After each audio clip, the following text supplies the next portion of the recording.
All right. Hello, everybody, and welcome back to the Best in Guild Talandre Championship Series. It's time for the Best in the West. I am Blue Squadron, joined by my, honestly, gout co-caster here, not Gretton today. Call me Gouton today.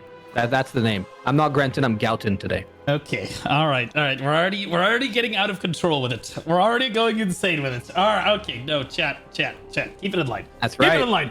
We are very, very excited. It has been 21 days of competition for these guilds. These guys have fought their way through the winners bracket. They fought their way through the losers bracket, all to come to this. The grand finals with all the Lucent on the line, all of their hard work, their thousands and thousands of hours grinding in game amounts to this moment right here and how they perform today. I am super duper excited, and we have an extra match today because of what happened tragically on our last broadcast.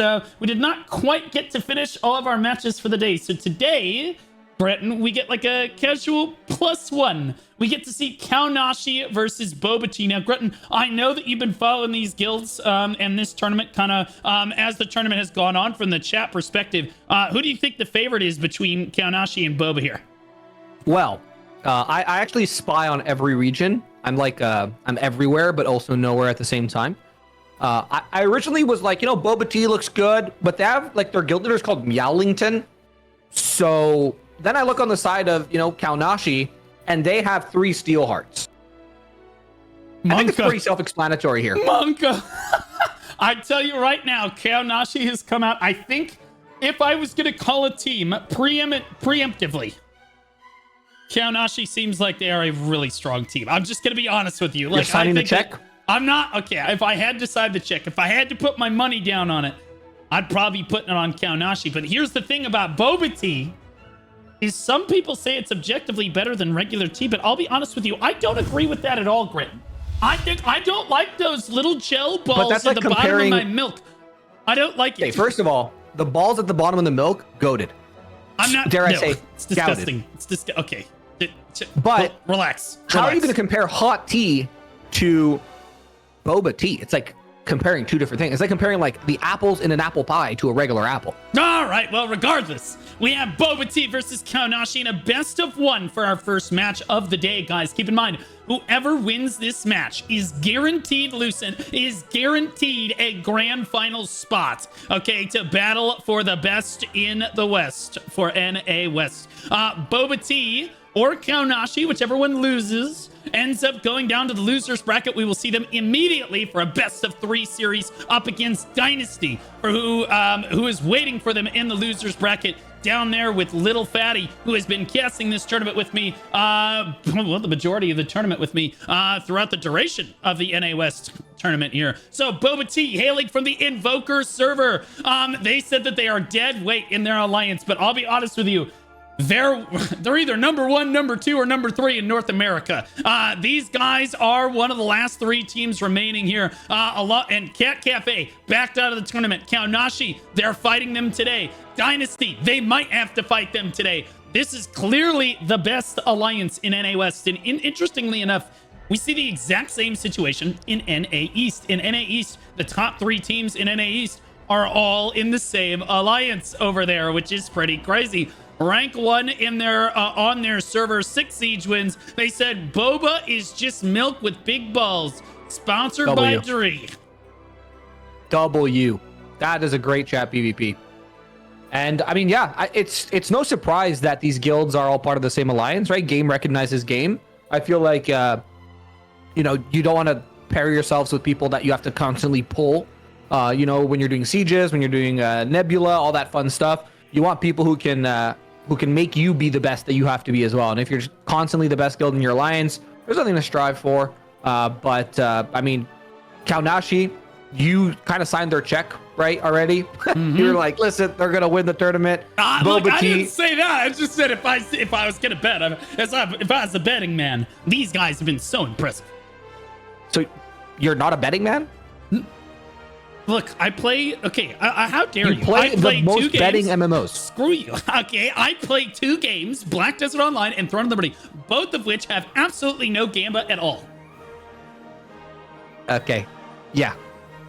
Isn't there like shy? Anyway, Shut this is your Throne mouth Stream. and I'm not going to get into introduce I'm not going to pick apart your cope there, but because this is a Throne stream. This is not a BDO stream. But yeah, Kaonashi, they've always looked sick. I've had a lot of fun watching them play through this tournament. I was just like, a little chat frog, or if I couldn't, catch the stream, I would watch it on YouTube afterwards. And I mean, any guild that plays more than 0 steel hearts, automatically, I like them. It's my Spartan heritage has to side with the people playing SNS Spear. And their chat PvP is pretty top tier. Imagine losing to a C tier guild. So there's obviously some lore there. But I know that on NA, when I was back before the wood chopping incident, we used to call Furium a C tier guild. Before the wood chopping incident, for those of you that don't know, we lost our best guild in NA East to a wood chopping situation. Dare we say best guild in the world, because we beat every region. Okay, let's relax for a moment with that. You clearly never, but you couldn't beat the best guild of all. Well, that's the greatest opponent of all, which was E-Girls. Absolutely, it is tragic. what it is. It's the downfall of man, as they say, brought down. It is what it is. At the end of the day, okay, let's take a look at the versus screen. Man, this could be all day with this guy. You guys buckle up with this caster desk today. Kaonashi versus Boba Tea. It looks like pick ban has already happened. Remember, guys, this is the only best of 1 of the day today. Boba Tea won the pick ban. They're picking Kaonashi, is forced to ban. They banned Kawazan, Adentis, Leviathan, and Talus. And they said, Boba said, you know what? We go into Azrael, boys. Yeah, Azrael, great first map. I mean, listen, anytime I don't see Talus, I'm happy. That's like the Grenton special. Azrael, back in the day, we used to call that in Korea, we called that the Grenton Riftstone. I was 100% win rate in Korea, 100% win rate in NA on that stone. That is my stone. All right, buddy. All right. So I'm excited not only to see Milk Balls versus Kaonashi, but again, to see our last match before the finals, right? Correct? Yeah, well, we have the 3rd place best of 3 right after this, and then the grand final. Whoever wins this, but the winner of this is going to the grand final. Yes, correct. W. Yeah, very excited. Guys, I know some people are complaining about ads. We have started multi-streaming to Kick and YouTube, so you can use to watch on your favorite platform, but a friendly reminder that you only get the drops on Twitch. And for watching the tournament, guys, the grand finals of any of the 3 regions, you get the Squadron Commander title, which is pretty cool, if I do say so myself here. It does look like that the lobby is ready. Things have been checked. Kaonashi and Boba Tea are ready. Boba Tea are ready for action. Almost identical weapon loadouts on both teams here, Gretton. Interestingly enough, it looks like we are into the very first game of today. Let's see who the best in the West is. We have Kaonashi in the red. They're darting straight across. They're looking for their opponents right now, but I do think that Boba Tea has waited to spawn in behind them right now, and it does look like that they're just going to take Kaonashi's going to take the Riftstone for free here, Gretton, as a master shot caller yourself on this Riftstone. How impactful? Oh, wait, hold that thought right now. Boba Tea is going to run it down. There is no way. I was about to ask you how just holding impactful W, this is. Baby. We love to see it right into the choke. This is ill-advised as the master shot caller, but if any guild can do it, it's probably Boba Tea. There's going to be a lot of hooks that are going to be done by the side of Kaonashi as they're just trying to blender them, and that's exactly what they're doing. It is quite literally a meat grinder here on this opening engage blue, but all of a sudden, here comes Boba Tea with the second win, blue. Yeah, they're coming in on the flank. That second win was really, I think the main ball just engaged about 5 to 10 seconds a little bit too soon. They got a little anxious, but the flankers did come around the side of the fight. And interestingly enough, we saw the flankers kind of strike at the same time that the people had died early on. Those people had respawned and run all the way back to the fight. And we saw Boba Tea really pushing through. What an impressive push by Boba Tea to get through that choke point with those flankers right there coming in. Brilliant strategy, Gritton. Yeah, they're just continuing to brawl here. I'm actually super impressed with how Boba Tea is just able to go toe for toe, pound for pound rather, with Kaonashi, and you're seeing the actual presence of the Steel Hearts now. When there's these big clumps, the Steel Hearts are just able to kind of create space for their guilds. Unfortunately, it looks like Boba Tea just has her number, but all of a sudden, here's a nice kill feed for Kaonashi, but all right back at it is Boba Tea. They said, I don't care. We will trade kills for you every day. Right now, it looks like slowly but surely Kaonashi is losing their position towards the Riftstone, and like we were talking about earlier, it is super important to be the guild that's playing defense on this. It is a defender-sided stone, but it looks like both these guilds equally matched here in these opening engages, and who's to say they might just be trying different, different takes, different engages from the playbook, just to kind of see what's working, what doesn't work. Now, look, when we go split ball, this is where Kaonashi seems to be excelling a lot. When they're able to actually split the main ball of Boba Tea into two distinct groups, it looks like their individual statics are just playing a little bit better here, Blue. Yeah, absolutely. As we see, Kaonashi starting to come out just a little bit on top of this one. 2 minutes left to go right now. Is again, we see Boba Tea struggling. They are getting through this choke point, but again, there's these statics just outside, basically really making it hard on those Boba Tea statics to try to get through that choke point. And then they're running straight into the jaws of the lion in here. It's Kaonashi waiting for them. If you take a look at the leaderboard, it's definitely very Kaonashi favored, but you can see Wastasaw, Pig, and JSN for Boba Tea trying to keep up in that kill feed. T down there with that corny crossbow doing a great job, but look at Fruit Loops absolutely eating on that Cordy right there. Damage dealt. Pig, interestingly enough, on that Cordy doing a great job on this side of Boba Tea, and Boba Tea actually doing much better in terms of damage dealt. You look at the healing leaderboards again, we had a great change by the dev team in AGS to push through this healing change where we can see actually who the best, most impactful healers are. It looks like Yonki is interestingly enough the best healer of the lobby so far. I'll be honest with you, Gretton, though, those leaderboards are extremely back and forth. Yeah, it's actually a refreshing change from most of the games that I managed to catch you on NA East, where usually it's kind of one-sided. Obviously, later into the tournament, we're going to see guilds that are much more equal in power that are fighting. But it looks like right now, both guilds having a very dedicated strategy and no one wants to budge, right? It looks like Kaonashi is doing their best to try to split the ball of Boba Tea. But on the side of Boba Tea, they're just trying to engage the biggest club possible. They're kind of using what I like to call the tier 1 strat, which obviously still works, which is throw your tanks into a clump, have them lock down the players there, and then send your AoE in on top of them. And it works really, really well when you're playing in these small chokes on the stairwell. But now, as you can see, Kaonashi's pulling back now to the Riftstone. As they start to spread out, it's going to be a little bit more difficult for Boba Tea to chain these AoE skills back to back and together.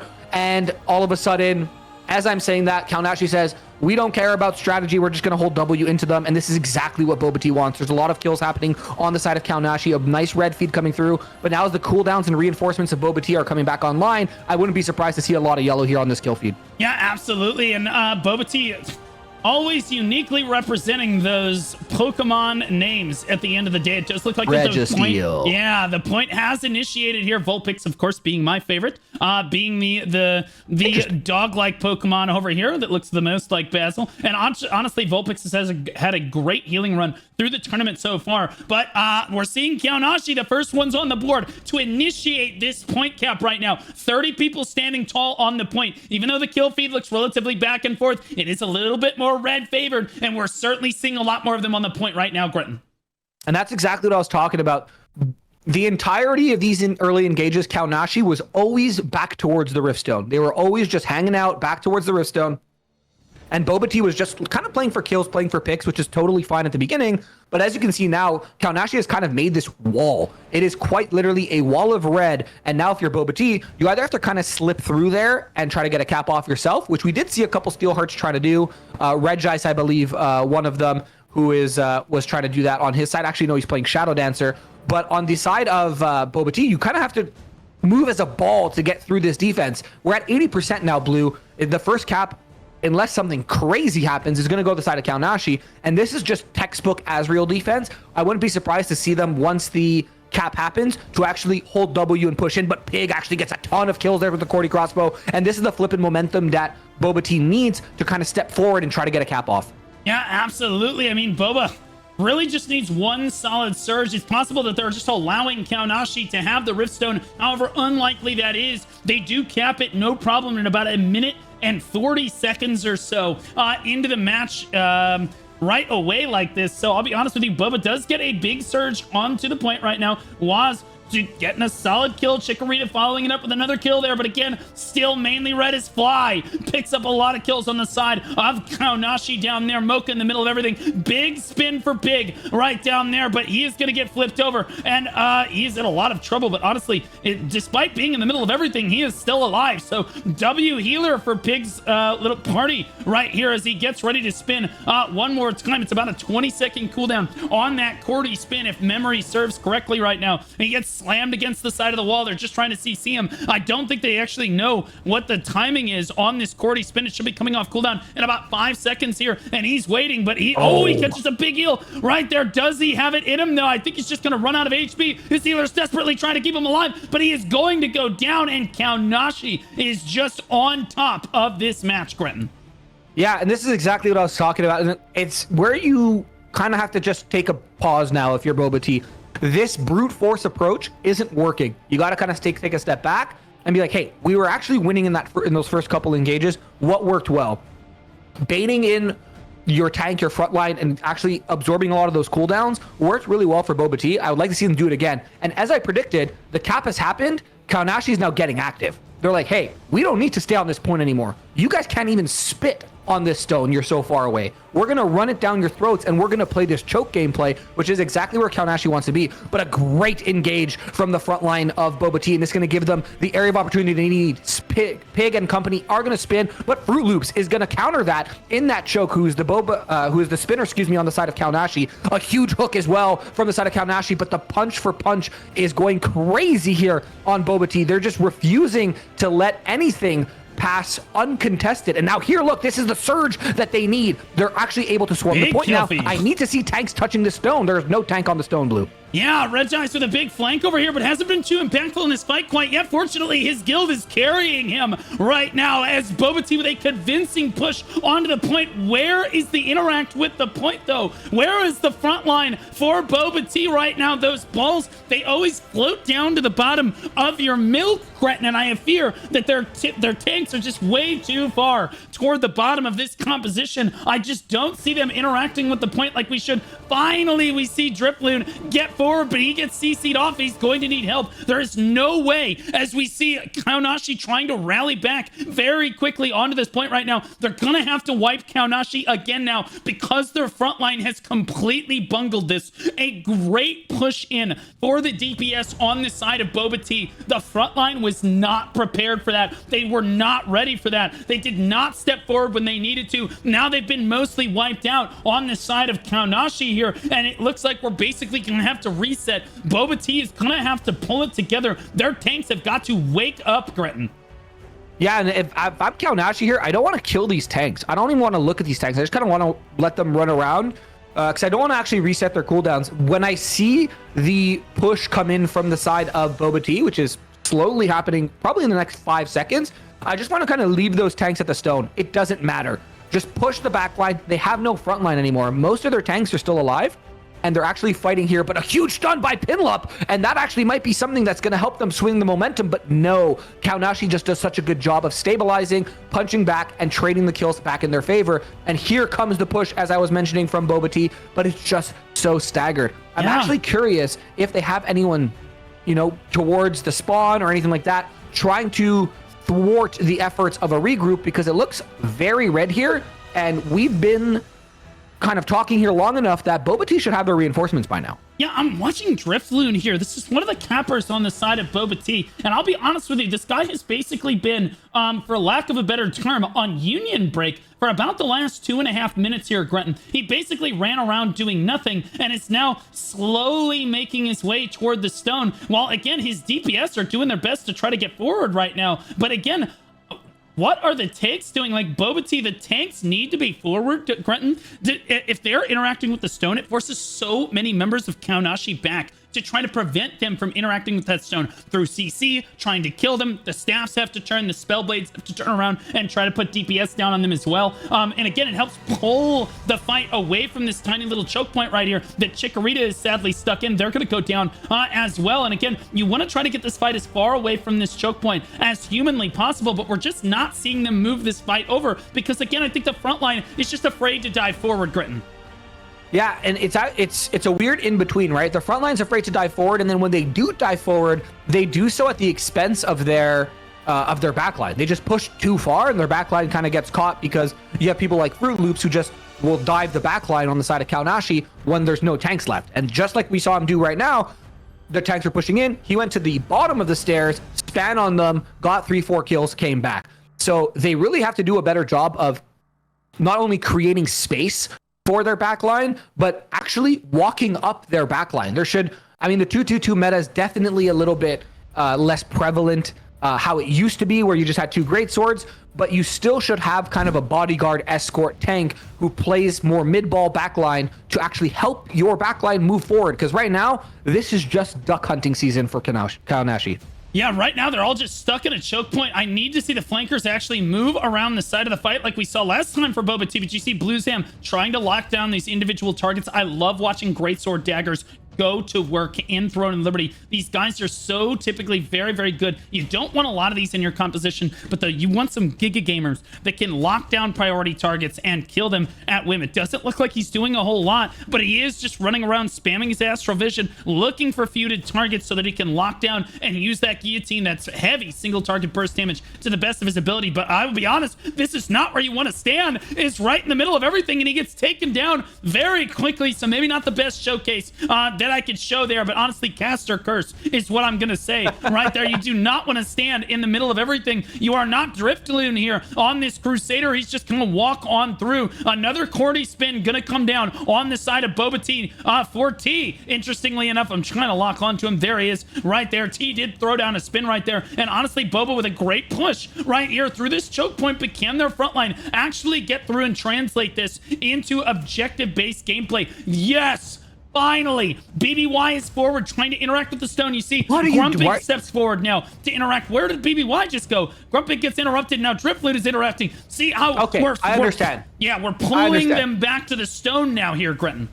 Yeah, so BBY I don't think is a capper. I think they just went to touch the stone to try to pull some defense away, and that's exactly what happens. And then when, I think it was Grumpig and Drifloon are the 2 cappers, when they showed up, BBY is like, all right, cool, I'm out. I was also kind of curious why BBY was just running away. And beautiful use of the spear, and that's the reason they capped. BBY came back, used the spear to knock away the defenders trying to interrupt. I believe it was Grumpig or Drifloon, I can't remember, but just a great use of that spear, great use of that CC. This is why Steelhearts are so potent on objective-based maps. And now finally, for the first time in this match, 10 minutes left is when we have the first cap from Boba Tea. And now all you gotta do is tightrope. You just gotta make sure you're not losing points, and you gotta incrementally, slowly but surely, take it inch by inch so that hopefully by the time you actually cap the stone here, Blue, there's just not enough time to lose it. Yeah, absolutely. Like, they're going to start inching forward. I'll be honest with you. Boba Tea, just under 10 minutes left on the clock. They need to feather this. They've got to be delicate about it. They can't afford to get wiped super hard here. But you'll notice, and I'm just going to say it because chat is going to try to give me a fair amount of poop over this. But no one is spawning at point 3. Okay, one idiot is spawning at point 3. But aside from that, No one else is spawning at point 3, and that's why these guilds are looking pretty close right now. Rip that guy's career. He's cooked. I'm sure he's a great player. I'm sure he's a phenomenal player, just not at that particular moment. You know, I just happened to click on him at a bad time. I'm sure he's a great player. That being said, Boba Tea back on top. They're slowly pushing this percentage forward. 20% and climbing. Now 22%. They just have one more person on the point typically than Kaonashi does. Kaonashi's starting to struggle to regain control of this Riftstone here. Amy, typically the top healer of the lobby. Let's see how she's doing this time on the healing leaderboard. There it is. Amy, the top healer before the change, the top healer after the game, or after the change. Amy the GOAT, 2 million healing done already. Yonki trying to keep up with her right there. Archie and Cedric also doing a great job in this matchup so far. You can see on the defeat side of the leaderboard, Kaonashi has way more kills. Boba Tea's Wazdasaw doing his best to try to keep up there, but honestly, kills don't matter as much when you come in toward the end. You can have all the kills in the world, Gretton, but it's just not going to come up. It's just not going to come up with anything. Yeah, it doesn't matter unless the kills are impactful, right? Just getting a kill off in Narnia, cool. Put it in your YouTube montage, but it's not going to win you a tournament.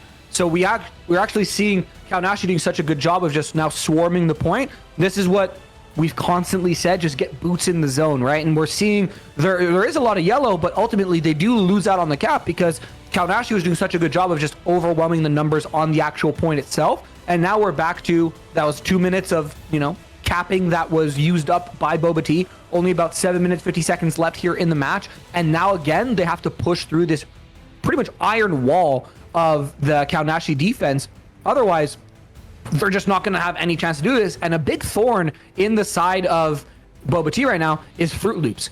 I don't think I've seen Fruit Loops, and maybe caster cursing right now, but I don't think I've seen Fruit Loops not hit a good spin this entire game. I've been keeping an eye on him, and he's been choosing his spins very, very effectively. Sometimes it looks like he's kind of just running around and doing nothing, and then all of a sudden he goes in, he gets a 3 kill, gets a 4 kill, and then comes back, and that momentum shift is exactly what you need. God, T just got him. Speaking of good spins, T just put on a clinic right there. He killed at least 10 members of Kaonashi right there, all on his own. Maybe it was 7. I don't know. That was a lot of people of Kaonashi that just went down to 1 Cordy spin. But look how many members of Boba Tea are stuck in this little choke. You have got to get through that choke right there. They finally do manage to get through. Wolf, Meowlington, and the front line doing their best to try to disrupt the DPS on the side of Kaonashi over here. Yonki, the top healer of the lobby, on the side of Kaonashi, doing his best to try to stay alive. You see him get really low there for a moment. Look at all the healing circles down for those healers right there. T in the middle of everyone. Let's see if he can find yet another spin. He is going to go for that spin right there. Oh, got one there, but not exactly what Boba was looking for. The front line needs to step forward. They have got to pull pressure off that back line, off of those healers to try to get through that choke. Yes, there we go. We need them interacting with the point, and they need to challenge the point because they're running out of time, Brenton. JSN actually getting a 3-piece right now, and this is, Driftloon looks like he's pushing for the point. I think he actually might be immune to CC right now, which is exactly what they needed because they're able to flip the point now. And this is, again, where you just need more boots on the ground. They flip the point, and they're still down by 10 members. You're never going to win the point like this. Right now, Kaonashi is doing such a good job of staggering the respawns. It's so important in a stone like this because even if you spawn at the closest one, you're still about, 10 to 15 seconds out. So if they can just continue to stagger kills and continue to stagger your respawns, you're just unable to actually surmount numbers advantage on the actual rift stone itself. This is why it's such a punishing stone to attack, but this is a little bit of a swing in the pendulum, perhaps. Kaonashi able to punch back. Boba Tea just does such a good job of hitting these engages, but the follow-up is just not there. They go in, they get 5-6 kills, and then it looks like they just get caught in the mud. They're just kind of sitting there, deer in headlights, and they get run over. Yep, I couldn't agree more. I think Brandclan right here is playing, correct me if I'm wrong, I believe this is a Sentinel. Great Sword Staff is the choice here for Brandclan on the side of Kaonashi. I'm curious how this guy is actually doing on the damage numbers here, but he keeps taking to the high ground here. He's got a lot of single target damage on that greatsword. Not certainly something that we see in large scale PvP super often here as he gets pulled to the low ground. Is he going to catch a heal right now? He dashes out. Oh my gosh, never mind. What? What just happened, bro? I'm not trapped in here with you. You're trapped in here with me, Gretton. He picks up the kill on the top leading DPS on the side of Boba Tea. What an absolute alpha. Boba Tea, though, on the other side of things, 35 people strong on the point and rallying up to 30% now as we tick down to 4 minutes. Are we seeing the upset, Gretton? This is exactly what you need to do now if you're Boba Tea. You have to just capitalize on this. Obviously, we need more spins like that, like we saw earlier from T. Listen, on the side of Kaonashi, they have an absolute demon on the Gandalf build, that Sentinel build. Great in Arena, not super hot in anything else, but they're making it work. They obviously have a Delulu staff equipped, so that does help a little bit, especially in a stone like this where everything is really clumped together and stuff like that. But right now, this is where we're kind of seeing it slowly.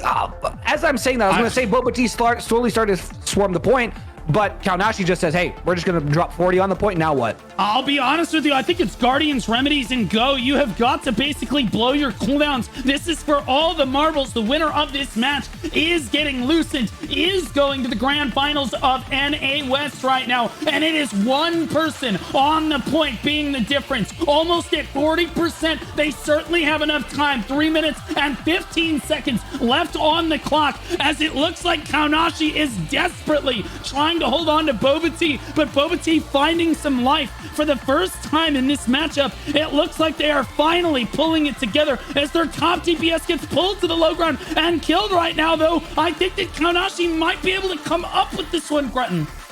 Yeah, they're doing such a good job. Again, even though they swing back and forth on the numbers advantage, they're just doing a really good job of selecting targets they know they can kill fast and just killing it. Because now it doesn't matter who's left alive. It just matters that you have more people on the point.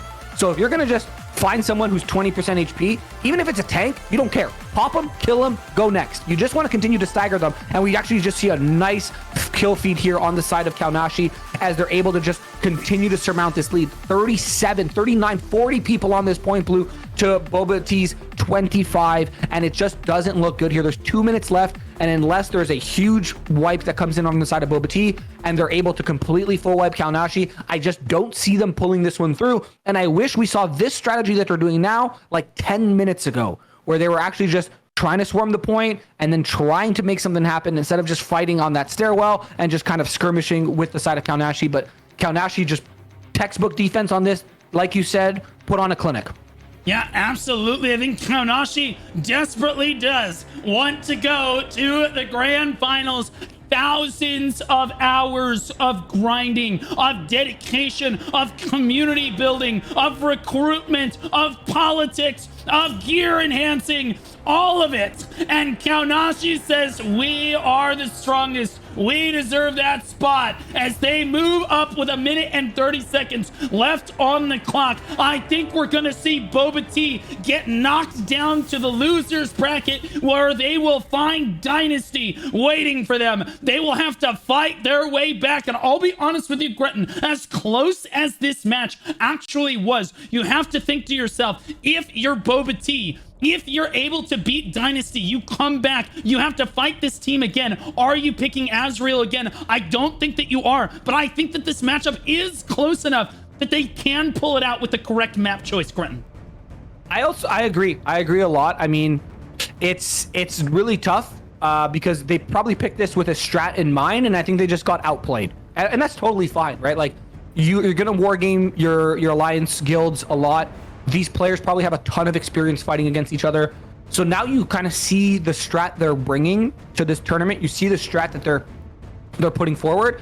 Now you can pick a stone in consequence of that, right? So you're going to hopefully have an easier, I mean, first things first, you got to be Dynasty. But then if you're able to beat Dynasty, it's definitely going to be not an Azrael pick, I would say for sure, because Kaonashi looks so good on Azrael right now. Yeah, I'll be honest. I'm not picking, if I'm Dynasty or Boba Tea, I am not coming back to Azrael. That is one of my top bans right now. Look at the red kill feed with 2 seconds left on the clock. It will be Kaonashi going to your grand finals as potentially the tournament victors here. We'll see. We're going to look at the third place match in a moment. Fruit Loops with 89 kills in that lobby, putting on a clinic for his guild in Kaonashi. Zenochi, Leonex, and Yuza, and Lucky rounding out the top 5 for Kaonashi down there. You come down to Boba Tea. It does look like that Archer, Skylighter, Len, Wazda, you guys saw him getting focused really hard. He was leading in defeats on Boba Tea for most of the match, but ultimately getting knocked down because they just started focusing the crud out of him. Mayumi, 178 assists for him right there. And Boba Tea's Regirock, the top assists for them. Damage dealt, 5.1 million damage done. Fruit Loops, like you said, Gretton, putting on a clinic in this match. But T, on the other side, certainly another threat on that Cordy crossbow, 3.9 million. Zenochi, Mayumi, Raffaele, and Caster.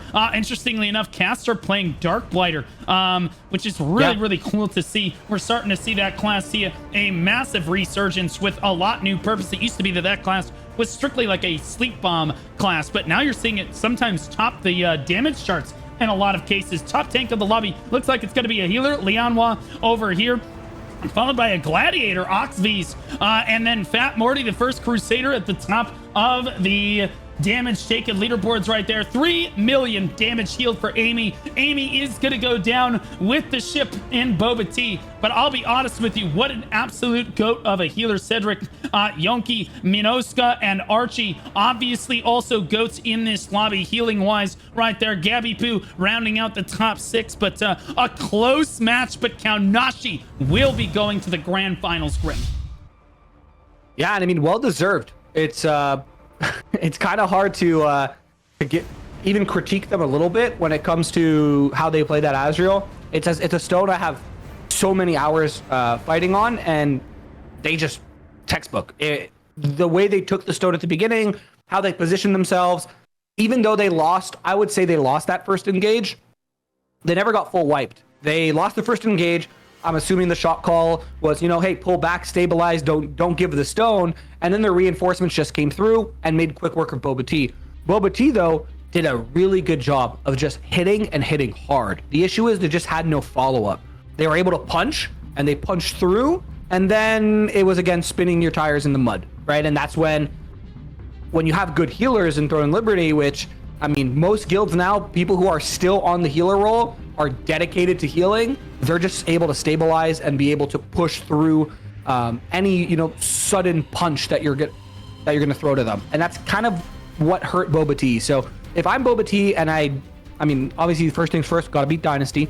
But if I beat Dynasty and I go fight Kaonashi in the finals, I need to look for a stone that isn't as defender heavy, because I think they would lend themselves more to a stone that is a little bit more on equal footing, or dare I say even attacker friendly. But even more so, Blue, I would love to see them go on a stone that is tighter. And I don't want to say, I don't like Talus, but I'll use Talus as an example. The capture zone for Talus is so small. And we saw their spinners, Pig and T, doing a ton of work for the side of Boba Tea. If they go on a stone that's a little bit tighter and that's a little bit, more condensed in terms of where you have to cap, I think that would actually lend itself better to Boba Tea than it will to Kaonashi, even though Kaonashi has some very, very potent spinners on their side as well. I think their comp is just more made to divide and conquer. Yeah, I agree with your assessment overall, but let's not count out Dynasty and Little Fatty GG's ability to shot call Dynasty over here, as we're going to see Boba Tea versus Dynasty. Boba Tea, we just saw them, guys. Invoker server, they went down, but very narrowly, though. That was pretty close. That was the closest match we've actually seen against Kaonashi in the tournament so far. We thought that was going to be Pineapple. As it turned out, Pineapple got absolutely, what's the word I'm looking for, Baja blasted by Kaonashi in the tournament here. So Boba Tea putting on a great clinic right there, and now they're up against Dynasty, who has also had a great run through the tournament and also ended up knocking out Pineapple on Malachar of all maps there. But Malachar now not allowed to be picked in the tournament. We know that Dynasty does their research and their prep before each match. They had to have known Boba Tea was a possibility here. They have to have something in mind here, Gretton. Yeah, and I mean, listen, I'm a little upset because Lil Fatty's no longer playing his weird SNS bow, but both these guilds, we just saw Boba Tea, right? We're seeing Dynasty now. Dynasty has always been, a strong roster, and again, they don't want to get beat by the streamer guild. I don't think there's a streamer guild left. I think these are all just Little Fatty guilds now. GG is the streamer, is Dynasty. You either die a hero or live long enough to see yourself become a streamer guild, as it turns out, Grin. Wait, so if Little Fatty has a tree chopping incident, then they would have gotten beat by the streamer guild. No, it's GG. Yeah. No, it's Little GG. Fatty GG, dare I say. Oh, well, Little Fatty GG, that's right. As we're going to hop over to the Discord for interviews right now here, Gretton. I'll go ahead and pull you in to the call here. Just go ahead and join interview, or just join a channel, and I'll pull you in. All right, boys and girls.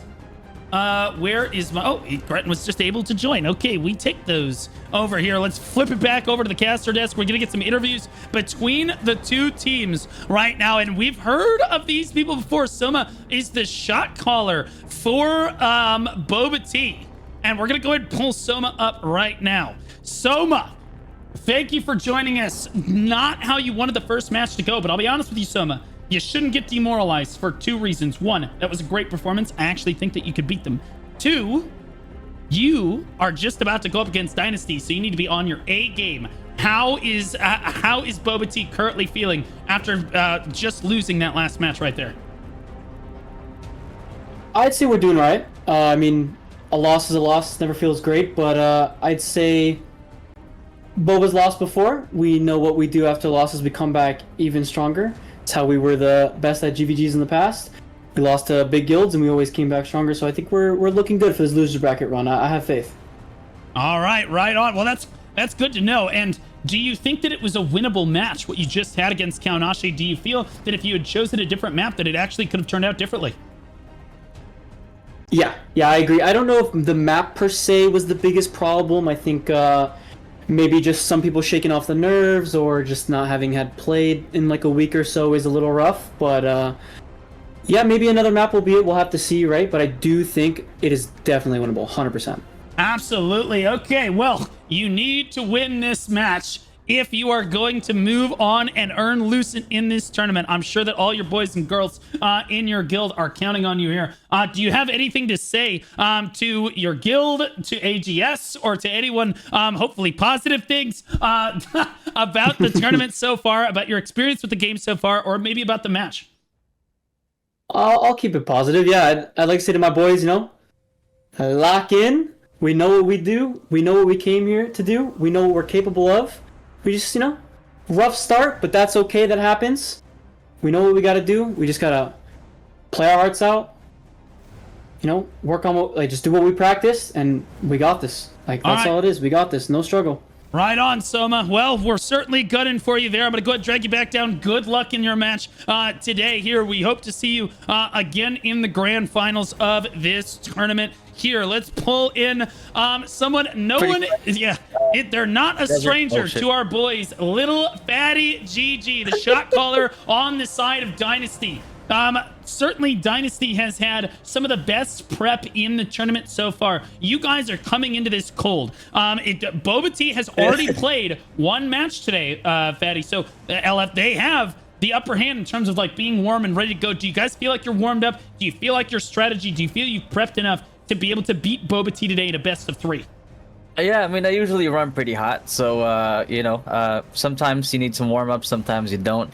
In this case, though, it's a bit weird. Our alliance is in the top 3 in this tournament right now, so it's kind of we're in a situation where it's we're still gonna try our best because number one, our guys just are competitive to start with, and number 2, we want to give the people a show. But we're kind of in this weird situation where usually when you compete, you want to hate the other side so that you have more motivation to beat them. But we're in a weird situation where we like these guilds, but we have to lock in the competitive side, and we have to make sure that we give everybody a show. And it's gonna be a situation where even if we're gonna try our best to beat them 100%, but you know, whether we win or lose, we will be happy for the boys. Right on. Well, we're glad to hear that. Do you have any last things to say to either AGS or your guild or everybody in the audience waiting here that has been waiting for the culmination of NA West here and all of those thousands of hours grinded to get to this point here? Because if you win this match, you're taking home Lucent. You're taking home at least something from this tournament. Yeah. No, like first of all, like you know, WAGS for sponsoring the tournament. And you know, kind of like footing the bill on the Lucent. Again, and thank you, Blue, for managing the tournament. All the admins as well. This has been a pretty fun and intense time for us and for our boys in Dynasty. I know it's been a rough road. I know it's been a lot of adjustments. It's been a lot of work. There's been a lot of like friction because like everybody's just like really competitive, but know that we're all in this like together, and we're all in this to give it our best, and let's show it out on our on our last night of our performance. Right on. Well, you certainly are putting on a little bit of a show for us in the pick band here. I want to talk about this pick ban a little bit. Yeah. Okay. Ooh. So Dynasty picked. Okay. So without giving away your strategy. Let me just, guys, let's just explain. Dynasty won the coin toss. Boba Tea banned Grand Alon, Chernobog, Leviathan, and Manticus. And then Dynasty pulled out the Pacalo. LF, what are you looking at the Pacalo for? I know. Is it the reason I think you're thinking of? Yeah, most likely. Okay. All right. Yeah. Okay. I'll explain. And Boba's like Boba knows that. Boba knows these maps just about as well as we do. Sometimes some of these maps even more. So they definitely know what we're up to. Right. And they'll have something prepared. Okay, all right. Well, good luck out there, LF. We're certainly gunning for you. This is going to be an interesting match. We're hoping to interview you one more time today, God willing, in the grand finals. But good luck out there. Good luck shot calling your guys. Mods, if we could get a shout out for little fatty GG there, that would be great. He certainly helped a tremendous amount shoutcasting the tournament and helping us organize here. So I appreciate you, buddy. Good luck out there. Yep. Thank you. All right, Gretton. I want to hear your thoughts about Pacalo first, and the elevator and things first. I love Pakilo. It's one of my favorite stones. And like I said on the first time I casted with you for this tournament, any stone that has anything that has to do with terrain mattering, I am in. I am so signed on for it. So when I saw Dynasty picking Pakilo, I know we're gonna cook. And I'm not gonna say, I'm not gonna leak any strats because we got Boba spies in the chat, right? So I want them to actually have an even fight between these two guilds. But I have a couple things I would try if I was attacking or defending the stone. Is kind of how I'll word it. Yeah. All right. Well, let's talk a little bit. Honestly, I personally think because LF has been listening to my shot calling expertise is what I'm going to say. I've been watching hundreds of war games across the 3 regions. Pacalo is certainly my favorite of the Talandre maps here. I think that Pacalo favors if you feel like you cannot win a straight up engagement against the enemy guild, like head to head, your statics are just objectively weaker. Pacalo will give you one of the best chances of winning because you can basically, if they're not ready for the strategy, you can put your tanks on the edge of the zone like we saw Tyr do and constantly pull Supple off the side of the edge like we saw before. You can prioritize the elevator. There's a push-pull, like give and take on the elevator. There's a lot of different ways that you can approach the map as the attacking guild if you do manage to get behind in it. And then again, if your statics aren't winning, it's not necessarily the end of the world because you can keep pulling people off, Gren. Yeah, and I think that's a very good thing as well. But when I'm looking actually on the side of Dynasty, they also, I think this is probably their point capper, is also on Berserker, on SNS Dagger. And on a map like this, where like elevation matters and getting around quickly matters, that's actually kind of going to be impactful here, is just how fast this specific tank can move around. Looking at their weapons, Bellandir to Vent. So, going to be kind of disgusting when they're actually able just to kind of engage on their terms, right? The fact that you have Tevent on the SNS Dagger, you can engage from stealth. Tevent will proc off an assist as well. So you'll engage from stealth, spin on them with Bellandir, suck them in, and then, one of, the squishies die, you stealth out and you do it again. So not only does Boba Tea have to kind of deal with the terrain, and I don't really like saying, hey, you really have to watch for this one specific person, but on a map like Pakilo, you really have to watch for this one specific person. Because if you don't, they're going to absolutely dismantle not only your offense, but your defense as well. Yeah, okay. Yeah, I completely agree. I think that there's a lot of strategy that comes into this map. There's elevation. There's different approaches that you can take to the map. There's a lot of skirmishing going on. Frontline certainly has their work cut out for them, and all the pulling and positioning that they have to do, pushing, pulling, and whatnot, and constant disruption. It does look like we have 2 Cordy crossbows on both sides. Let's talk about composition, because these compositions are actually kind of wildly different. We're seeing only 7 spears on the side of Dynasty here, with 11 for Boba Tea here, Grim. Yeah, I'm kind of just scrolling through to see. Boba Tea looks to have, I think the gap is more so on DPS spear. I'm seeing some gladiators. I'm seeing some shadow dancers. Aside from the, Grumpig, who is on Steelheart. And on the side of Dynasty, you have Ned Slander, who's on Steelheart. And then scrolling down, again, it's just a bit more, it's all DPS that have spears. So I think that what's happening is we're just seeing just mentality diff between Boba Tea and Dynasty, where Dynasty is running a few more staffs, right? They're running 3 more staffs, where Boba Tea is more kind of focused on that spear control, AoE, and trying to push push themselves forward like that. Because besides that, both sides running 4 crossbows, both sides running 14 great swords. Dynasty does have a couple more SNS, which could be attributed to the fact I think they have 1 or 2 Templars, so that's probably going to account for that. But on the side of Boba Tea, they actually have a couple more wands. So it's kind of a similar comp, but they're both kind of focused on 2 different things. It looks like Dynasty's more focused on ball v ball engages, and on the side of Boba Tea, they're trying to hit your backline, flank, get good spins off while just controlling that front line like we saw them try to do in the first match today. Yeah, absolutely. As I give the tournament director the go, I completely agree with that assessment overall. I think but these are 2 different approaches that you're seeing to the metagame right now. Certainly one favoring a lot more spears in their DPS compositions here. As we look ahead to this lobby, it does look like we're going to flip over to the live scene as our very first round of, this is the 3rd place match. Winner of this match is guaranteed Lucent, is guaranteed a minimum of 2nd place, and will go to meet Kaonashi in the grand finals. Loser gets 3rd place. Nothing to scoff at, but no one wants to be a loser on this day. This is the day that you could have one of the greatest memories of your gaming career right here. This is where memories are forged. Look at this square off. Boba Tea and Dynasty squaring off, and LF knows. He helped me help me break down NA East. It looks like Dynasty is standing up on this high ground. You can see, look at how clumped they are on the left, Gretton. Over on Boba Tea, they're trying to push them into that choke. They fly down. They try to get those Cordy crossbow spins. If Boba Tea doesn't react perfectly, this could be a disaster for them. There's the engage coming down. Right now, the Boba Tea spinners are looking not in a great position. Dynasty does get it, spins off, and that's a beautiful engage on the side of Dynasty right there, Gretton.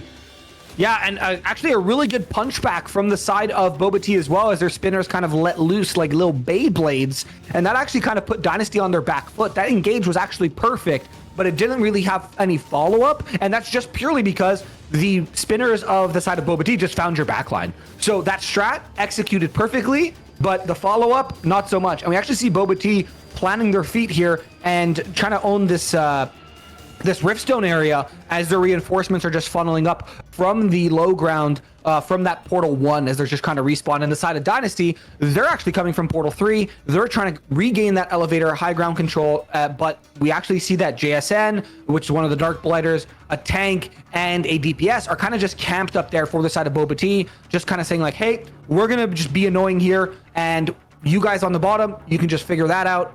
We'll just make sure that Dynasty can't, just swarm us. But that's exactly what's going to happen here, as if I'm not if I'm not mistaken, oh my goodness, that was so much damage from WASD as he actually hits a meteor on everyone flying in the air, which is kind of the first time I've ever seen that. But Dynasty does get high ground control. And again, they're going to have another crack at trying this take on the stone. Still 2.5 minutes. This is exactly when you want to try to start these takes, Blue. Oh my god, they're gonna try it again. Z-Tech gets through the backline to see if their Cordies on this backline can get something done. They do spin and get a fair spin down, but so does T on the side of Boba Tea right there. But this is certainly not looking for exactly what Dynasty wanted. They're trying to emulate what we saw Tier versus Supple do. Now you can see their tanks trying to position toward the side of the fight. They're trying to get pulls down. Ned Slander down on this side over here. And he's going to try to push across as he tries to reposition. They're trying to pull people off the edge on this side of Boba Tea to try to interrupt their regroups. But I'll be honest with you,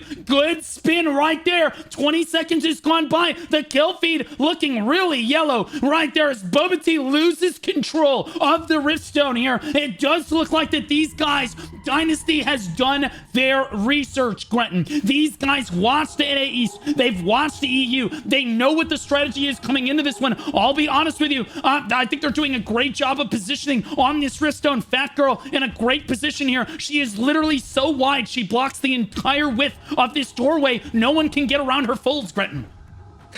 She's doing her best, that's for sure. And we see CZ able to get a lot of kills here. I was actually just kind of snooping a little bit on the SNS Dagger because I wanted to kind of see what they were doing at this point. They're doing kind of exactly what I said they were going to do. They're kind of hanging out in stealth and they're just doing their best to just be a nuisance and just create clumps. And that first take, they actually failed. They weren't able to actually hit that backline in time. But now we're actually seeing Snoo do a lot of work here and just creating space for his backline, creating these clumps like you just saw right here, and just he does it and he goes, yep, job's done. I go next now. So that's all he's going to do all game. And he's going to do his best to just make sure that when he sees a clump of red, he just puts his forehead into it. It's the most fun play style as a tank because you don't really have to think about anything else. You don't have to think about peeling for your team. You don't have to think about, is my healer dying? You just put your face into the enemy like that. You do a little spin and then you walk away. It's beautiful. Yeah, absolutely. We're seeing Dynasty controlling this point right now. You see Bikini Mika up here firing away from this high ground on this Spellblade. I love Spellblades that are playing like pigeons like this. I don't necessarily as much like Liberators doing this, but hesitates up here as well. A good spin on the side of T right there, representing Boba Tea as everyone really struggling. Ninefall, interestingly enough, as much crud as I have given Ninefall, this guy is committed on the point right now, and he is committing to his guild. They do initiate. It's Dynasty that initiates the first point of the match here. Interestingly enough, despite the fact that I believe Boba Tea is ahead in overall kills and like damage. Yeah, you see Boba Tea mainly dominating this leaderboard core. Bailey barely getting up there. T top of the damage dealt here, but look at Dynasty's damage dealt right there. Triple Chinese, as they call him, coming in at number 2. Mana in at number 3 on that Dark Blighter right there. So honestly, Dynasty keeping up with Boba right now. Yeah, and Dynasty is doing a really good job of just kind of keeping that pressure spread like you mentioned. And the fact that we have that Dark Blighter, on both sides, you have Caster and you have Manatee, right? They're able to create so much spread pressure with the Ray of Annihilation, and that's exactly what you're going to do. You're just going to soften the clumps. You're going to soften the groups so that your spinners, your greatsword players, your spear players, your staffs, they can just go in and secure these kills. And it's so back and forth right now, Blue. We actually saw Grumpig able to actually get a cap here on the side of Boba Tea, and it's just back and forth. There's only about 15 players a pop on the side, on each side, staying on this stone, because not only are they just running back, but if you actually take a look here towards camera 3, there's a skirmish going on the low ground when you try to run up from Portal 1, and this is like a mini sort of war that's happening down here while the rest of the fight is happening on the Riftstone. So they're trying to stagger reses, they're trying to just keep their number advantage on the point, but both guilds are doing this, which means you're just both committing the same amount of resources, which is why we're seeing not a lot of people on the point, but Dynasty just getting overwhelmed on this point as Boba Tea is going to fling a bunch of them off that edge. 25-7. Now Dynasty, is no longer participating in the cap. They actually have to re-interact with the stone, and right now it's just going to be a steady increase from the side of Boba Tea as they're going to hit that 30% mark here, Blue. Yeah, I think that Dynasty had a great strategy coming in, but sadly, their tanks losing it for just a moment. A bunch of them got pulled off the edge, and the rest of them got wiped before they were able to get up there. Here come the reinforcements now on this side of Dynasty flying in. 27 people meet the stone, all at the same time, dropping in from Morphrike there as they interact. They're trying to interact with the stone. The front line has to get forward. They're pulling the percentage down for Boba Tea right now. They're showing just how close this actually is. Ninefall actually gaming. I'll hand it to him right now. This is a perfect Giga Gamer move right here, standing on this high ground because his guild is not participating quite yet. They finally do manage to interact with the stone one more time here, and then now they can regain the percentage themselves. Now they need to make sure they're starting to add percentage in this one. But you see Waz up here. Honestly, I'd love to see Waz look down. This is a liberator up here firing. He tried to fire Flash Wave to the low ground. I'm not sure about that one. Oh boy. And Detroit and his static said, get off of my lawn. He is going to get pushed off that high ground as Dynasty is not having any of it. Actually hard committing off the point right now. There's 6 members on the point, but that is just enough for Boba Tea to take control here. 9 now. That's twice as many people on the point for Boba Tea, and they recognize it. Little Fatty calls for them to come back to the point. They actually brought down that percentage so quickly there. When you have twice as many people on the point as your opponent, guys, the percentage climbs twice as quickly and their percentage falls twice as quickly. But now they're in a lot of trouble, Gritton. Yeah, and we actually saw when that call was made to pull back, Boba Tea capitalized on it and actually got like a handful of kills just on the retreat, and they're trying to snowball this momentum. But look at how stable Dynasty now looks on this point. 26-10. Wow. I think the statics have finally... No, the statics are still fighting on that low ground, and it actually isn't even a static. It's like 5 people or 4 people from the side of Dynasty who are keeping 2-3 times that amount of people busy, and that's exactly what you want when you look at that low ground, because that's where you're going to see a 20-10 delta on the actual stone itself. And Dynasty is just playing macro so well right now. They just need to lock in this individual play. They just need to lock in the static play and start winning more of these engagements, and then they'll be able to snowball it. But they're now going to be able to finally, I believe for the first time since they were knocked off that cap, swing the bar in their favor in this little bit of a tug of war here.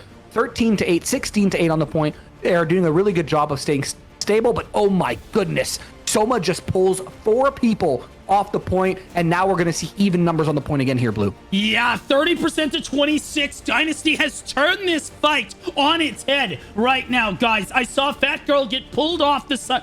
Okay, rolled off the side of the point right there, as we see both guilds using their front lines to pull people off like opposite sides of the point right now. So this is forcing most of the fighting to be going on in the middle. You see a bunch more people getting pulled off on this side of Dynasty right there as they climb up to 35% now, and it looks like Boba Tea is struggling to keep control over their alliance members here. If we take a look, looks like most people, Lancer over here on this high ground, looks like he's waiting for his static. He says, nope, screw it. They're just gonna dive down right here. Bikini dives down as well. Z-Tech in the middle of everything, doing what he can on that Crusader. Good sleep goes down, but it looks like Boba Tea starting to win out with their statics one more time here. Every time Boba Tea commits really hard onto the point, they are able to win the static engagement, the overall skirmish. But Dynasty has come with a strong enough strategy here that they are able to contest them consistently.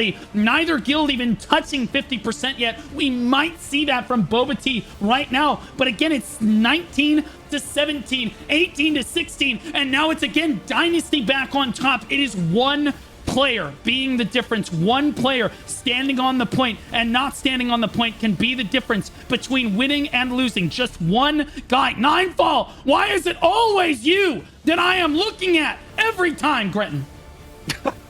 And I'm always looking at Mauna here. They're playing Deckman's Wand, which kind of is like the, AoE Tendril Ray of Disaster build, and they're just doing such a good job of keeping people busy. I have never seen a player who is not wearing an SNS keep so many individual other players on the other team busy, just not dying, wasting time, getting them low, and actually being able to get a kill. They're not even on the stone, and they're just looking like the tendrils are crazy. They're just getting so much damage on the side of Dynasty. But I mean, on the side of Boba Tea, they're just really trying to own that stone. They're trying to own the capture zone, which you can see is kind of small. It doesn't actually extend to where that stairway ends.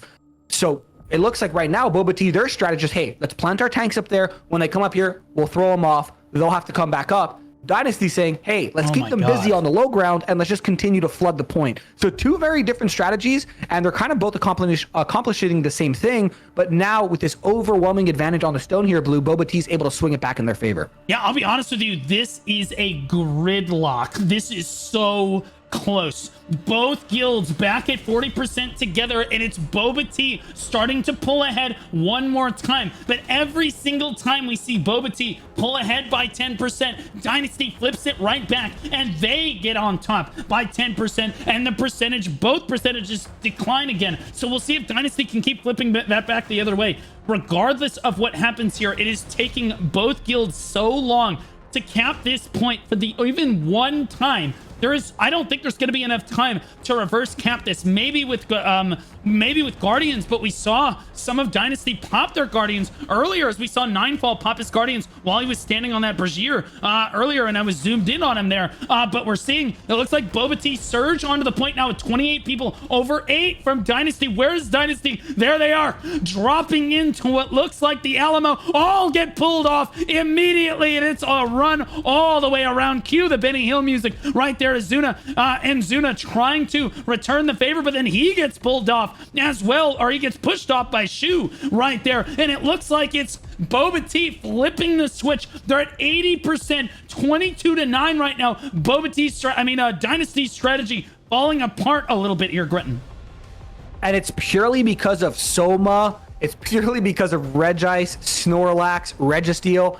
They are just owning this, southwestern side of this Riftstone and just pulling people off. Look at that. Another one, just pulling people off, knocking people off. It is so hard to regroup. Their Vulpix actually knocks off 5 people and falls with them, which is obviously net positive. Drifloon doing the same thing. You really got to just try to own it. But now the only people left are the people I mentioned.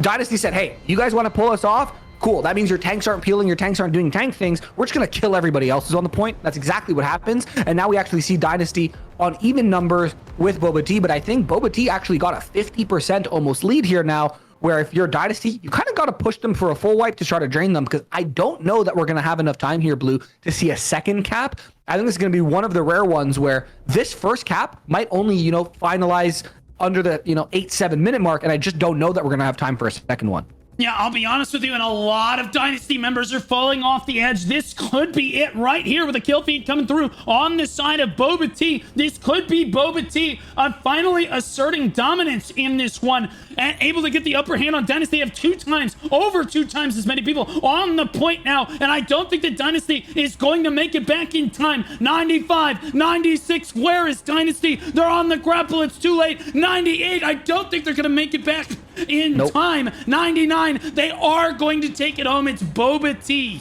taking it home with 9.5 minutes left on the clock. Dynasty is going to have their work cut out for them. They need to initiate a camp on this immediately, and then possibly even just pop Guardians and try to get full control of the stone, and then just try to dominate for as long as they can here, Gretton. Yeah, and they actually are able to pull a quick cap back. And because it got capped so soon, and I'm saying so soon, I was expecting it more around that 7-minute mark. Now we're at that 9-minute mark.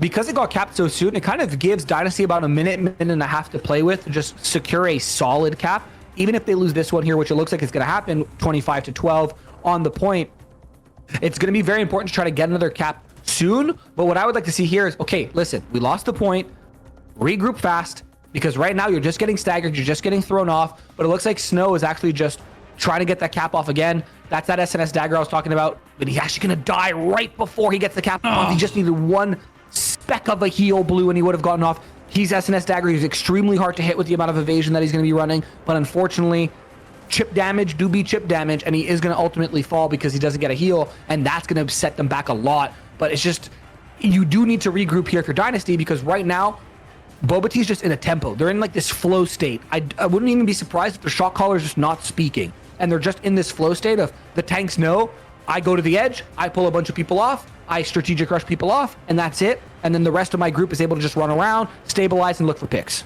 Yeah, absolutely. Snow gonna go for another cap here. Every single interrupt is so brutal, guys. Snow gonna try again to try to get this cap off. Every interrupt wastes another 8 seconds, which doesn't sound like much, but I'll be honest with you. You saw how long it took them to get the first cap off. Snow needs to get this off. He keeps getting interrupted. Good job by Blue right there to interrupt that again. Snow relentless right now. They do have, Dynasty does have control of this Riftstone. I'd love to see people, anyone, help their front line out a little bit here, trying to pull some of the aggro off here. The healer at least doing their job. Looks like Snow is going to get this one off. They do manage to get it off, and they are on the board with about 7 minutes and 17 seconds. It is technically possible. They can climb, but they need to start wiping Boba Tea. They need to start pulling them off the edge consistently. They cannot afford to consistently be wiped like they were last time, Gretton.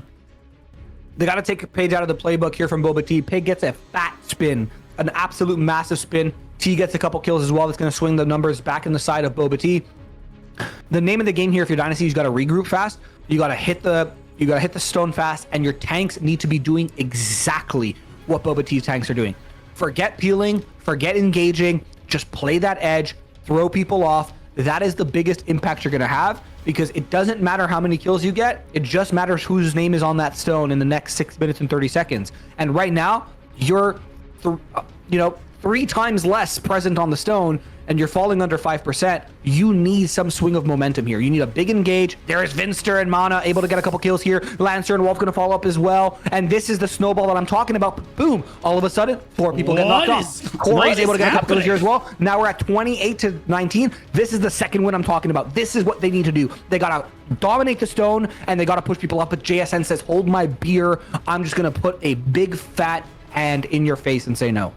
Yeah, absolutely. JSN on this Dark Blinder class coming up huge for Boba Tea right there, carrying that engagement for his guild, because the rest of them got wiped. That was almost a complete tragedy, but he saves it for Boba Tea and is now kiting around all by himself, trying to DPS the entirety of Dynasty. Look at Dynasty's percentage climbing now as they need to control this. They know they cannot relinquish control of this stone as we tick down to 5.5 minutes. They're back up at 18% and climbing. Look at that kill feed. They're pushing people off the edge. Z-Tech gets another kill feed. Detroit and his Static are performing again. Waffle, I believe his name is Wolf, but he just spelled it wrong in character creation. That's fine. But tragic. Waffle doing his best as well. He's consistently one of their top DPS. Facebook from BDO down here as well. Spear at Dagger user doing a great job in this match. Right now, they're still on top. Almost 2 times as many people as Boba Tea at this moment. They're taking over the 30% mark. They're on good pace right now, Gretton. Yep.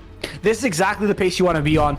At this point, it doesn't really matter. You just kind of want to cap as fast as possible, but this is still okay pace. As long as you're able to tick every couple seconds, you're going to be able to get the stone. That's what LF, I think, is trying to relay to his team. It's like, hey, oh, that's a huge pull, by the way, from the side of Dynasty. But again, the answer back from the side of Boba Tea is they're able to swing numbers in their favor. What you need to avoid here if you're Dynasty is you need to avoid going into the red.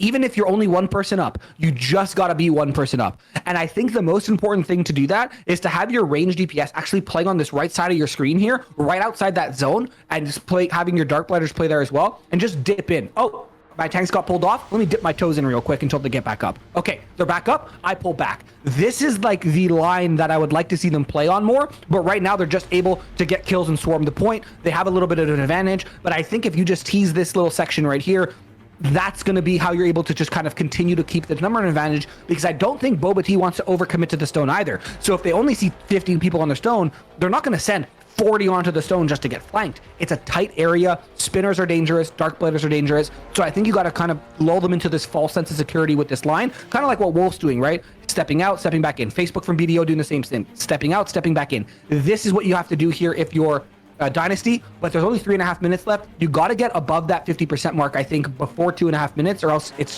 you won't have enough time.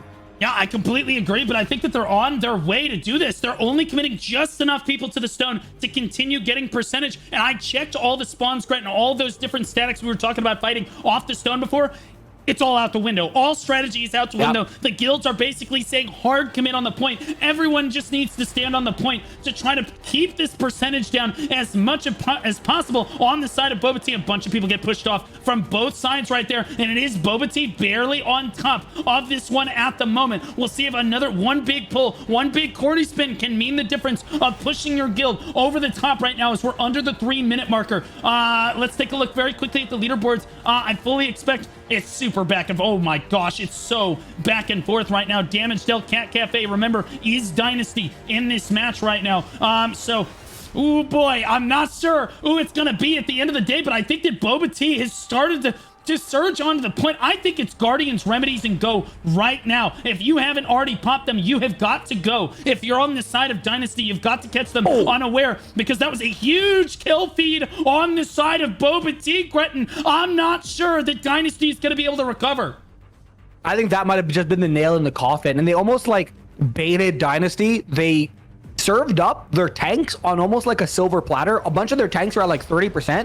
Dynasty took the bait, dove on top of it, and then Boba Tea said, haha, gotcha, and then they just fell back on top. And they look at the numbers, 28-9 on the stone right now. I think this is the last-ditch effort now for Dynasty, but it's going to be very worrying because this was Dynasty's map pick here, Blue. If you lose your own map pick, you go up back against the wall in this best of 3 in this third place match.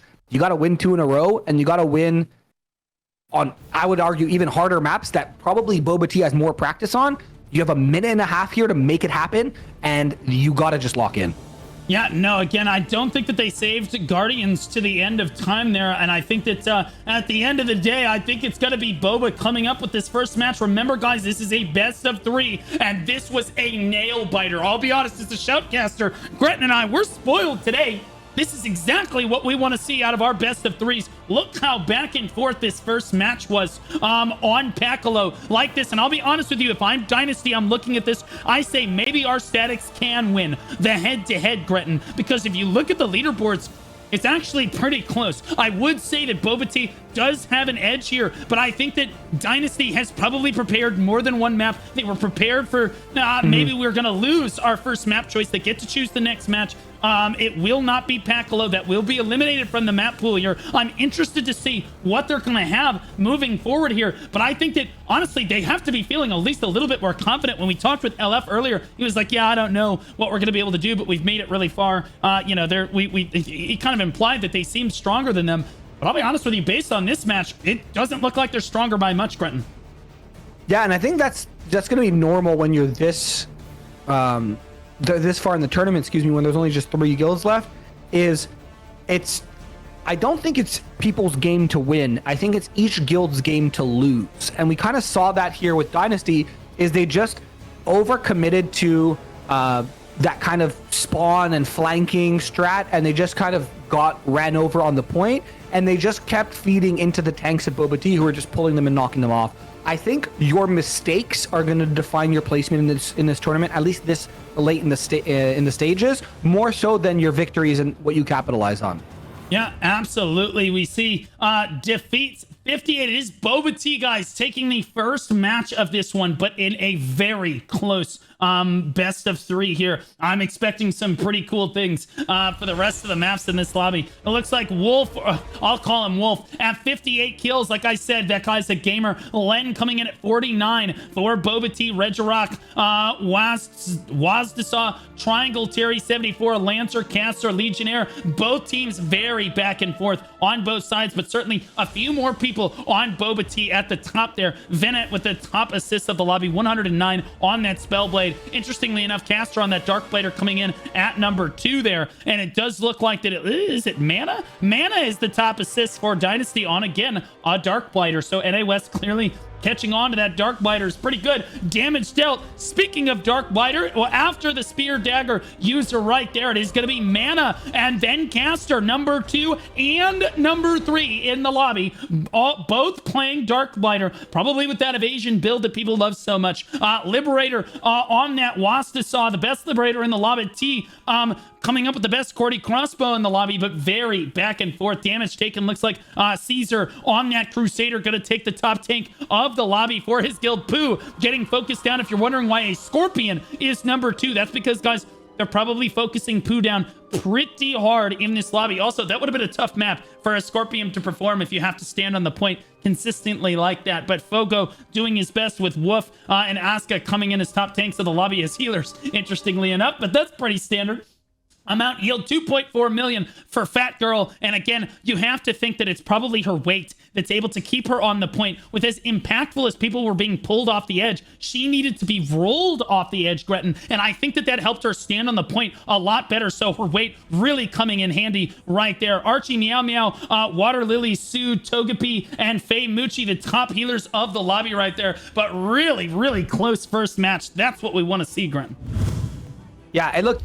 Listen, both guilds looked really sharp, but I think at the end of the day, Boba Tea just played cleaner, and that's what's gonna matter in this tournament when we're this late into the stages. Is that your mistakes are gonna be why you lose, and I think LF is probably coaching his guild through it. Like, hey, we crushed in these areas, we really sucked in these areas. Maybe don't pick a stone with elevation into a guild where their tanks are like this demonic with how feral they get. They're like, oh, I see edge, I stand on edge, and I plant my feet here, and you know, this is my rifle, this is my gun. This is literally how their tanks are playing when it comes to elevation. So you really have to just try to avoid that if you're Dynasty. I did like how Dynasty fought ball v ball in close quarters. So now let's take a look at that. Yeah, let's take a look at that real quick. We do have an instant replay of this one. You can see both guilds squaring off like this at the very start of the match. You see Dynasty dive down. They're trying to group up Boba Tea on that left side of your screen there, guys. You can see they're trying to push him back. They're going to try to get Cordy spins on a bunch of people as they group up into that corner. They actually dove down on this left side. That has to be in response to what we saw over in NA East. Interestingly enough, they didn't want them cheating into that corner, and they get a big kill feed. They got the engage that they were looking for there, Gretton. The ball v ball, Dynasty, I'll be honest with you, they looked really good. But again, when it came down to the skirmish, they just didn't quite have it. Yeah, and again, that just comes down to the fact that you're losing a lot of your big hitters to the tank pulls, right? And I was watching, I mean, we saw one of the top DPSs in the lobby was Mana, right? But on Dark Blighter. But they're not playing a single target burst you down build. They're playing, like I mentioned, with Deckman's Wand, which is a kind of AoE Ray of Disaster, kind of soften a bunch of targets and then, you know, curse bomb where I can. So all they can really do is, you know, either get them from 50% to 0 or 100% to 50. Someone has to do the rest, right? And when your DPS are getting pulled off by tanks who are like foaming at the mouth, it's really hard to do that. I wouldn't be surprised if we see a map pick here in map number 2 that has 0 elevation, because like we saw there, that initial engage really clean on the side of Dynasty. Yes, Boba Tea also though was able to punch back. So even though they lost that, you know, a huge chunk of players on that at first engage, we saw that kill feed towards the end of the replay was all red, right? So I think it's not going to be an easy match if you go like no elevation, example a Talus or even an Azrael, but it is going to be a hard-fought match on both sides, and I wouldn't count Dynasty out just yet because, I mean, again, these guilds have had a lot of practice playing against each other. I think there's going to be some curveballs that are going to come into play here. Yeah, I think that honestly, I don't think that the elevation. I think the elevation was something they were counting on, and I think that that helped make the map a little bit closer for them at the end of the day. Yes, it ended up being Boba Tea's tanks, ended up being demons, but you saw how close they actually came to beating them on that map. So I'm interested to see what map do you look at now if you want to remove elevation and maybe you don't want it to come down to the front line necessarily, because it got really close. They're capable of wiping them. They're capable of taking control, but they struggle to keep control. So honestly, you might look at something like Manticus. I know that sounds crazy, and there is elevation on Manticus, but like at the end of the day, it's a curveball. They're probably not prepared for Manticus. You can come from that high ground, and you saw the DPS on the side of like the DPS like Ninefall and Mana and things. They all want to stand up on those high grounds. They can stand on that high ground on Manticus and contribute to the point. If you go up and all the way around, that might just be the play. Well, we won't have to wait much longer because we have Pix and Ban in, and like always, Grenton is right. So God, Aquilo I obviously was gets about auto to say, banned. I was like, they could go to this map, but like, yeah, okay, you're Listen. right. You're right. Okay, all right. Aquilo gets auto banned, right? Because we just saw it. So the bans now, Boba Tea won, and they choose to ban. So the bans for the entire series so far: Aquilo, Grand Aelon, Chernobog, Leviathan, and Manticus. Oh, they And then banned my map. Okay, I just want to be clear. I was right too. They had to ban it. Brother, Okay, I'm just it was saying. banned in map. It was banned in match 1. Yeah, of course, because probably for the same reason. Yeah. Because they'd be too close. Too close. Yeah. So Dynasty said, "All right, Grenton, we believe in the bald. We're going to Talus," Interesting. which is what I thought. Just watching how they played, I agree. The elevation did help them at times, but they lost so many people to the tanks of Boba Tea, just throwing them off and knocking them off, that I think, like, even if LF didn't want to go to Talus, his guild was probably screaming in his ear saying, if you dare pick a stone that we can get thrown off of again, I'm just alt F4ing. Like, they looked miserable towards the end of that Riftstone because they were just getting chain pulled off. I think there was someone on Dynasty who was saying, like, kill me please in the chat. They were just like, they're fed up of getting pulled off. So I'm not surprised to see Talus. I think Talus lends itself better to the comp of Dynasty. Like I mentioned in match number 1, I think Boba Tea is set up more for this small skirmish playstyle, play on the flanks, thwart and engage, but then hit your backline, where I think Dynasty is much, at least compositionally speaking, much stronger in a ball v ball. I completely agree with you. And I'll be honest with you, I don't think Dallas is actually a bad pick.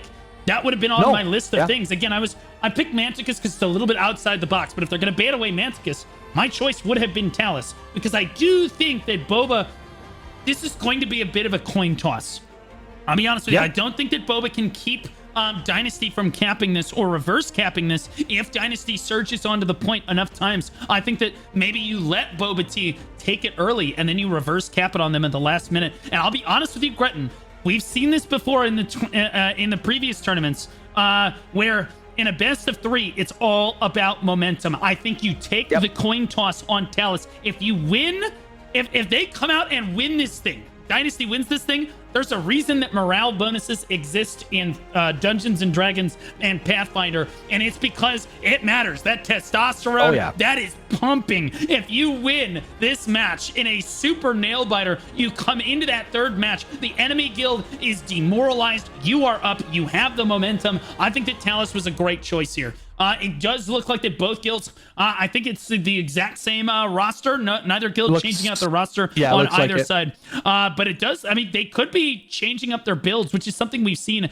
in this tournament so far here. You know, if you're playing against heavy endurance or heavy evasion guilds, and you know that ahead of time, Dynasty already knows they can hard counter the builds of the enemy guild. We saw them do that against Pineapple, and that's why they won that match pretty convincingly overall. And so, like, they had to have prepared. They know what their alliance members are building, so there's that aspect as well, Gritton. Yeah, and I think, I mean, at this point in the game, a lot of people are just going to have, because of how the gearing works in Throne now too, like it's not super difficult to have multiple sets with locking in gear and not having to actually level it, just trading it out.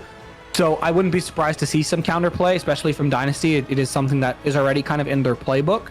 I do see, I mean, just because I was looking at him previously, I do see that Snow actually took off the Bellandir SNS and put on the Bulwark, which makes sense because you don't really need to make clumps on a stone that the capture size is like the size of my pinky toe, right? Like, it's so small that if you need to make a clump there, your AoE is just non-existent anyways. So getting on Bulwark to actually set up people, pull in another 3 people into the clump, I think is a very good choice. So there's definitely going to be some build swaps here, but like you mentioned, it looks like the comp is rather similar to what we saw in match number 1. Yeah, interestingly enough, Dynasty knows how to play on this stone super well. In their match with Eclipse in the losers bracket earlier in this tournament, guys, you remember that match got super close, and it was, they did the reverse cap strategy. They allowed their enemy to cap it early, and Eclipse looked like they had it, and then they reverse capped it at the very last moment, or they reverse capped it with about 7 or 8 minutes left on the clock, and Eclipse just could not initiate a cap for like 7 minutes. They just could not get a cap going. So the front line for Dynasty has itemized to prevent them from doing just that.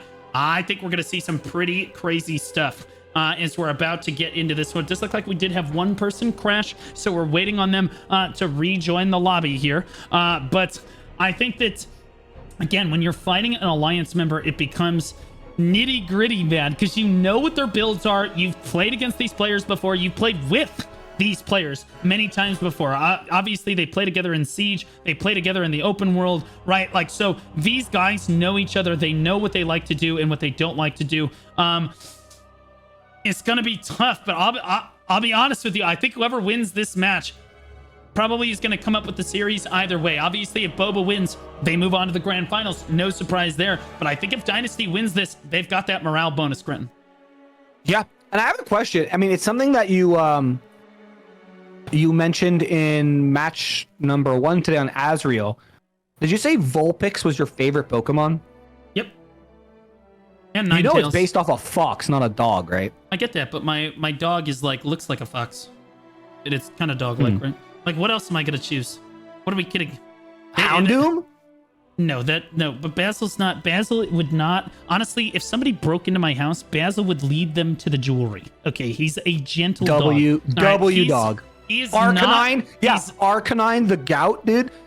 Listen, I'm pissed, by the way. I don't want Boba Tea to win this tournament purely because I looked through the entire roster. No Houndoom, no Persian, no Absol. 3 top-tier Pokemons. What's going on here, guys? What are we doing? Whoa. What universe are you living in that Persian is a top-tier Pokemon? Can we back up for a minute? You're going to tell me my goat Giovanni's cat isn't W? Okay, all right. And Absol isn't W? Like, come on, what are we saying here? The lobby's ready. He's clearly delusional. That shows you what he knows about Pokemon overall. It is what it is. What are you going to do? The lobby is ready to go. It looks like we are in to our next match of the day on Talus here. As both guilds start to spawn in, I finally find my bearings. There we go. On our way over to the stone. I hope that they spawn on opposite sides here. It does look like they've swapped colors on us. Red is Dynasty. Yellow is Boba Tea. And you see Dynasty on that left side. No way they spawned in behind them. Oh my God, they spawned in behind him. Dynasty turns around, goes for a full engage. Good wrap by the flankers on the side of Dynasty right there. But oh my gosh, Ninefall with 3 kills right there. The kill feed very back and forth, but starting to look a little bit more yellow favored here, Gretton. Yeah, it's an actual bloodbath between both these guilds, and this is exactly kind of what you want to do here, is you want to test the, even ground fighting power of your opponent and kind of see how your statics perform, test and engage. This first 4 minutes, some people think of it as like useless or just like kill padding, but it's exactly how you find out how you're going to play the next 20 minutes of the actual Riftstone, is just by kind of deciding what can my static do, what can't my static do. And look, like both sides are just trading blows back and forth, and because they're so close to the to the spawn, it's just going to be like this for like 3 minutes until one guild just decides, all right, well, listen, we've had enough. We're just going to regroup. We're maybe spawn, at Portal 3 and come from the north side of the map. But right now, it's just so back and forth. I am seeing a bit more yellow, right? I am seeing a bit more from Boba Tea in terms of actual kills being secured. But we're seeing the fight slowly, like, almost shimmy over, like they're in this dance, slowly but surely, towards that Riftstone here, Blue. Yeah, little by little, they are moving over there, but the kill feed is very back and forth. I think that Dynasty loves what they're seeing in this kill feed so far, because again, they're not going to look. I do not expect them to try to cap this early on. I think that they're going to wait and try to reverse cap this, just like they tried to do against Eclipse. But Eclipse waited a little bit too long. I think that, again, Dynasty took the cap. Actually, if I'm remembering correctly, Dynasty took that cap right away. Eclipse waited way too long and was not able to initiate a cap on them. This time, I think they're going to try the opposite strategy, and I think they're going to basically try to cap this, and with a few minutes left remaining, they're just going to try to consistently keep Dynasty, try to keep Boba Tea from capping the point here. Yeah, and that's that's exactly what's happening here on the side. On both sides, they're just, again, this is where you just got to try to figure out what's going to work on this map. I mean, when you look at the actual capture zone of Talus, it is extremely small. And I think that right now, Boba Tea, I would like to see them try to engage tighter, just to kind of see how they fare in terms of that close quarter combat. Because as you saw there was a clump that was formed. Your kill feed was all red. All right, now we're spreading out again. We're seeing some yellow. that's not a luxury you're going to have if you're Boba Tea once the caps start, is you're going to have to commit bodies to the point. And I think that's where Dynasty actually excels. And I think right now that's just giving them a little bit of confidence, knowing that every time they take a tight engage, they just win it, right? So I think if you're LF and you're the rest of Dynasty, that's exactly what you're wanting to see. You're like, okay, our thought process is sound. We're losing on spread engages. We're winning on closer engages. And that's what you just got to replicate here in a minute and a half when the stone happens. I know Snow is fully ready to cap this with his evasion build, so I wouldn't be surprised to see Dynasty cap it first here. Yeah, absolutely. You see T in the middle of everything on this Cordy, on this side of Boba Tea here. Gonna look for a spin. Gets flipped in himself, though, and bursted down. He's gonna go down. Clearly, they are focusing him. This is super back and forth with a minute left on the clock. Both guilds shifting towards the Riftstone, but I think that both guilds might be waiting until the last minute to cap this, because I think they're both worried about a reverse cap. Let's take a look at the leaderboards. It's Wolf once again at the top of the leaderboards right there. 13 kills for Cat Cafe right there. I believe he's playing for Dynasty in this match. Smelly, Lancer, Corey, Detroit, all down there for Dynasty. Honestly, dominating on the DPS right here in a straight up fight. It is Dynasty winning all over these leaderboards, but damage dealt, Boba Tea is managing to battle back a little bit. But I'll be honest with you, Dynasty's looking pretty good in the head-to-head fight. Maybe they just misunderstood and just how strong their statics actually are in this one, Gretton. It does look like 25 seconds left on this cap. I don't know. We're both shot callers here, Gretton. I've given my opinion. I'd be waiting to cap this. Are you capping this right away, or are you just gonna are you gonna let the time tick down first? No, I think like you said earlier, momentum is key. I think you gotta punch them in the mouth. Like right when it becomes active, you need to cap. Like, look, Snow's already ready. He's gonna cap it the moment it goes active. You cap it, you take the cap, and then you just continuously just beat them in the face. And that's what you have to do to demoralize them for map number 3. And you just gotta play that tempo, because like you said, if you win this map and you win it convincingly, that is a huge momentum swing going into map number 3. And if you don't, right, if you win and it's like super close, yeah, you'll have that surge of like, yeah, we did it, boys. But it's not gonna be as, testosterone filled, so to speak, as if you were to just take an early cap, not give it up, and just punch them back. But Boba Tea's going to make that a lot harder to happen, like a lot easier said than done, with how they're actually just swarming the point here now. Yeah, I'll be honest with you. Again, they're honestly letting them have it. Look, they're intentionally not standing on the point. I knew this is what they were going to try to do this. Yeah, they're going to let him cap this. And Dynasty's strategy here, guys. BBY is actually going to step forward. He's going to try to get a cap up, but they only got 4 people on. You notice how many people they have around the point. They're not actually stepping forward to get on the point. Yep. I think they're just trying to make it look like they kind of want to cap, because they're allowing 27 people on the point right now for their opponent. They've got people circling the point, not standing on it intentionally. You see Caster off on this left side on this Darkblighter. He's not on the point. This is all, again, looks very intentional. I think they're trying to bait their opponents to take this cap. LF is going to go for this reverse cap on this one. There's the cap coming through, just like you said for Dynasty. Now, it's going to be on Boba Tea. We'll see if Boba Tea... I think that, honestly, you can initiate this cap right away, Brenton. Yep. Like, you can just kind of initiate and then just feather it. If you get really close to capping it, you just pull everybody off the point and wait until the very last minute. But you want to get that point initiated as soon as possible. There it is. Yep, there's the point initiated. But I wouldn't expect them to try to cap this right away. No. We'll see, though. We'll see as we get closer to on the percentage here, whether or not it's just going to get snuffed out or whether they're going to climb a little bit too quickly. They do have 18 minutes to get this reverse cap off, and they're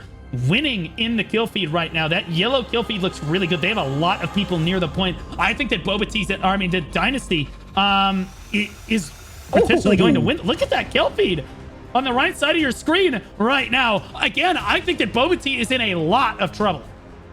Yeah, Pig just hit a fat clip on the entirety of the Dynasty roster. But I actually think that what you were mentioning earlier, where Boba Tea wasn't trying to cap, was on purpose. Because I don't think they win close quarter combat, and I think they know that. So they were trying to kind of thin the herd of Dynasty before pushing onto the point, and that's exactly what's happening here. They're not actually stepping onto the point. They're trying to get as many kills as possible spread out, which is working right now as you take a look at the kill feed. And then, okay, cool. We staggered them. Now we can step onto the point, get a few points %, and then back off. Because right now, Dynasty is just doing so much better at that close quarter combat. And right now, Boba Tea is doing so much better at that spread out combat. The issue is, this was a great pick from Dynasty because you can't win this purely doing spread out combat. You need to commit at least 10 plus bodies to the stone, or else you're just never going to cap it here, Blue. Yeah, absolutely. Again, that yellow is Boba Tea in this match, so they're starting to battle back. Their kill feed looks a lot more yellow than it did about 2 minutes ago as they start to basically dominate in that kill feed. And I think that Dynasty, as much as red as it was looking before, now it doesn't look very red at all on this one. I'm sorry, Dynasty. Wait, do I have this mixed up? Dynasty took the cap. It's Boba Tea trying to attempt to cap this now. Yeah, okay. So, yeah, okay, take everything I said and just reverse it. It's because the colors have me mixed up. Just take everything I said and reverse it. Basically, Boba Tea is slowly working their way up on this cap. The kill feed is heavily favored in on their end right now.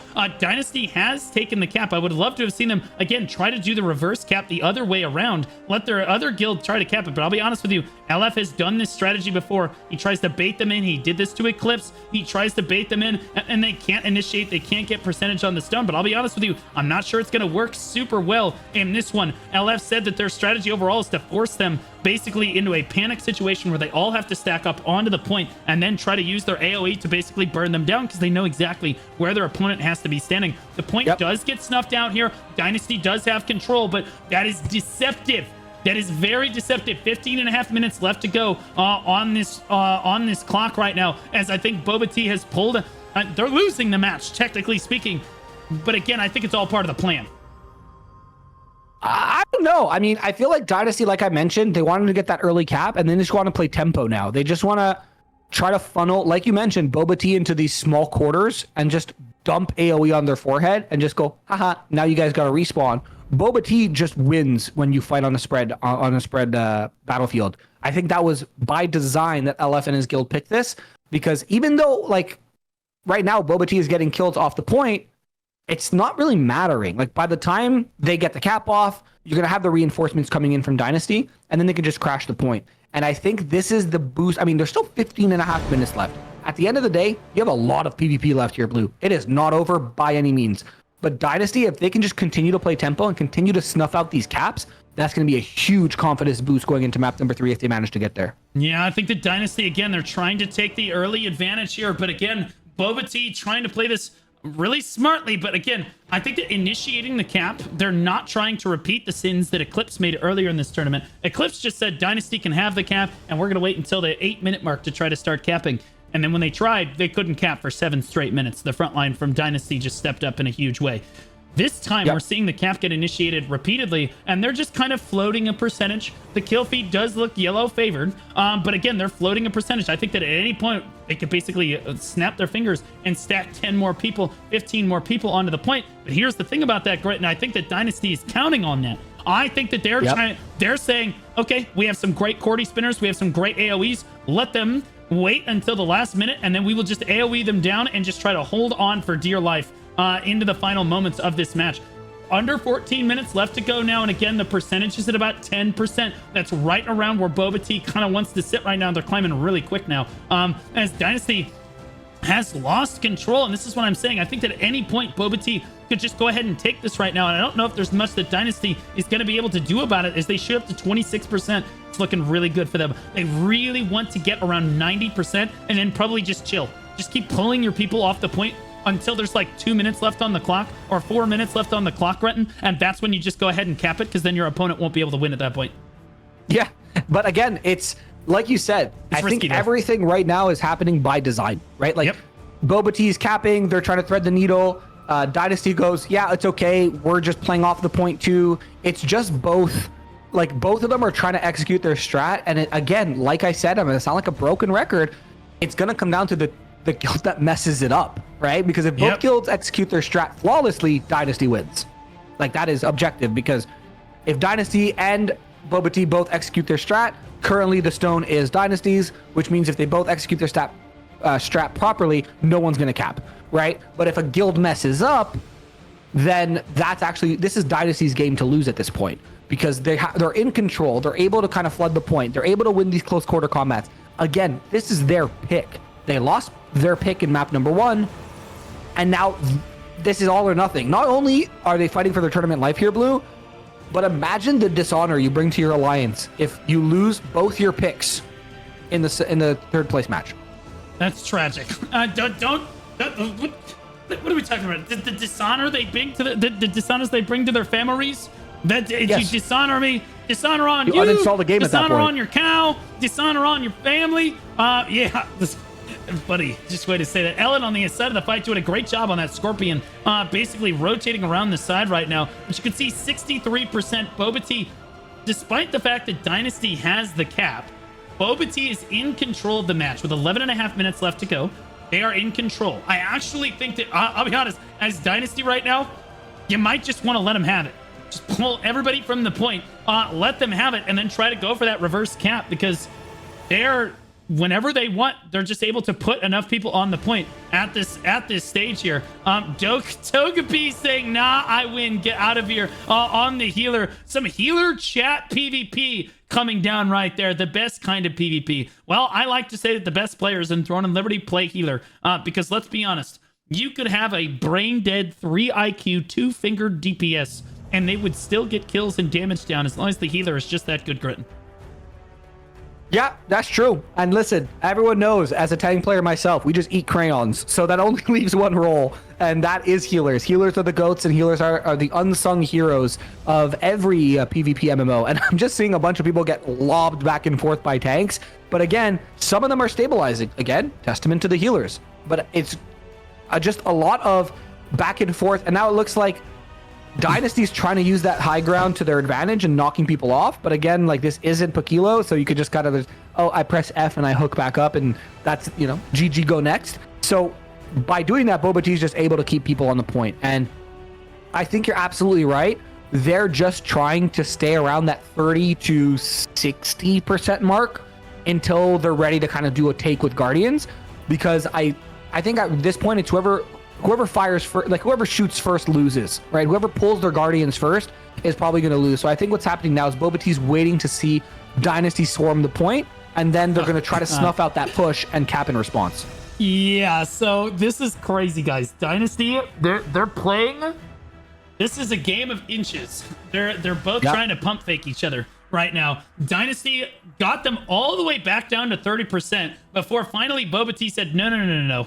We're not allowed. We can't, guys. We got to get at least a few more percentage. Boba Tea wants to sit around 80 to 90%. That's where they want to be comfortable right now. They are uncomfortably at 42% right now. As they start to stack forward a little bit, you see Waz Dasa was up in that tree for a lot of time there, a lot like Expeke before him. And before you ask, yes, it was the real Expeke from League of Legends, the backdoor king himself. Maybe his girlfriend might not like that name too much, but honestly, he was a super gamer in that match too. But sadly, his guild came up short for him there. JSN on the side of the fight right now with this Dark Blighter, certainly one of the top DPS of the lobby overall, as we see a lot of Dark Blighters on both teams here. Good sleep right there going down as people get pulled in. Good Cordy spin to try to follow that one up. And again, we're at 50% with 8.5 minutes left to go. This match is really going to heat up right around the 5-minute mark right now. We're going to see where the rubber hits the road. At about the 5-minute mark, we're really going to see just who is winning this match. Yeah, it's going to be an absolute bloodbath in about 3 minutes and 20 seconds here, folks. And it's going to be crazy. I'm actually kind of concerned for Boba Tea, and maybe, you know, I don't have to be, but I think when it comes time to clash, that's when Dynasty is going to actually be able to step up. But Boba Tea is doing such a good job of building this lead right now, 60% capped. If they can get up to like that 75, 80%, even if they lose that kind of clash of titans when we get to that 5-minute mark, they'll have enough time to come back before they get completely drained out of their contribution here on the Riftstone. And that's going to be all they need. They can come back rather healthy. Cooldowns are probably going to be up by then, and they can punch back and try to cap that stone. And this is kind of reminiscent of your tier 1 tournament here, Blue. First cap is like almost a detriment, because right now, if you're Dynasty, you're not fighting to cap. You're fighting to not lose your cap, because there's no time to recap if you do. Yeah, absolutely. People say Twitch ad revenue doesn't pay. It pays the tournament directors. I'm not really getting paid almost anything to put this tournament on. Again, it's not like I'm sponsored or anything. AGS is supporting the tournament, WAGS. But nobody's really paying me to put the tournament on, and most of the proceeds from the tournament are going to pay tournament staff. fortunately enough. I do appreciate the community support of the tournament, and I know how important it is to the community, so we fit it in. It's just 600 hours of my time, no problem. We're looking at 80 here. It does look like we have 57%. Brett, we're under 7 minutes now. Yeah. There's 57%. I'm going to be honest with you. If I'm in Dynasty, Dynasty's in a better spot right now because Dynasty is holding on to that percentage. You do not want to be in the 50% mark with 6.5 minutes left to go. Boba Tea is struggling, and we started to see this. Maybe we were on Copium before. Boba Tea really struggling, and LF showing why taking the stone early is always to your advantage in most cases here. Yes, we see some cases where waiting to take that stone and reverse capping is good, but again, LF trusting in his guild here. We'll see if that is misplaced, but I'll be honest, they're in the 40s now. They're going the wrong way, Gretton. Yeah, listen, 70% of the time it works 100% of the time, and that's what's happening here with LF Strat. It's exactly what I said at the beginning. They want to take the stone early. They want to punch. They want to dominate. They want to carry this momentum into map number 3. And I do think right now, Dynasty is the better guild in close quarters. Like I said, for like 7 different times, I think, during this fight. And they're just showing it. When they spread out, they get picked apart. Kill feed goes yellow. When they kind of come close and lock in, hold hands and sing Kumbaya together, they're able to just wash Boba Tea off the map completely. And this is exactly where you want to be now if you're Dynasty. I would actually like to keep them below 50%. If you can keep them below 50%, going in under that 4-minute mark, you're in such a good spot. But it's going to be very important here, Blue. We just got to keep an eye out when people pull the trigger on their Guardians. Yeah, we're at 5 minutes now. Snow, interestingly enough, SNO with a smiley face at the end of his name. He's playing your favorite weapon loadout, SNS Dagger over here, doing what he can. The gout. Yeah, the absolute gout. I'm not sold on it, but you know what? He's got a Tevent Dagger, and when one acquires the Tevent Dagger, one plays the Tevent Dagger at the end of the day. Well, 63% now as we tick underneath the 5-minute marker of this match. Boba Tea, this is going to come down to the final minute of the match. Boba Tea is struggling to keep this above 60%. They are climbing in percentage, but Dynasty, Z-Tech getting a big kill feed right there to wipe them back off again. And they're back in the 50% again. 4.5 minutes on the clock. This is when Boba Tea is supposed to be capping the stone, Gretton. If everything was going according to plan, this is where Boba Tea would be reverse capping the stone, but it's where Core is filling the kill feed. And I'll be honest with you, that coin flip is looking awful good on the side of Dynasty right now. Yeah, like I mentioned, Dynasty wants this clash to happen. They're waiting for this clash to happen. Both teams have the exact same strat, but just a bit differently. But all roads lead to clashing on this stone. And I think Dynasty is just doing so much better. If you actually take a look, the entirety of Dynasty is just funneling the enemy Boba Tea guildies into the southwestern corner of the Riftstone. And that's just where that's where you go to die. That's all that's happening. This corner right here that I'm zoomed in on is just where the fight is going to happen. Look at all these red names around, and you have this sea of yellow, and all they're doing is they're either throwing you off the cliff or plopping you here on top of their tanks, and then the AoE kind of comes. And then now, I think Boba Tea finally realizes that they're trying to wrap around the long side of the stone and go around, and it's actually working for them. Now this time, Dynasty's gonna have to turbo dive into it, and that's exactly what they do. And down goes Venruki. Boba Tea is just getting wiped here. Yeah, playing right into their hands. Boba Tea now has to force everybody into a tiny little hug box, is what I'm gonna call this Riftstone here, Gretton, for the remainder of time. The cap zone on this zone is really small. You can see this little hug box where everybody has to stand with each other and sing Kumbaya together. Corded crossbows love singing Kumbaya while holding hands right here, and that's exactly what we're seeing Dynasty do to the entirety of Boba Tea. Every time they all step onto the point, it is Boba Tea, all right, it is Dynasty collapsing down on them. You see this big surge in like players on the side of Boba Tea. They get a big kill feed, but the moment that everybody comes back, Dynasty's able to collapse in, and they all have to stack on top of one another.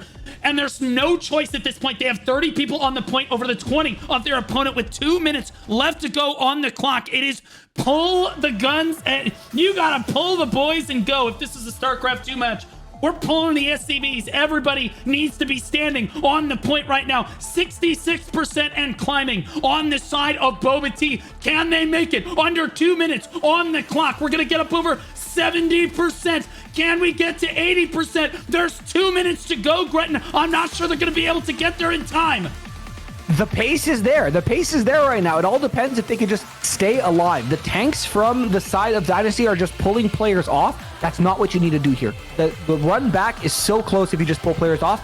The best form of removal here is player removal. You just got to kill them and then snowball your momentum, which is what's seeming to happen now. Oh my God. God. Boba Tea is doing such a good job of just controlling this southeastern side of the point. They're planting their feet 85% finally now. Oh my God, No T just way. gets an insane kill. Oh, That's XD also huge. gets an insane kill. And this is exactly what they need. 40 people almost on the point here, Blue. 41 now. And this is, they're actually going to cap this. This is insane. Dynasty's throwing. 92, 93, Boba out of nowhere. It's Dynasty with their strategy at the 4-yard line is going to fumble. Boba T said, you don't know best. They will take it at the end of time. The Gauts, as it were, 1 minute left on the clock, literally 53 seconds to go. They cap it. They waited until the final moment. It was all remedies, all guardians, and they ran them down. One convincing push. They struck and they struck gold, Gretton. Yeah, that was absolutely insane. And oh man, Dynasty just threw that in the last minute. Like, they had the tempo and their tanks, I think, just tried to get creative. Like, they're like, oh, I'm going to start pulling people this way and pulling people that way. It's like, no, just continue to run the meat grinder. That's all you have to do. But 10 seconds left. It's all but over. Where is, was it Fat Girl on the side of Dynasty? They can sing now. It's going to be a 2-0. Yeah, absolutely. 2-0 on their side. We saw BBY said, I'm gay, but no one will see this. It's okay. It's Pride Month, buddy. Let's go. Happy June. Over there. We got the gauge emotes coming through for them. Waffle with the top kills of the lobby. Wastasaw right there. T, Legionnaire, Regirock, Pig, and Archer rounding out the top of that lobby. The assists look like 176 assists on the side of Venat right there. It looks like the top on the other side was Wolf again. Damage dealt 6 million for Wolf. Mana coming in at 5.6 consistently on that Dark Blighter, doing a great job. Castrated at number 4 on another Dark Blighter, and the Spellblade from Benat coming in at number 3 right there. Legionnaire rounding out the top 5 of the damage dealt in the lobby. Damage taken 3.1 million for the Crusader. CZZR Caesar right there. Vinster in at number 2. Show Fogo and JYUV Grace rounding out the top 5 of the top tanks of the lobby right there. The amount heal looks like it's Minoka. Interestingly enough, we're seeing Waka Pack, Mooncakes, Reggie, and Togepi rounding out the top 5 on the side of Boba Tea right there. I don't see, there's Fat Girl at the very bottom. It's probably her weight weighing her down all the way down there at the bottom of the leaderboards. I don't see Amy. There's Amy down there. Honestly, her static just must have been doing such a good job, and that's something we don't talk about very often, Gretton, is the static. You know, you're not necessarily a bad healer because you're low on the healing leaderboards. Maybe your static is just that good. True. Maybe they just, you know, like, listen, the best way to heal is to kill your enemy, because then there's no one left to do damage. True. Death is the best CC, Gretton. Honestly, now we know it. Dynasty has been knocked out of the tournament. They take 3rd place. We now know we now know which guilds are going to be 1st and 2nd. We just don't necessarily know in what order. It's good fights to Dynasty right there, but now we look ahead to our grand finals match in Gretton. I think it was a pretty close match before. Yeah, I think our match number 1 was pretty close. Like I said, I would like to see Boba Tea not pick a map that is so defender heavy, and if they do, they gotta just play like they did against Dynasty. Like, that second map against Dynasty was so it looked planned. That last 3 minutes looked very coordinated from the side of Boba Tea, to the point where if they did that against Kaonashi, I think that's enough to give them a run for their money. It's the grand finals, right? So it's, I mean, you're guaranteed Lucent, you're your efforts are not for nothing, but all these people are degenerate PvPers. They don't really care about the Lucent. They just want to win. They just want to say one. You know what I mean? Like that's the competitor in them. Yeah, I completely agree. Most of these tournaments could be for almost no prize pool at all. And the guilds would still show up because it's an ego. Like, we want to be the best in the West. And we are about to find out just who that is. Let's take a look at this. We've already seen this. I can just reuse my scene from earlier. Let's just let's just do this. That's fine. No big deal. We'll just slide this right over. Look at that. Oh my god, it's the same thing as before. Guys, look. It's the same team as before. That's crazy. Look, that's insane. Kaonashi, undefeated in this tournament so far. Whoa. And honestly, chat said they're a bunch of weebs. Weeb power on the side of Kaonashi. Over here, Dynasty just got knocked out of the tournament right here. They're in it with Boba Tea. Kaonashi actually doesn't even feel that they're necessarily stronger than Boba Tea. They said third in their alliance. Boba Tea always says dead weight. I think they think a little bit better of themselves than that. Wait, so who's first? But who's first is the real question, because it's going to come down to it. I'll be honest with you. There's just under 500,000 Lucent on the line for these war game lobbies here. This is the highest stakes that any player in Throne and Liberty in the world has ever played for, Gretton. These guys got to be feeling the pressure. Oh yeah, maybe. I think right now Boba Tea is just high on testosterone from that last match for sure. Like I was saying, that the only way that it's a huge swing in momentum is if they win in like those last couple minutes, which is exactly what happened. So they're fired up. Also, I used to play and coach in CSGO, Rainbow Six. I played League professionally as well.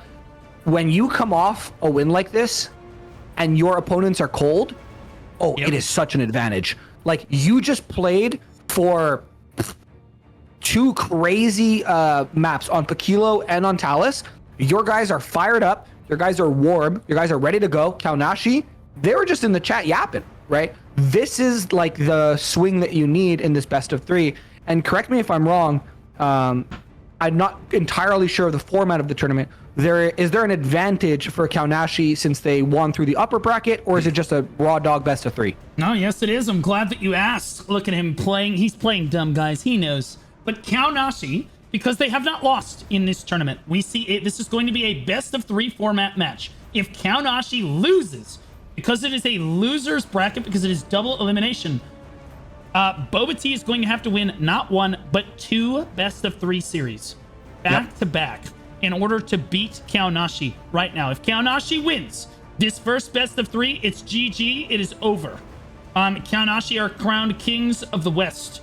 Boba Tea will take second, and we will move on with our lives. But again, Boba Tea fighting an uphill battle, but they are they're warm, like you said. And again, momentum is so important. These guys are ready. They've played a lot of matches already today. They are ready to go. I'm sure they're chomping at the bit. Yeah, I mean, I would be fine. Like, if I'm Boba Tea here, I'm just like, let's go. Do your pick bands. Let's go. I want to, I'm going into the 1v1 arena just beating on my guildies right now because, like, I just don't want to, I don't want this feeling to dissipate. I want to go into this first map fired up, especially if you have to win two best of threes. You want to do a quick 2-0. You want to go in, run a clinic, boom, quick 2-0, go to the next. And then by then, yes, Kaonashi will be fully warmed up and it'll be admittedly harder, but you'll have that huge momentum swing of banging through those first two maps. So Kaonashi, though, we saw them quote unquote cold in the first match, right? Both guilds were cold, both Boba Tea and Kaonashi looked sick. Like, they looked so good. Yes, and like you said, bunch of weebs. All you need their shot caller to do is like queue up their favorite, Erwin speech from Attack on Titan. We're good to go. You know what I mean? Like, we're ready to go. We don't need to warm up. We just got to get hyped. But weebs are easily countered. Okay, you attack their heart, as they say in Spider-Man, because we're all old and we'll understand that reference. You attack their heart. You invade their Discord. Okay, you attack the waifu bot. You steal their waifus from them. They get tilted. You win the match because they can't handle it. Their anime waifus are everything to them. You put a socially well-adjusted female into their Discord. That it's over. That's true. Suddenly, they're all just gonna go out and start looking for some trees to chop down. It's gonna be a little crazy. We do have have interviews before the grand finals here. We're gonna pull them up one at a time here. I'll pull up Soma first. Soma, are you there, buddy? Yeah, it does look like he's here. Okay, Soma, you lost the first match or the first round of the day. Okay, to this team. Now you're back again. Your boys are warm. You're ready to go. You know not to pick Azrael. You guys gotta feel gassed up right now. You're at least number 1 or number 2 in representing NA West in their first tournament ever. These are the highest stakes that any players have ever played at for Throne and Liberty worldwide. What's going through your head right now? Number 1 or bust. That's it. Number 2 doesn't exist, bro. Holy base. Listen. That's I was like sitting on. So the first time you came in here, I was like, okay, like a little L interview, a little bit. You know, you're like, oh, you know, we lost before. We'll come back. You just needed to put forward that Kobe Bryant level confidence. You know, job's not finished, right? Job's not done. That's right. But I have a question for you that has nothing to do with this grand final. Can you, since you're guaranteed Lucent now, can you change your name to Absol? I actually changed my name yesterday. Okay, can you get one of your guildies to change their name to Absol? I can shoot them a message for it. Maybe one of them will. Yep, go ahead. What? Claire? Is there some backstory here I'm not understanding? Because I was expecting you to say gout. Gout? True. Like, at the end of the day, okay, regardless, it is what it is. Okay, so you guys are ready for this third place match. Clearly, you've come in with a different strategy because I can see what pick ban looks like here. But it looks like, how important are these maps for you when you come in? Because you guys got to win not one best of 3. You have to win 2 best of 3s to take this series all the way across the finish line and get that first place. For your sake, I do think that it is possible for you guys to win this, but you need to avoid maps. What do you guys think you did wrong on Azrael that had you coming up short on that map? I think our main ball got a little bit stuck. We're feeling a little weak, to be honest with you. I do agree that maps are really important, but I do think we as a guild have a really big map pool. Honestly, having 4 bans kind of like limits us, if anything, because I'm forced to ban some things that like I might even want to keep open. The Azrael one was a little bit of an eye-opener. I thought we were a lot more comfortable on that than I would have expected going into that match, but I do feel like it was just a little bit of first game jitters, to be honest.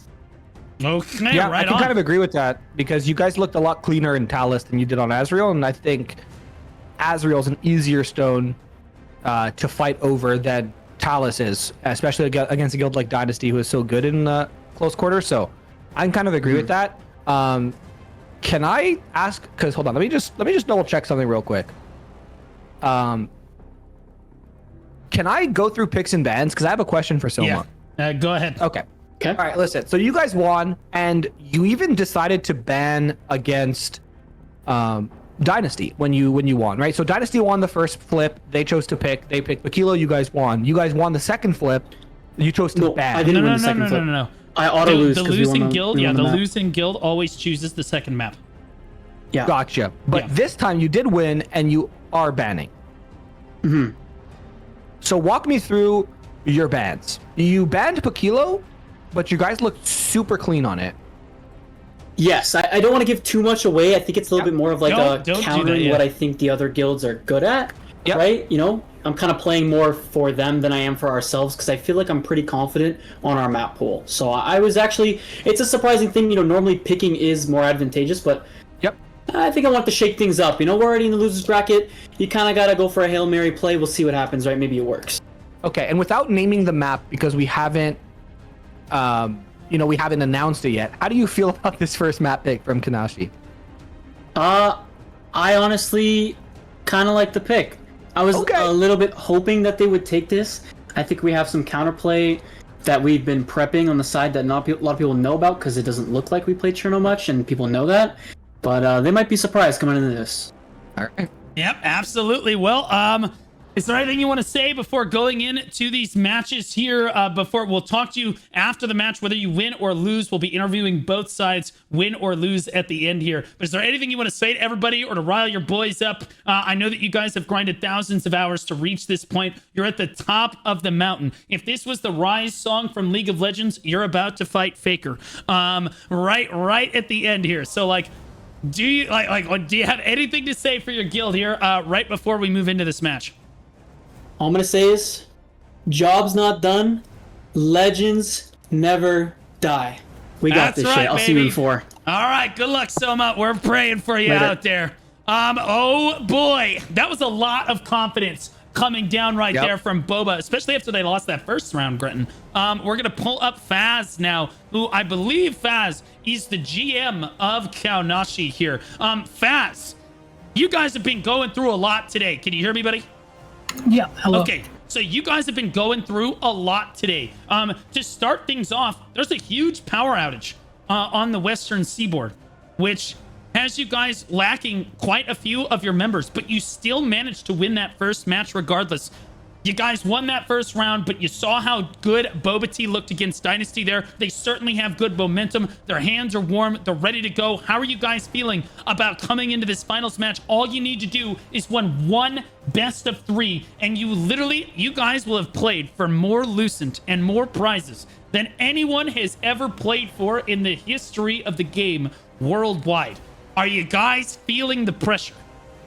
No, I don't think we've had pressure the entire tournament. I think everyone has looked down on us, and I think coming into it, even the announcement I posted when the tournament was announced was like, I really hope we can be top 4 and show that we are a good guild in this game. And now look at us. So I'm full confident. I don't think there's any pressure. I think Boba has all the pressure because they're notoriously a really good guild, and everyone picked them as favorites. And now look at us. Yep, absolutely. Here we go. I'll be honest.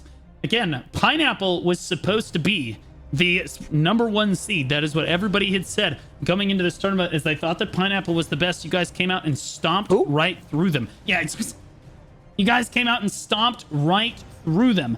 And you didn't even need Malakar to do it in this case. Now you're up against Boba Tea, who is in your alliance. You guys are on the cusp of victory here. Oh boy. Okay, so are you happy with how pick ban went? Did they catch you off guard by picking ban initially? No, not really. I mean, I think every guild should be confident in both pick or ban and confident on most maps, I actually think. I mean, going back to what you said about Pineapple, Pineapple was not prepared to play on most maps, and I think that was their downfall. But I think, especially us, Dynasty and Boba, we're very good on all maps, so. Okay. All right, well, give me a prediction for this. This 2-0? You guys taking this home all 2-0, easy peasy? Oh, I hope so. I mean, we're really close. I can see it going bracket race set. I can see it going 3. Yeah, I don't know. I have no predictions. I'm just happy to be here. There is I love that. What is that? The top. I'm just happy to be included, guys. I know. How is the top guild in NA West representing the PvP community going, I'm just happy to be here? That's the kind of mentality that you gotta have at the top, man. That is a crazy good mentality. I guess my only request is AGS, if you're watching, if we do win, I would like a title in game. Whoever wins, I think they deserve to have a best of the West title. Best in guild title, perhaps. Yeah, well, I really think that'd be cool. At least we're all walking away with Squad Commander today, which is pretty cool. Exactly. For watching the tournament. That's really cool as it is.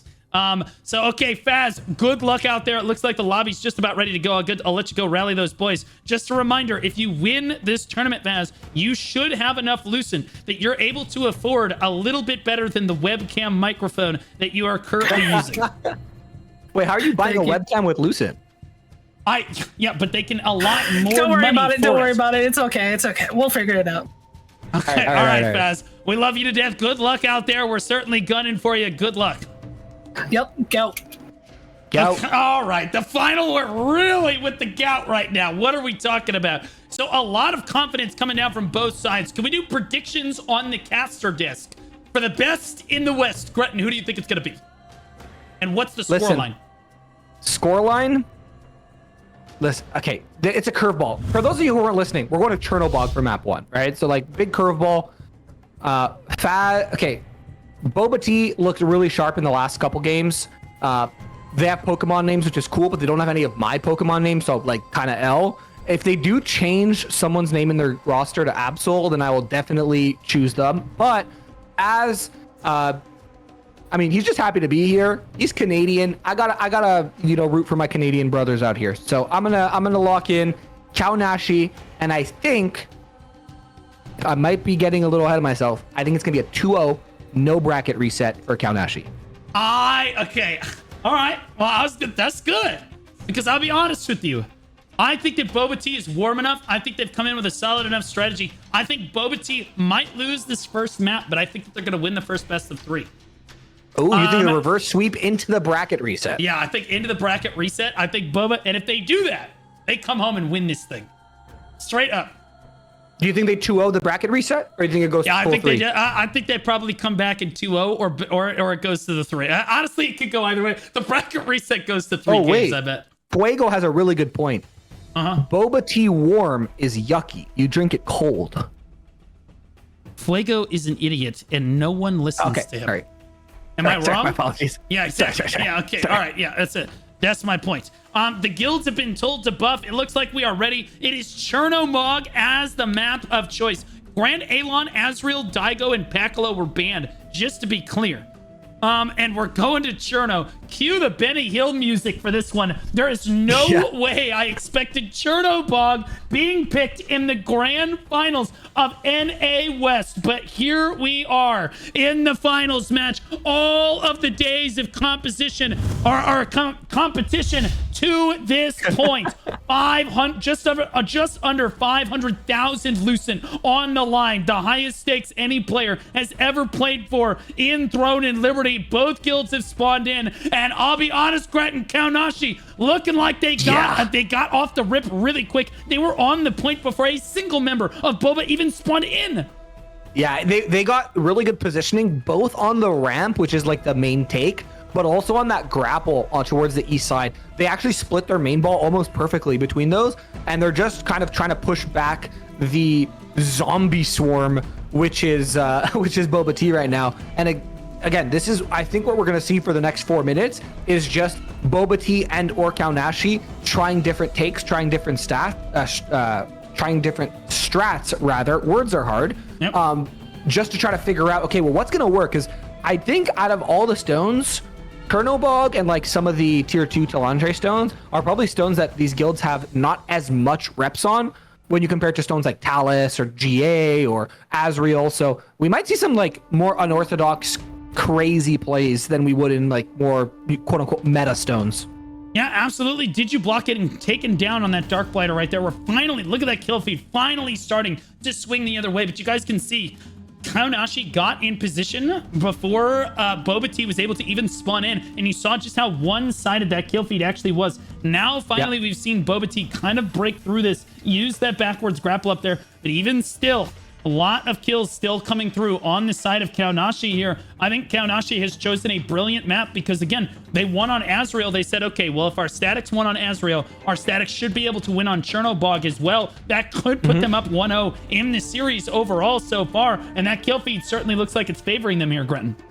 Yeah, there's a lot of back and forth, and it's kind of what we see with Boba Tea, right? When their spinners are active and when they have damage to push forward, they always secure like 5 to 8 kills. And then they kind of get run over. We saw that in map number 1 too, where Boba was actually fighting against Kao on Azrael, and they would hit them hard, they would get a couple kills, and then they would just get washed over because Kao would either stabilize or their backline would take a few steps forward. Like Pig, we just see pops off here a little bit, and then again, now they need to stabilize, the kill feed kind of quiets down, it's back and forth, and this is exactly what you want if you're Kaonashi. As long as you don't get full wiped, you're going to be pretty safe here. The difference between Azrael and a stone like this is not only are regroups a lot faster, like Portal 2 is quite literally just at the bottom of the stairwell, it's right there, but also elevation does matter. It's not like Azrael where it's all flat plains and they got to push through like really tight chokes. Here, if they want to get creative, they can come from the whatever mechanical contraption that thing is towards the west. They can come from behind, they can come from grapples, they can come from ramps, they can come from everywhere, right? This isn't just like Azrael where there's 2 tight chokes or a ledge they have to come down on. Yeah, Amy, interestingly enough, one of the top healers consistently in the lobby for Boba Tea, basically every match that they play, and positioned not on the Riftstone, but off to the side with your brother over here, looking around to try to push people off the edge. It looks like that static playing on that low ground, trying to maybe disrupt the grapple, but I was about to say, I saw a lot more Boba Tea on the point than I did Kaonashi, but now it looks relatively mixed with 1 minute left on the board in this very first round of this best of 3 here. We're going to take a look at the leaderboards. Kaonashi on top because they got a lot of kills early on, but you see Pig starting to work his way up. Whooper, Venat starting to work their way up that kill feed, mainly because, again, Kaonashi was in position early on. They picked up probably 3-4 early kills a piece on these top fraggers in this guild right now. Look at the assists again. Kaonashi favored, damage dealt though, and this is where you can see it start to slide the other way. Boba Tea actually has more damage dealt on this leaderboard, blocking out after the top 3, blocking out basically the entire rest of the leaderboard right there. You look at the amount healed right now. Very back and forth for both teams. Certainly, I think Boba Tea actually has more healers on the leaderboard with 26 seconds left on the clock. I'll be honest, Gretton, I don't think you play games on Cherno. I think you just try to cap it. Yeah, you can't. This is not a stone where you can do like the Talus strat or anything like that. You just got to cap it, and you just got to play like textbook clean Throne and Liberty PvP GVG. Like you can't risk, especially against guilds that have played against each other for so long, who are in the same alliance, who kind of know their opponent. You're just taking an unnecessary risk. If you are up like 1-0 in the series, like maybe, but this is map number 1. You just want to get a clean take into both guilds, right? I mean, if you're Boba Tea, you want to go up 1-0 so you can just reset that bracket as early as possible. And if you're Kaonashi, you want to go up 1-0 so you can close it out as early as possible. And we actually see that here as Kaonashi is the first to interact with the stone. Numbers are pretty much even on it. The kill feed is so back and forth right now. It's absolutely insane. And now we haven't actually seen the side of Boba Tea actually start to interact with the stone. They're tanks, Grumpig, Regirock. Usually those are the cappers that I kind of see go for it. But Grumpig's at like 10% health. He can't risk capping right now. And right now it's just Kaonashi just farming kills. And again, boom, Pig comes in with the spin. And it's just so deadpan even numbers. But Kaonashi is just able to squeak a little bit ahead there, 27-20 on the stone as they're going to climb above that 35% mark here, Blue. Yeah, absolutely. I've been watching the Cordy crossbows on the side of Kaonashi here. And again, there's Lucky trying to spin. Lucky has not had as much success as Fruit Loops. Fruit Loops, he found the really good spin there. We got to see that there for a moment. Lucky went for a spin, immediately got pushed out of it here. So Lucky really struggling to try to get his spins off. Maybe he's being focused down just a little bit more. And so he's trying to position better. Grumpig gets pulled off the stone here. It's again 54% in climbing for Kaonashi right now. Grumpig trying to interact with the stone. But just like we saw in their previous match, the front line for Boba Tea failing to make anything happen for them. BBY and Grumpig here doing what they can. But again, the front lines are the difference in this matchup. Kaonashi consistently able to interact with the point basically on a whim, Gretton. But on this other side here, again, Boba really struggling to get forward and get a cap down because, again, the front line on the other side, the front line for Kaonashi keeps interrupting them all, keeps pulling them off, keeps pushing them, keeps pulling them, keeps CCing them consistently. Jifrin goes for the cap right there, gets CC right there, but now he's CC capped. Nope, gets CC'd one more time. And again, that's the front line working really well for Kaonashi. Look at Grumpig. He's going to go for another cap on this, but he's going to get interrupted again. And Kaonashi in firm control now, ticking over 80%. It's almost like at this point, maybe it's Boba, you just let them cap it and then go for the reverse cap because you have 17 and a half minutes to make this happen. Yeah, and we're a huge spin from Fruit Loops and company there, and his static is able to secure a lot of kills.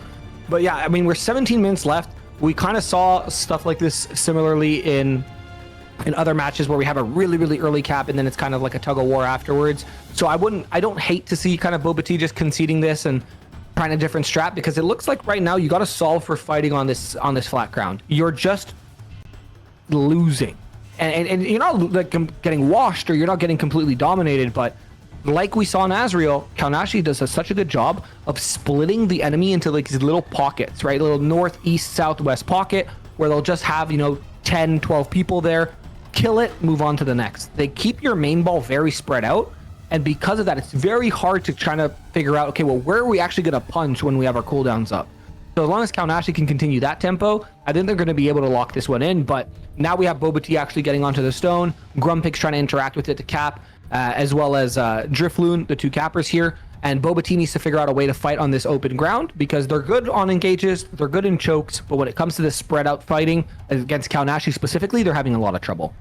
Yeah, I'll be honest, they can get enough people on the point, but they just can't interact with it. Drifloon's gonna go for the cap one more time. Can he get? He stuck me inside of the point here. Finally, he releases me. He got actually pushed away from the point, and it actually freed me as well. So thank you to whoever in Kaonashi just interrupted him. But you can see just how frequently they're getting interrupted. They're going to go for the cap one more time, and now they're starting to stand on top of one another. That is intentional. Yeah, he just pushed the wrong person right there. Oh my gosh, they saved it at the last moment. Guys, this is a common strategy we see top-end guilds do.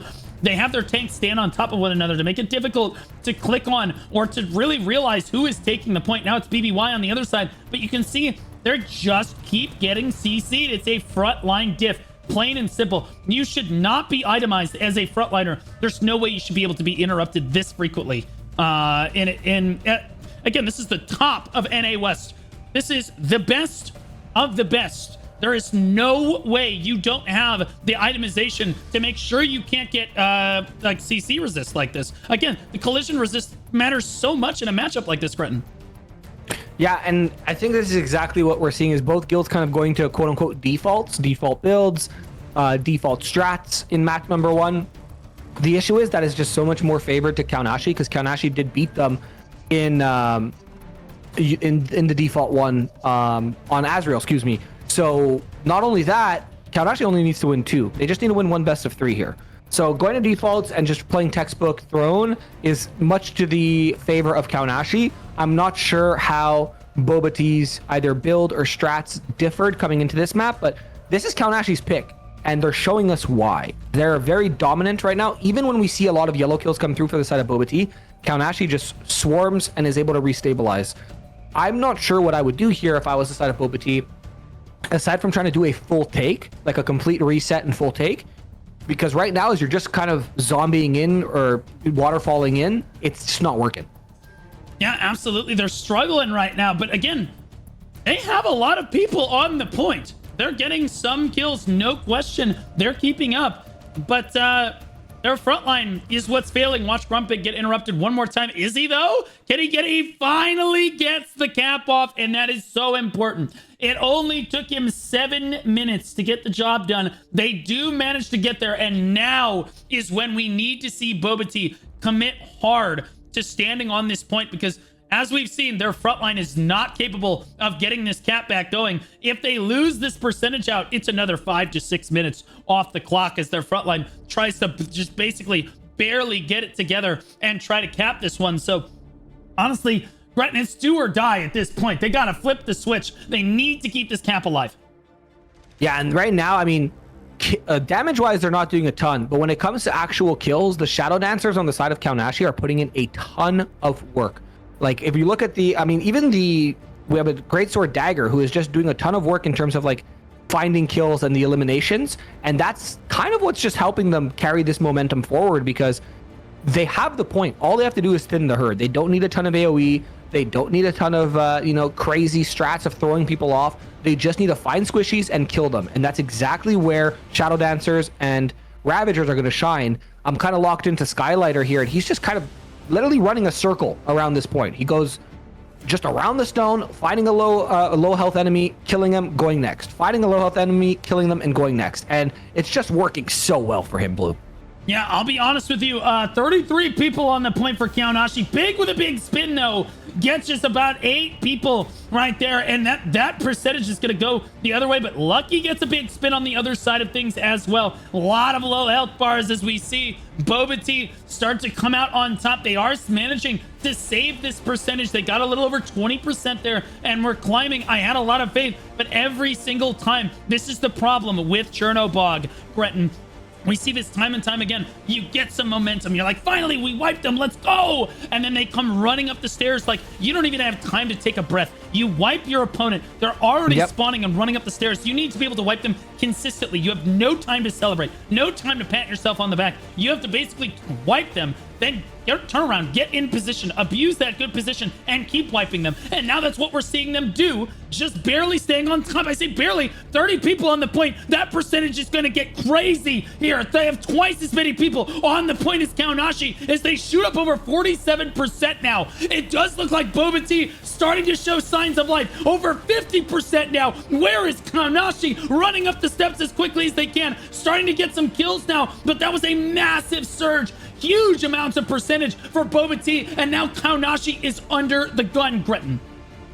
Yeah, but this is where, I mean, Fruit Loops tried to go in for a spin there and died, which means their spin is still off cooldown, and they're able to find that respawn, and here's the pendulum. It just swings back in the other direction now as the respawns from Kaonashi come in. Now we're looking at a 32-18, and their contribution on the side of Boba Tea is going to drop significantly, and there goes Fruit Loops again, getting an insane spin, about 7 tombstones around him, and that's exactly the tempo that you need to continue to dictate if you're Kaonashi. It's okay if you guys get half wiped, even 75% wiped.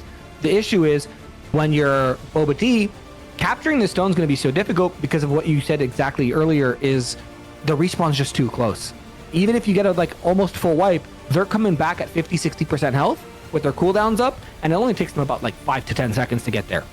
Yeah, absolutely. But I'll be honest with you, here they come back up the stairs, and because the road runs both ways on this. Kaonashi starts to dominate initially, and then look at the surge of yellow health bars you see onto the point here, and we'll see those spins again. They're bottoming out at about 41% now as they try to surge back onto the point here. We'll see if they can push it back the other way. They're only going to need, gosh, they got like 30% on that surge. They're only going to need 2, maybe 3 more surges as we tick underneath the 10-minute mark here, and they're going to be able to reverse cap this. They are on pace to potentially win this match, but they need to keep pushing. It is going to be a fight all the way to the finish line on the side of Boba Tea. And again, this is just the first match. They need to be able to beat this guild 4 times. At some point, they're going to have to beat this guild 4 times, and this is as close as it looks right now. They need to surge onto the point again. I think now's the time when you're starting to look, do we look at potentially Guardians this early on, because they won't expect it, because we're seeing a big red kill feed. Registeel gets a good push off the side of the edge right there, but we're not seeing a whole lot of Boba Tea actually rallied onto the point right now. They get wiped off one more time, Gretton. That percentage moving back down to 25%. That makes me lose a little bit of faith here.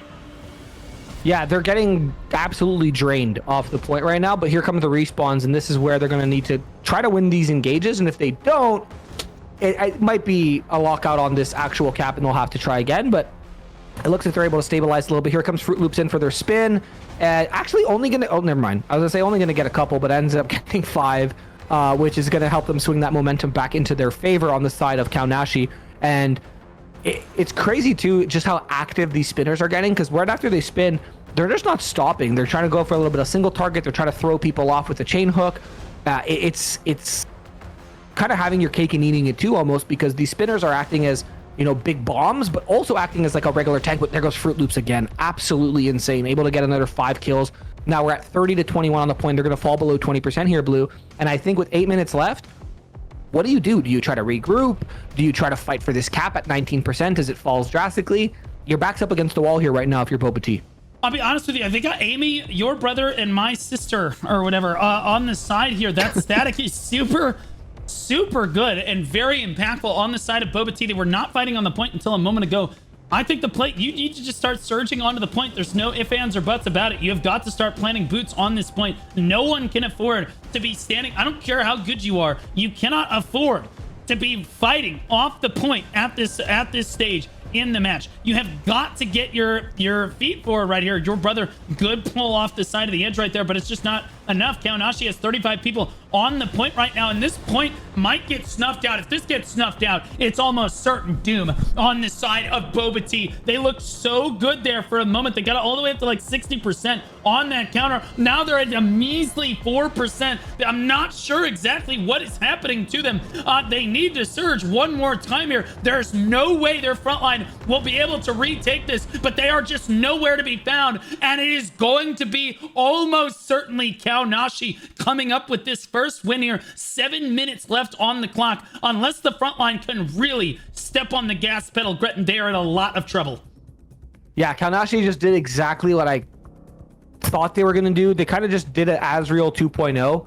All they're doing now is they're waiting for Boba Tea to push up, and they're kind of like parting the Red Sea, so to speak. They're just trying to split Boba Tea into 2 pockets on either side, and then burst one pocket down, stabilize the weak side, and go back. But here we go. Another chance for the side of Boba Tea now. 6.5 minutes left. you do need to start building some momentum.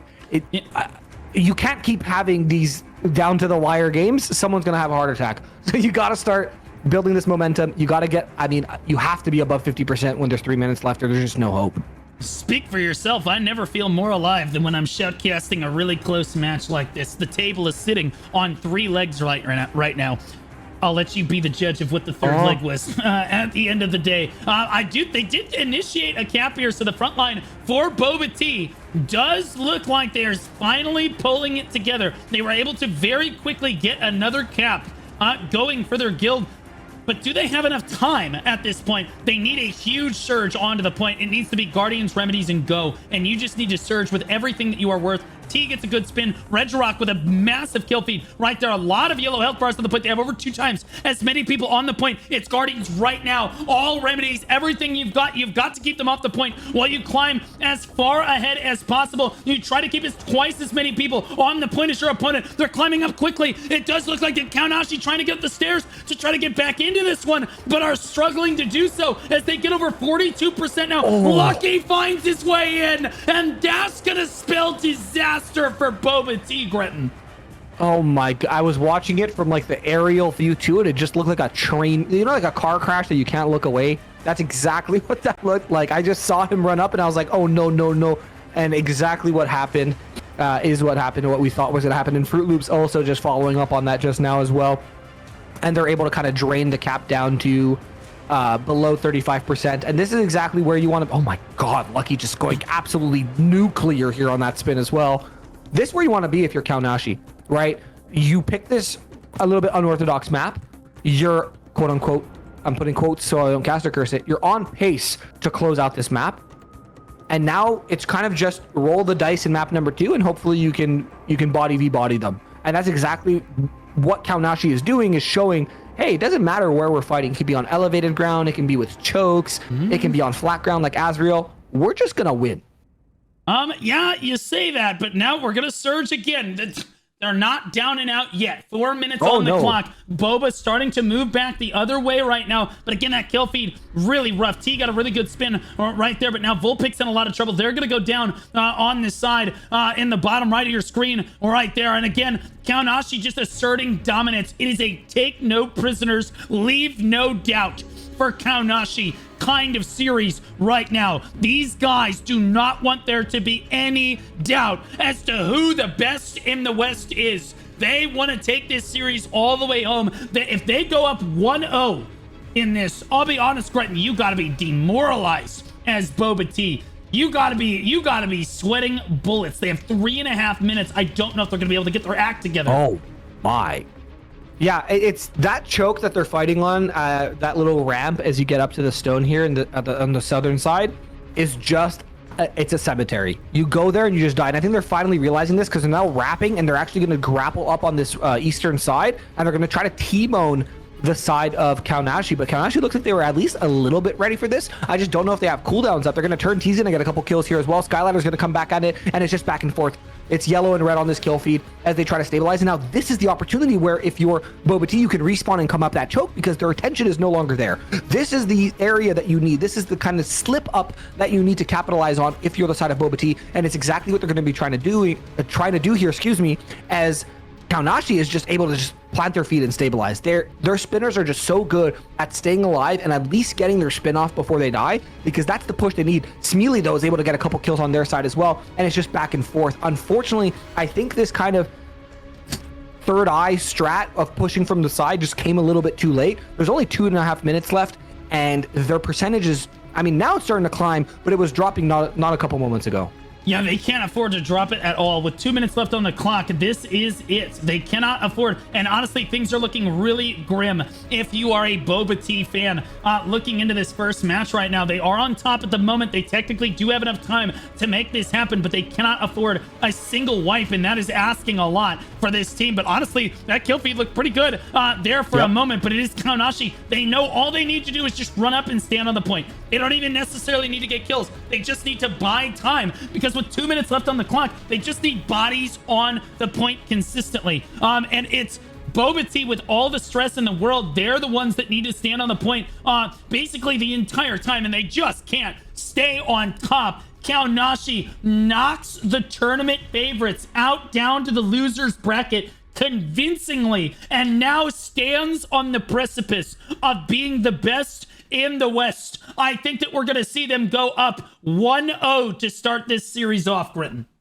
And that's like do or die now if you're Boba Tea. If you go down 0-1 in this best of 3 with a bracket reset, that means not only do you have to win 2 in a row, but then after you win 2 in a row, you got to go and win another 2. It doesn't have to be in a row, but you still got to win another 2. So you have to win kind of almost 4 in a row, so to speak, against a guild that can kind of, I don't want to use the term like, you know, take a map off, because I don't think Kaonashi's going to do that. But there's a lot less pressure going into map number 2 if you're Kaonashi and you go up here 1-0, which, again, there is no world that Boba Tea is able to close this out, even if all of Kaonashi just decides to step off the point. I just don't think there's enough time. So Kaonashi will go up 1-0, and I think you got to really lock in, and I think the map pick's going to be super important here for Boba Tea in map number 2. Yeah, I think they've really blundered both of their map choices against Kaonashi so far in this series. I think that Boba Tea, initially they had Azrael come out as their map. And again, if you know that you're a disadvantaged guild, picking Azrael, not necessarily a great idea. And then in the second pick ban, they chose to ban and allowed Kaonashi to pick their best map. And they win the first map. They are up 1-0 in this series. And Kaonashi's, look at that leaderboard, 103 kills for Fruit Loop, putting on a clinic. Zaonachi at 85, Lionx at 79, Lucky at 67 on that Cordy crossbow, and Skyladder running up that top 5. You look at Boba Tea, it's Pig, Wastasaw, Venat, and Caster down here for Boba Tea. Smelly rounding out the top 5 for them. You look at the assists here, Mayumi, the top assist of the lobby on a Spellblade. That's a staff dagger for those of you that don't know. Boba Tea's top assists are Brandclon. Interestingly enough, on this Sentinel, sporting the Immortal Titanic Quake Blade and Delnazoa's Ancient Petrified Staff. So he's got one Arc Boss. Yeah, I was going to say one Arc Boss weapon on that Sentinel. Not a common weapon combination that you see, but coming up being very impactful in this match. 6.9 million damage done for Fruit Loops here. Lucky right behind him. I said right behind him, but at 5.7 million, the 2 Cordy crossbows putting on a clinic. And you have to be looking at this as Boba. You need to be looking at a map where the Cordys are just not as impactful because their Cordys are outperforming you. You see T down here at number 4, outperformed by both the Cordys on the enemy team here. T is certainly an exceptional player, but really struggling to come up with those spins where he needs to. Legionnaire, certainly a lot of hate in the chat, but 5.1 million damage done should put the haters to rest right there. Zaonachi and Lionx rounding out the top 6 or 7. Damage taken in the lobby goes to Grin, who is the top damage taken in the lobby on a healer. Chris724 on a gladiator with a great sword spear. And at number 2, the first actual crusader tank that we see is Gwyn, all the way down at number 9 on damage taken right there. Amount healed 3.57 million for Linkla from Kaonashi, and they won the fight, which means again Linkla had to be toe-to-toe the entire time. Again, Amy normally at the top of the leaderboards here, but Linkla coming up big even with their guild on top like that. That's not normally what you see. There's just less healing to be done on a team that wins like this, but clearly enough of a brawl that they're able to make it happen. Minoka, Yonki, Soju, and Valensky and Togepi rounding out that top 6 or 7. Archie, Meow Meow, an honorable mention down there on the leaderboards, but not what Boba was looking for, Greg. Yeah, I mean, it was definitely a rough first map here if you're Boba. You got to kind of be... you're almost like... I'm sure that they have a plan, right? Like, I doubt they're like, hey, if we don't win Cherno, we're just cooked, you know? Like, I'm definitely sure they have a plan. I just don't know. Like, I saw them fight on Azrael, which was an open stone. I saw them fight on Chernobog, which was more of a closed stone. Where do you go if you're Boba? You kind of got manhandled on Azrael, and you got manhandled on Cherno. So, like, where do you go now? You gotta make the map a little bit more about strategy. You gotta throw something at them that they're not prepared for, that you have prepared ahead of time. It's gotta be a T2 map, in my opinion. I'm thinking Pakalo is a great choice. I'm thinking that you're looking at, because you played on Pakalo earlier today, right? So you and they played look on really Pakalo good on against Pakalo. Dynasty, Their tanks right? look sick. Yeah, so you know how to play against Bacalo. Manticus is also a solid choice. That's kind of a coin flip map. That could go either way if you've got a strategy prepared for that one. But if you have a wild card strategy, now's the time where you're going to have to pull it out. Or you're going to come up behind in this best of 3 series here. For the best in the West, we're 1 win away from crowning the victors here. If we look at our instant replay, you can see just why these corny crossbows are so impactful. You see Fruit Loops here putting on a clinic in this fight. Basically the top DPS of the lobby right here. And he waits, he bides his time. He spins initially in the wrong area right here and then dashes over to his right. Wait, right at the end. There we go. He goes for the pull, goes for the spin, and gets in behind everybody. Picks up like 6 or 7 kills on that spin right there. And he was doing that all match long. You need a map where the Cordies are not quite as impactful as they are on Cherno. I agree. I think the Cordies on the side of Cal were definitely, and this is not a disservice to the Cordies on the side of Boba Tea either, because they were, both sides had really punishing spins. But I think the way that Cal just staggers their Cordies is, it's like they always have a spin up, right? I mean, the cooldown admittedly isn't super long, but it just seems like every time we look at an engage, there is one of the 2 spinners spinning. It's very rarely both. It's just one getting rid of their clump, that, okay, cool, we stabilize a little bit, next one goes in. By the time that happens, the first one's able to go in again. So I think, yeah, if you can try to limit how the Cordy spinners are, the effectiveness of the Cordy spinners, I think that's going to help you guys, you guys being Boba Tea. I think it's going to help you guys a lot more. And with that, we actually do. Oh my goodness. Okay. Blue, I think you opened your third eye here, because we have picks bans for map number 2. I do love being right. I'm a big fan of being right, and I've been right pretty much all tournament long. Listen, so we're both technically right now. I said Cal is going to win 2-0, and you said Boba Tea was going to go down 1 and then win 2 back-to-back. Yep. This is it right here. This is where it begins right here. The Boba Tea return fire on this one. It looks like both guilds are filling the lobby up, but let's talk about pick ban because it's quite interesting. Remember, guys, the loser of the previous match ends up picking the next map. So the bans automatically are handed to Kaonashi. Kaonashi is chosen. Obviously, Chernobog is out of the map pool. You can't play on maps more than once in a best of 3. Kawazan, Adentis, Leviathan, and Talus are the bans. We're going to Daigon. Yeah, it's crazy. Have you guys seen a Daigon? Yes, we've seen Daigon, I think, 3 times worldwide. This is not a common map. That's crazy. It's, again, crazy. You gotta throw something at them that they're not ready for. But how many wild cards do you have? If they're able to take Daigon at this point, I mean, honestly, they take Daigon off you, you're a little frustrated if you're Kaonashi, right? But like, then you gotta throw a second wild card at them to win the best of 3. Let Daigons be Daigons. Absolutely. So true, King. So true, brother. So true. As we fill the lobby here, Brent, what do you think the strategy is on Daigon exactly? Kid, I'm gonna be honest with you. I don't know. Throw the book at them. Like they. This is one of my most hated stones. I do not like Daigon. So like Daigon these, you know what I mean? Like it's gonna be crazy. It's just gonna be, I don't know. I obviously Soma has a strat here, and I think, I mean, I would be surprised if this pick is catching Faz and his crew off guard. Well, I'll be honest. I think it is catching them off guard, but I don't know what to think of it quite yet. For those of you that don't know how Daigon works, it is a long bridge.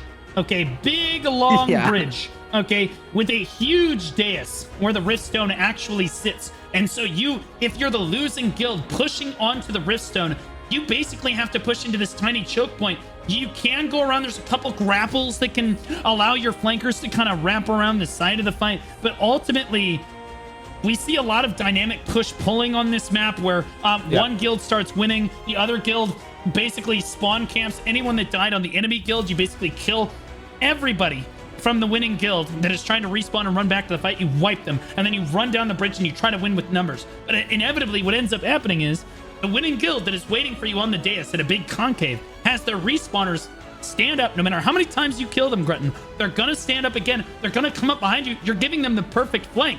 So no matter what happens on the bridge, you're in a lot of trouble. I think the strategy is basically, if you're the losing guild on the bridge, you have to wipe those people as quickly as possible and then just hard engage the dais. Yeah, I think that's the only way to do it, Rex. I don't really know if there's a way. At least I don't know for war games, but even in the regular Riftstone fight, I don't know if there's a way to actually reach the dais without going through the choke. I don't know if you can like grapple up or you can soar down. So it's just gonna be crazy. Like I mean, we wanted them to go to a map where Cordy spinners were less impactful. And while I agree, if you're on that dais, Cordy spinners are less impactful. I do think on that long bridge, it's like a suicide walk. I don't know. I was going to say, I don't know about that one. Because on the bridge is where the Cordies are going to be eating good today. They're going to be licking their chops. Right. Yeah. Right before we get into this one, let's look at composition real quick. 11 spears to 11 spears, 17 to 19 wands, 19 being the favor of Boba Tea. Interestingly enough, 5 to 4 crossbows, barely in favor of Kaonashi here. Looks like 4 staves to 3 staves. That's very close. Bows are 16 to 17, 14 to 15 great swords, 13 to 15 SNSs in favor of Kaonashi again. And then daggers, interestingly enough, 15 on the side of Boba Tea, but only 13 on the side of Kaonashi. So very similar compositions here as NA West. Again, I love balance in games, and right in big tournaments like this show you a basically the balance team loves to shake the snow globe up for us, and then you see all the little snowflakes start to, as they nerf things, they pull things down, people start to figure things out in the metagame. You get a very clear presentation of what the meta looks like just in time for a tournament like this. I think that both of these guilds have landed on a great on it, like basically mastering their metagame here on NA West. It is Daigon, which could be the deciding map to crown the kings the best in the West here.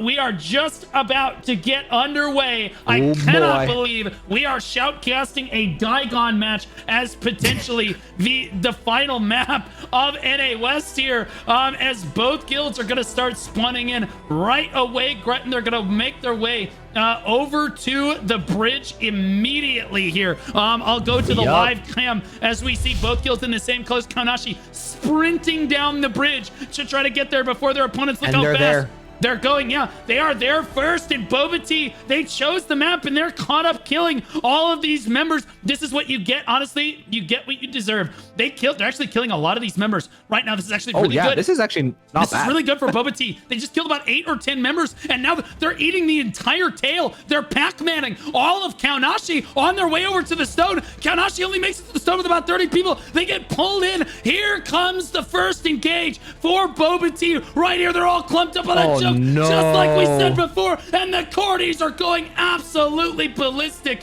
in that choke point. But honestly, I'm not sure who necessarily won out, Gretton.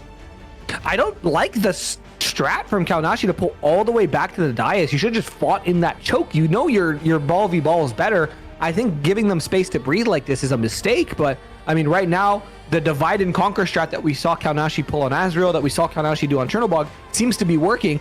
And I'm eating my own words here because now you spawn at Portal 1. It's a long way back to get all the way to this dais. It is a long trek all the way to the dais, guys. Look at that run as Chris running back the walk of shame for Chris right now. You can see Gretton wonderfully giving us the view of the Riftstone itself. You see, look at that concave that Kaonashi has formed for themselves, and you see Chris and his static party here just interrupting basically all of the killers. They're going to get killed. They're going to go down because they're outnumbered, but they're interrupting the regroup on the side of Boba Tea, and this is something that Boba Tea is always going to have to deal with. Lucky goes for a spin right there, only going to pick up 1 or 2 as Boba Tea starts to struggle to regroup on this bridge. Brett, I think that Kaonashi once again has the upper hand with just under 3 minutes to go before the rift initiates here. I think that they are smiling. Oh my gosh, T just got pushed into the middle of everyone. First for premature spinulation. It happens. Yeah, it happens to some of the best men that you see, but like, you know, premature spinulation as he gets pulled all the way through right there, and now he doesn't have his spin at right when the fight actually starts to break out. And look at that red kill feed come through for Kaonashi right there. Oh boy, beautifully played. This looks more one-sided than both Azrael and Chernobog combined, if I'm being completely honest. I'm not sure if like Kaonashi was like stealth planning or stealth practicing Daigon, but surely Boba doesn't pick Daigon knowing Kaonashi is this clean on it, because they just look so strong. I mean, that was really good. That was clearly good target acquisition on the side of Kaonashi to pull in T, who is the best Cordy spinner on the enemy team. You pull him in ahead of time, force him to Cordy spin before he's buffed up, before their guild is ready to go. You see T playing a lot more tentatively this time around here, and they forced him to Cordy spin early last time. You need the Cordy spin in that choke point, as we saw many times. Look at this regroup. It's a good regroup for Boba Tea here, and you can see that you can actually take the grapple on the low ground right here. You see Triangle about to take it right there as he thrusts himself into the air, and they're flying in from above right now as the battle rages on. They do manage to get past the choke point here. They get past those initial Cordy spins, which is really good for the side of Boba Tea. They managed to push onto the stone. There's T's Cordy spin right there, only picking up 1 kill, but doing a lot of damage. He's gonna go down. He gets focused out of this one. Whooper in the middle of everyone right now, just in a loss. What do you do in this position? It's an all-out brawl, and he needs to find targets to try to lock down right now. Drifloon also looking for targets, but with 48 seconds left on the board, I'll be honest with you, that was as good a push as you were going to get on the side of Boba Tea there, Gritton. Yeah, that push actually looked really, really clean from Boba Tea. They spread out. They were able to actually like swarm onto that dais, but once the spins were off cooldown for Kaonashi, once they were able to just kind of pull the trigger, it was just like a book slamming shut. There was just nothing you could do about it. And right now it looks like Boba Tea is trying to figure out, okay, well, what else can we try? We've been, beating our head into the wall for the last 5 minutes. We haven't even sniffed the stone yet. This is our pick. We got to be able to throw them a curveball here, because right now Kaonashi just looks like kind of like what we saw Boba Tea looking like on Paquilo. They're like in a flow state. They just don't even need to calm. They just know their assignment. They know what to do when they're getting pushed, and we're looking a little bit of a more unique push as we have a group of Boba Tea members flying down into the river. Cover the main engage. Cover the main engage. I've got this one. Did you block on the low ground with, looks like his static down here, maybe 2 statics on the low ground, but looks like Bees scouts this for his guild here. Kaonashi ready for this. They're wrapping all the way around, getting their fingers all the way in position for this reach around on this stone. As the main engage happens, the flankers are a little bit late to this fight, but they are going to get in on it, and that actually is a really good thing as they finally get that engage on the backside of the fight that they were looking for to reinforce their front line. And Pig picks up a big kill feed right there. The stone has been initiated on the side of Kaonashi here, so they are starting to climb in percentage, but now the fight is on the dais. This is what you want. If you're a Boba Tea fan, you need it to not be in the choke point. A gorgeous engage for Boba Tea right there. Maybe a little bit soon on the initial engage, but the flankers doing their job to get in position here, pulling everyone back toward the stone here, Gretton, at a critical moment. Yeah, and there's the spin again from Fruit Loop, but Pig had it back as well. It's a huge back and forth. That push, beautiful from Boba Tea. Those flankers, while they were late, I think just like Gandalf, they arrived precisely when they meant to, because they swung the whole tide of that fight to the point where now it looks like Grumpig and BBY are trying their best to get a cap off here on the side of Boba Tea. And even without getting the cap off, numbers aren't crazy uneven. They are able to get the cap off, and now it's going to be what guild can not only control the dais, but you got to control that bridge too, because that's where the reinforcements are coming from. And if you don't control that, you're just going to get run over by the time they come back at full health. Yeah, absolutely. I've been avoiding his name the entire fight, but Bromo Flexual down here, it's down here on the healer has been consistently, it's a kind of a goated name, I'm not gonna lie, it's pretty sweet. But been a great position for his guild the entire time, but sadly, look at him not doing any healing at all. What are you running? What's the definition of a coward? The back of his head as he runs from the battle. Bromo, where are you going? Bromo, what is happening? Bromo, the Rift Stone is over here, Bromo. Oh no, where is he going? I don't know. He just ran. I don't know. He just left, and now they're giving away. They just gave away the whole Rift Stone here with 38 members now for Kaonashi. They're just going to pull in anybody that tries to run at this point. I'm not sure why everyone, or at least some of the members of Boba Tea were like, oh, I need to go regroup with my static. I think it was a regroup call. I think they were losing, and they called for a regroup, so the people who were alive pulled back to not get reset since the run back is super long. That's the only thing I can think of. But look how that's gonna work out for you. Now you have to push. I never said it was a good idea, Blue. It was a horrible idea. Now they're pushing through this tiny choke point into 2 corny spinners that are outperforming them left, right, and center. And that was a really rough decision to make, a tough call to be sure, but definitely, you know, hindsight's always going to be 20/20, but definitely not necessarily the right call on this one. I think that, again, now they've pulled back. Now they have to make the same play that they did before, because they've basically been wiped off the dais right now. Almost certainly, we're going to see Kaonashi come up with the first cap of potentially this final match right here. Snorlax going to get wiped off as the sole man left alive here. And now you see Boba Tea trying to regroup on the bridge, but look what's going to happen, guys.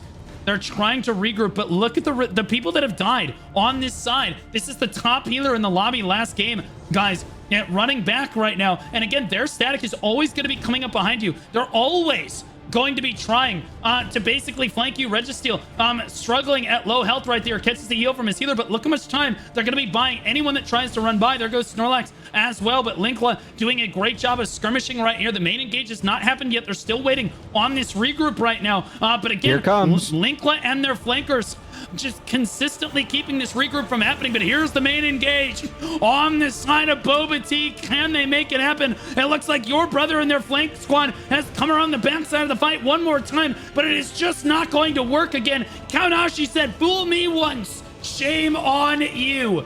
Fool me twice, shame on me, Gritton. Yeah, and they're doing a really good job of actually thwarting this a little bit better. The flankers are going to come in now, and this is where we're going to see kind of the swing, if there is going to be any. The cap does get finally completed on the side of Kaonashi, so now not only do Boba Tea have to recap, but they have to cap fully if they want to win this Riftstone. And it looks like Kaonashi was just able to stabilize here. It wasn't as one-sided as we saw on that first surprise flank. It looks like they definitely learned from their mistake on that one. And now, again, I wouldn't be surprised if I kind of see another regroup call from the side of Boba Tea. They gotta push at full power. If they're not pushing at full power, they're just always going to be coming in at a loss, excuse me, because there are a static or two from the side of Kaonashi that are just harassing respawns as well. Yeah, I'll be honest with you. This might be a Weebs winning kind of day. If you are a Kaonashi fan, it looks like it's looking really good. You're starting to smile right now with 33 people on the point. They're consistently able to get kill feed after kill feed after kill feed on Boba Tea. Boba Tea thought that they had the answer on this map. What they didn't know was that Kaonashi, honestly, these guys spawned into this map and they said, we're not trapped in here with you. They have been prepping this map since you were in diapers, it seems, because this is super clean from them. They pulled Pig off the edge of the map. He has to swim all the way up and around now. And yeah, it is a bit of a cordy diff on this one, but look at that kill feed on the side of Kaonashi. The red or the yellow health bar is just unable to get anything going. And with the really long runbacks, Grant, you gotta speak to it. If your static is not able, like, you know, 3 of the members of your static die, the other 3 keep fighting. Basically, you're running back, you're super disjointed. It's a super long run back. Not everyone has pre-buffs when you run in. You're constantly, oh man, we just lost 2 members. We got all the way back to the fight. You're never grouped up like this. Meowington calling for another regroup as they back up one more time to try to re-engage this one. But I think that Kaonashi, you're starting to see them jump up and down. They're starting to get excited as they can feel the Lucent starting to make their pockets a little bit heavy. Brobra, an absolute Giga Chad, standing in the middle of everyone. That Doesn't is care. tank. That is tank corn right there. That is what every tank strives to be right there. Look at all of them hitting me. God, I'm so tanky. God, I'm so good at this game. As everybody hits JR now, he finally goes down on this one. They do manage to get another regroup here, Gretton, but it's going to be a tough engage. They need a clean wipe here. Yeah, and I think what you were saying earlier is so true. If you're a static, every static should have a static lead, and if you're a static lead and you notice like your 2 DPS go down, just have the rest of your static just die, right? Because if those DPS have to come back alone, or 1 DPS, 1 healer have to come back alone, they're never getting back to you. So at that point, just die, regroup with them, and then escort them up. And I think that's kind of what they're trying to do now. I like the fact that Boba Tea is not just zombieing like they did on Azrael, like they did on Cherno, they're actually There's trying the these engage. stakes and they're trying something different here. Yeah, interestingly enough, they've got half of them taking the grapple up in the air, approaching from the skies. There's 2 statics on the backside of the fight, like we talked about before, coming at this fight from behind like a TIE fighter in Star Wars. Right here, and the Y-Wings screaming for their lives. And then again, the rest of the engage came right down the middle. So a 3-pronged engagement right there for Boba Tea, basically throwing the kitchen sink at their opponents. And I'm not sure if it's going to be enough. They do manage to get 30 people onto the point. They're looking really happy, or I mean, really healthy rather, right now, but maybe not so happy as Venat gets focused down. That's one of their top killers right there, top DPS right there, getting knocked out right there. My sister running around on the healer. You can't save them all. They're looking for your brother and my brother. That's that static. They're all in the same static together. Ask me how I know. But they keep regrouping with one another, and the yellow health bars just keep thinning out. But a brilliant attempt for Boba right there. I just don't think it's enough. I think that Kaonashi is just ready for these engagements, Gretton. Yeah, I mean, Kaonashi is doing a really good job of just absorbing the blow and then just setting up spins for their Cordy spinners. And we thought that, hey, on the dais, it won't be as impactful, but it's actually proving to be the opposite, where they're just able to lock down these clumps, and then Fruit Loops and company just kind of drive their head into it and just go, okay, well, I'm just going to get a bunch of kills, which is exactly what we just see happen again. What I also find super interesting is tied for first place currently for kills is a crossbow dagger, which is not something you usually see. Huh. A Scorpion at the top of the kill leaderboards. Let's take a look at it, see who's overperforming here. Well, honestly, I'm seeing Fruit Loops right here out in front, but that's just barely. They're tied right now. Yuza coming up right behind him. And honestly, that's super impressive because, let's be honest with you, Cordy crossbows have it easy. It's like you have 5 Secret Service members walking around with you at all points in time. And you have 5 people. Yeah, you are the president. Anytime, the whole world revolves around you, and you're still being outkilled by a Scorpion player. Does that guy have any... No, he's running Ackman. Well, he's running Ackman and Tevin, so he does have an Arc Boss weapon. Okay, he has one Arc Boss weapon, but he's not running double Arc Boss weapon, and he's still outperforming. He is not the president, but honestly, maybe he should be at this point. He's John Wick.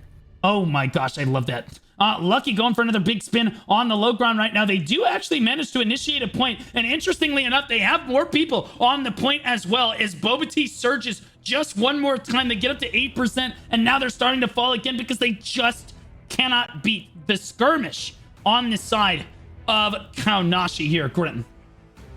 Yeah, it's just, I mean, there's 10 minutes left, but it feels like they've been bashing their head into this dais for like an hour. Kaonashi is just doing such a good job of, no matter what the push, like where the push comes from, no matter how many they commit, they're just able to, again, lock down their assignment, get the kill on that clump, and then they just sweep. It's like the Borg. It's almost unrelenting with how Kaonashi is taking these engages. Even when they choose to initiate, they initiate in this very specific spot, clear that spot, and then sweep forward, which I think is something that I'd like to see kind of more guilds do. Kaonashi is doing a really good job of it, and I think having those steel hearts with the blood leech aura and the amount of CC that they have, it just really softens clumps to the point where your Cordy spinners, your Scorpions, your Shadow Dancers, everyone that does on-demand AoE just has a field day with it. Yeah, absolutely. You see, again, no real respawns being interrupted on their way back to the fight, but it is a long run back on Daigon to get back here with your static. They failed to capture the Riftstone again with 8.5 minutes left on the clock. It is looking more and more like Kaonashi will go undefeated, stomping their way through the winner's bracket, not dropping a single map on their way to the top, not against the top rated seed in the tournament, not against their alliance, not against nobody, Gretton. Yeah, I mean, Kaonashi just looked so clean for this entire tournament, and I mean, I'm gonna say winning on Daigon, that's just bragging rights in itself. You not only, like, again, we're putting the cart before the horse here, but assuming that Kaonashi is able to hold for the next 7.5 minutes, if you not only win the tournament, but you win the tournament on Digon of all stones, I think that's like double bragging rights, if I'm being completely honest. It's a little rough. Chikorita fighting for their life, just like in Pokemon. No one will choose you. You're the worst starter in the game. Nobody cares. Absolutely brutal. Getting run down right there.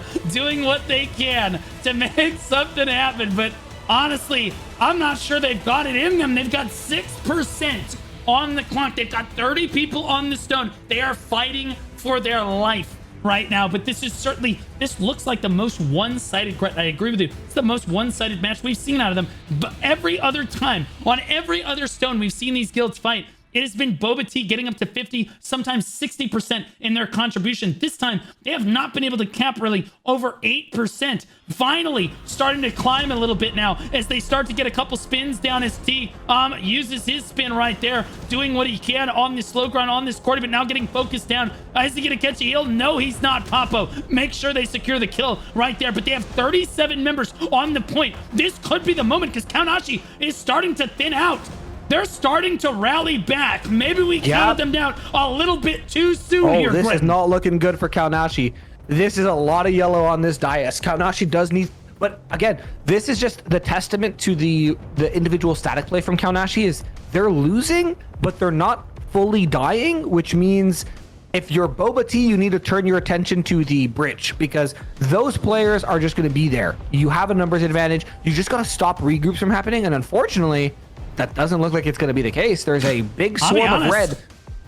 Yeah, I'll be honest though, 28 people on the point right now. Boba Tea has managed to get on top of this stone, creeping up over the 21% marker. They do have enough time to make this happen. They have over 10 people more on the point than their opponent, almost double now as the regroup gets here. Their Cordy spins are now looking toward the choke as they start to push this. Now, I'll be honest with you, Kaonashi might have to regroup to the bridge because now they're the ones all stacked up in the corner, and it's the Cordy spins on the side of Boba Tea starting to push through now. It's Boba Tea. Can they rally into the final 5.5 minutes here as that percentage continually climbs? They need to keep killing these members for Kaonashi. It needs to be a consistent trickle kill on that yellow kill feed on the right side of your screen there. I'm not sure they're going to be able to keep up with it, Gretton, but this is a crazy good push for them.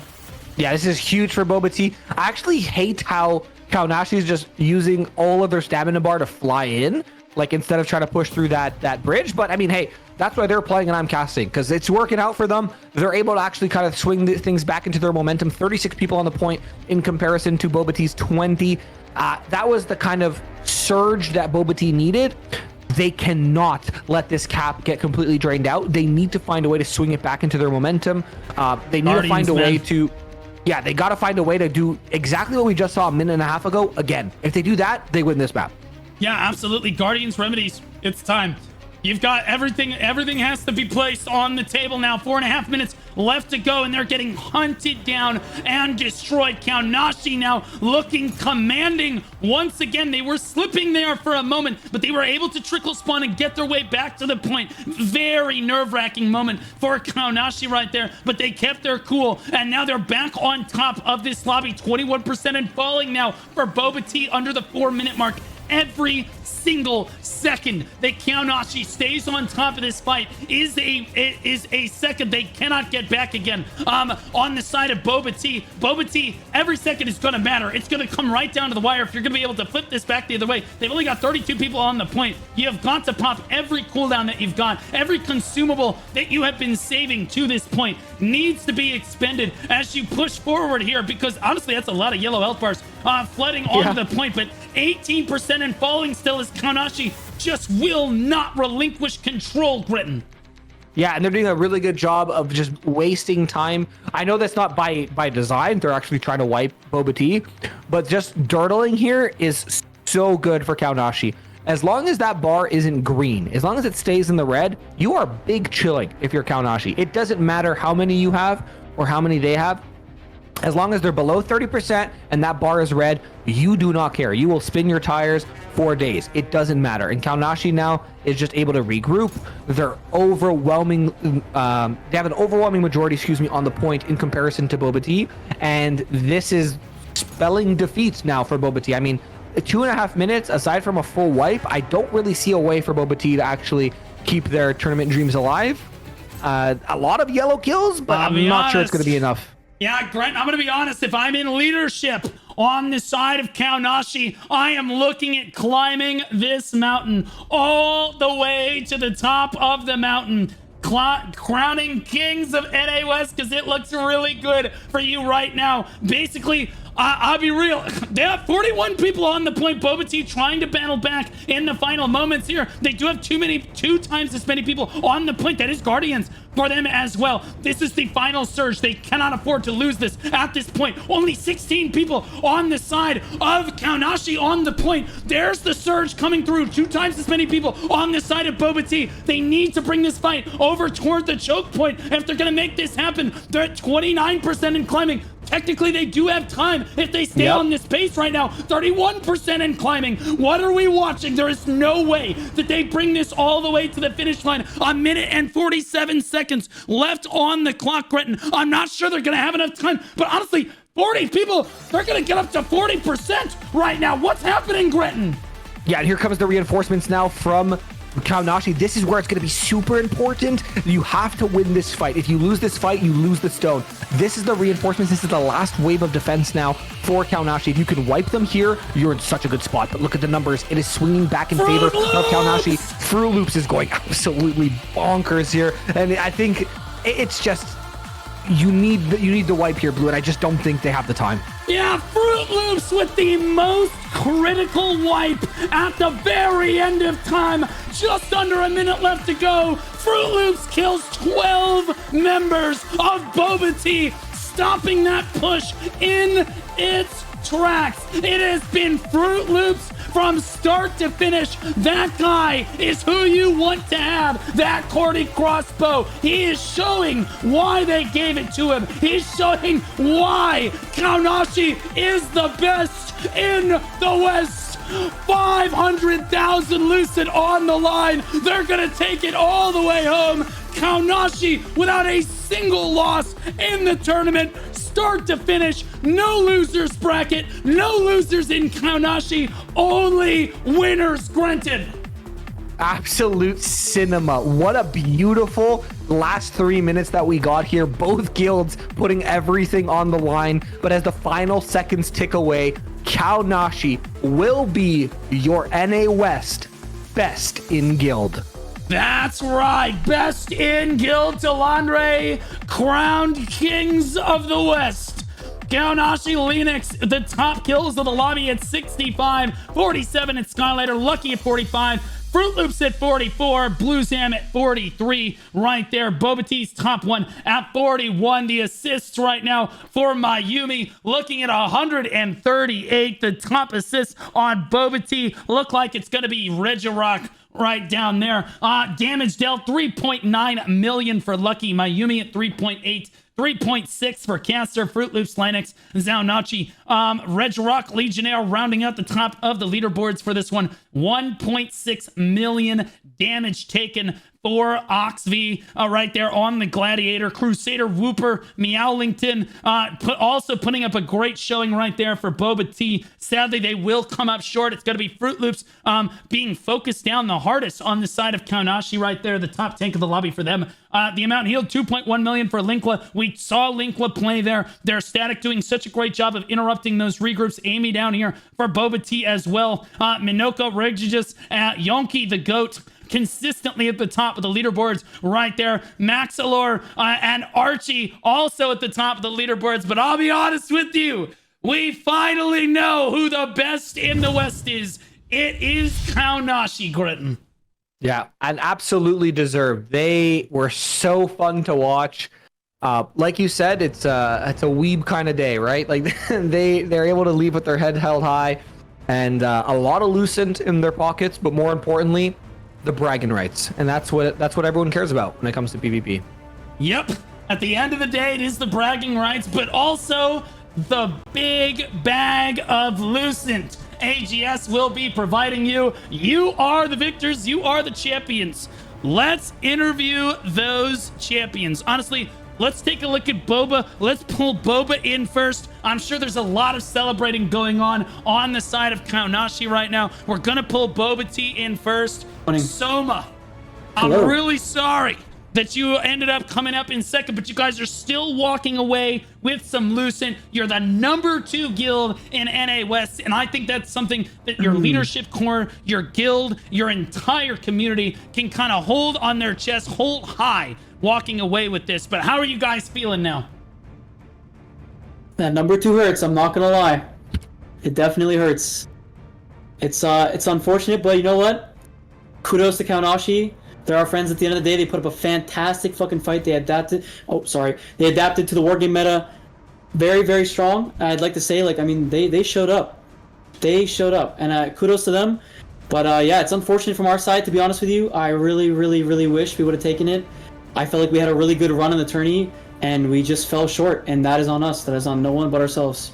Right on. Well, taking that responsibility, you love to see that. You see that out of strong men. Strong men make strong leaders.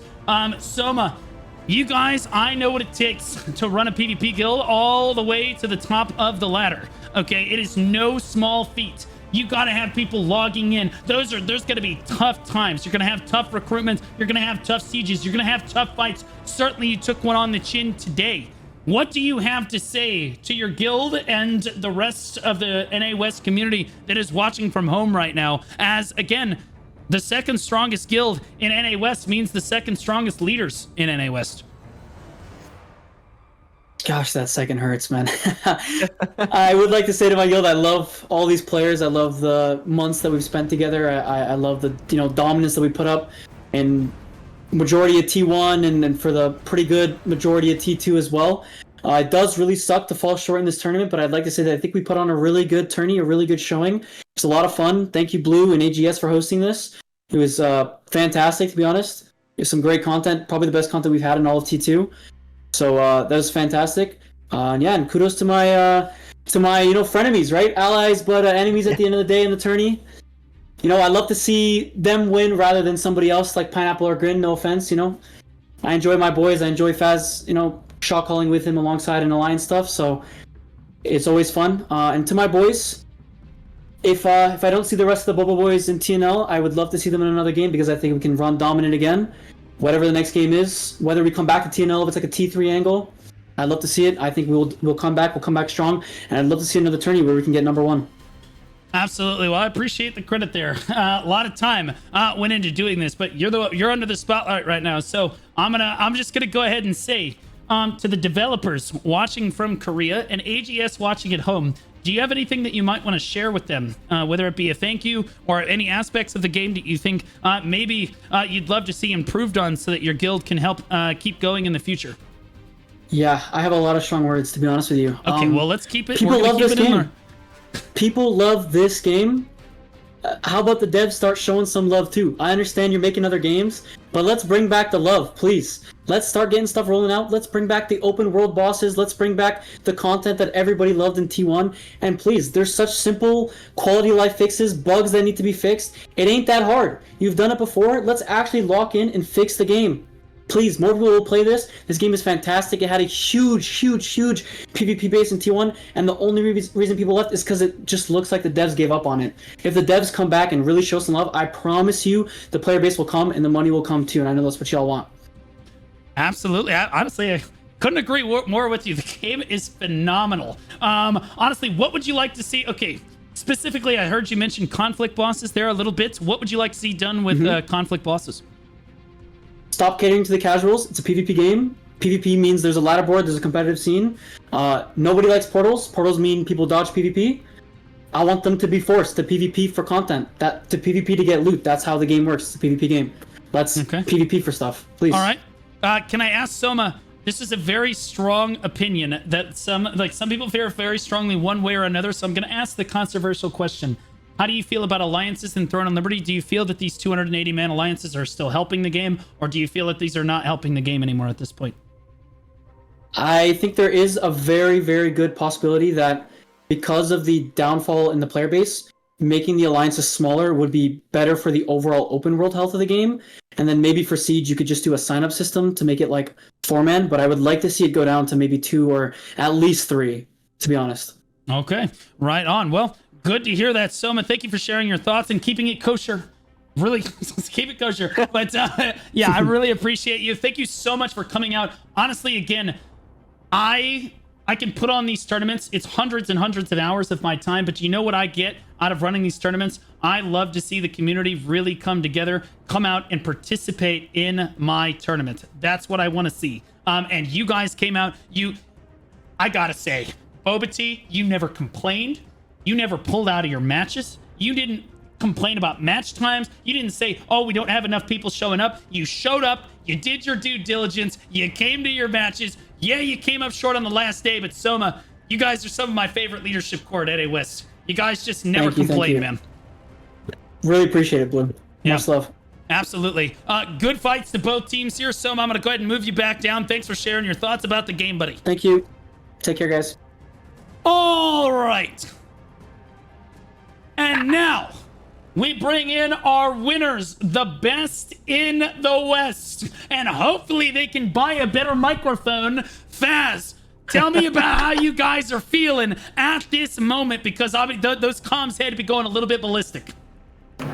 Honestly, I know I'm a snotty mess, like when I'm just fucking normally talking. Sorry for cursing, but I'm sorry for everyone's voice, or yeah, my voice right now. I've been crying ever since we won. I just talked to my static, and I haven't even got to celebrate. I don't know. I'm freaking out right now. It's unreal. Absolutely. Well, honestly, you have no idea how much that warms my heart. As the tournament director, that's the kind of response that I want to be able to give to players, man. That was the whole tournament, all 600 hours, worth it for that moment right there. That was a juicy moment. So Faz, you guys, you're the strongest leadership core in NA West. You toughed it out, and it has been tough in Talandre. At the start of Talandre, everybody was super hyped about the game. They're loving it. Times are good. But let's be honest, times are not always good. Trying to get people to log in, to come to their matches, to come to the Riftstones, the Boonstones, to log in every day, to keep grinding, to get to this finish line. I know that you haven't had much time to celebrate yet, but that's got to make you feel good to show up and just say, we did it better than anyone else. Yeah, it's a lot of work. I don't think people understand how much I just didn't sleep and how many hours I spent thinking about this and VOD reviewing and talking to each player individually, making sure their build's proper. Zestia and Coffee, I spend so much time talking to them and sending people their way because they're just the gods of builds. And God, listening to X Lucky freaking type, that guy is just the biggest yapper. I don't know what he does with his life. He goes to work and he just types in our Discord all day about spinner builds. He's so annoying. And just all the leadership, Raph making all the groups, Firebrand showing up to every event, and just being the #1 contribution or activity person, the biggest nerd in the guild, and just everyone in our guild. It's such a big family. There's so many people not in the guilds anymore that left or quit, and I see them all in Twitch chat. I see them all in Discord, just praising us and giving us love. It's surreal right now. And going undefeated. I really thought undefeated is just crazy. When we wargame Boba, it might be 50-50. We might lose more than we win, honestly. And then I don't know. Today we just go 3-0 against them undefeated and win the tournament. I wanna actually highlight that. So it's very rare that a guild, in any esport or any competitive scene, it's very rare that a team will go undefeated for an entire tournament. You'll usually even in the finals, you might drop one map. You guys went undefeated in the entire tournament. NA West, I'm gonna be completely honest with you. I'm an NA East Andy. I live in Montreal, Canada. I talked a lot of smack about NA West prior to this tournament. Half of it was for content, but the other half was true. You guys really impressed me. You guys specifically, your guild, but the entire region really impressed me with how crazy competitive and cutthroat you guys are. I want to ask you a couple questions. First thing, aside from Boba, because I think they probably gave you the biggest run for your money, what was one guild that you guys had the hardest time figuring out how to beat? I guess just Pineapple, because we really didn't know what they were going to do. We didn't know what they were going to come into, and we knew they were the team to beat. I mean, honestly, I think they. So, I mean, some drama here, but they, I guess, like 2 weeks before we played them, they wouldn't start the war game because we were testing someone from a different guild as a player in our guild before the tournament started, and they wouldn't allow the tournament to start. And us and an alliance were like, dude, they just wasted like an hour of our time. So most of our alliance, so that's Boba, Dynasty, and us, blacklisted them from scrims and said, we're not going to scrim these guys. Like, screw these guys. They wasted our time. They're just assholes and like whatever. So we didn't scrim them, and I think it really showed because they were not prepared for the meta, the collision meta, the hooks, and just everything about the maps and stuff. They were just massively behind, it seemed, when they played us and when they played Dynasty. But then Dynasty, I think, were sleeper the entire tournament. Like, Boba, we knew were strong. I think everyone underestimated Dynasty really hard. And they were just really incredible the entire tournament. Like, I think they could have won the whole thing as well. And all three of us could have won this tournament. Just any given day. Well, I feel like a lot of you guys had a very good like matchups against each other. Like, it didn't look, aside from that Digon, which I do want to get into a little bit, it didn't look one-sided ever. In the 3 matches that we casted today, the Boba Tea versus you, the Boba Tea versus Dynasty, and again the Boba Tea versus you again, it didn't look one-sided until obviously that Digon. So how much do you guys actually scrim against each other aside from like just other guilds in the Western region? Honestly, I was personally scared to play Digon. I mean, I told our guys, like, we just, it could go game 3 and stuff. I mean, we don't play it as much as we probably should have. We weren't planning, because honestly, usually when you play war games, like, each team gets a map. We've never seen anyone request it, so we didn't really think other guilds were playing it either. And we had 2 Riftstone fights. We beat Pineapple to take it, and then they beat us to beat it, and then we never had a Riftstone for our fight against them, which is quite funny. Also, just real quick, I want to shout out Panini, and if you can drag him. Pull him. I was about to say. I was trying to let you finish. We are going to pull in Panini, who is, I believe, Faz, you're the shot caller. So Panini is the GM the whole time. He's been the guild leader the whole time. He took a break, like I would say, a small break, I would say, like 2 weeks before tournament, to the point where he was saying, like, don't put me on the tournament roster, don't let me play, like, find someone else for me. And I was like, I sort of like pushed him to play and pushed him to swap builds, and just I was the one sort of like pushing us for this tournament the first like couple weeks, but then Panini came back and locked in real hard. But yeah, he's the one that brought us together. He's the one that has been guild leading us the whole time, and he's the one that gave me the responsibility to shot call. Yeah, so Panini, I've been in your shoes, and I've been the shot caller too. Panini, they're calling you the Lord Commander, and I think that is honestly accurate, because guild masters, people don't understand. To lead a large-scale PvP guild, this is a full-time job that you are typically not being paid for. You're getting paid today, but typically thousands you are not. Of hours, Blue. Thousands of hours doing Believe this. me, I get it. And so again, it's just like taking the black in Game of Thrones. You will have no wife. You will have no life. The guild is yours until your last breath. You are the watchers on the wall. You are the shield that guards the realms against the e-girls. Like, it is unbelievable. Okay, so Panini, what do you have to say to everybody? I just want to say, Faz, I brought your tissues. I'm here with you. As a leader and a commander, if you're not a part of this ship, that's on you. My guild locked it in. This wasn't just a tournament for me. It was a fucking test. I want to say thank you to my leadership, Faz, Coffee, Zestia, everyone, literally everyone. Mystical, I don't even know, the Raph, everyone everyone.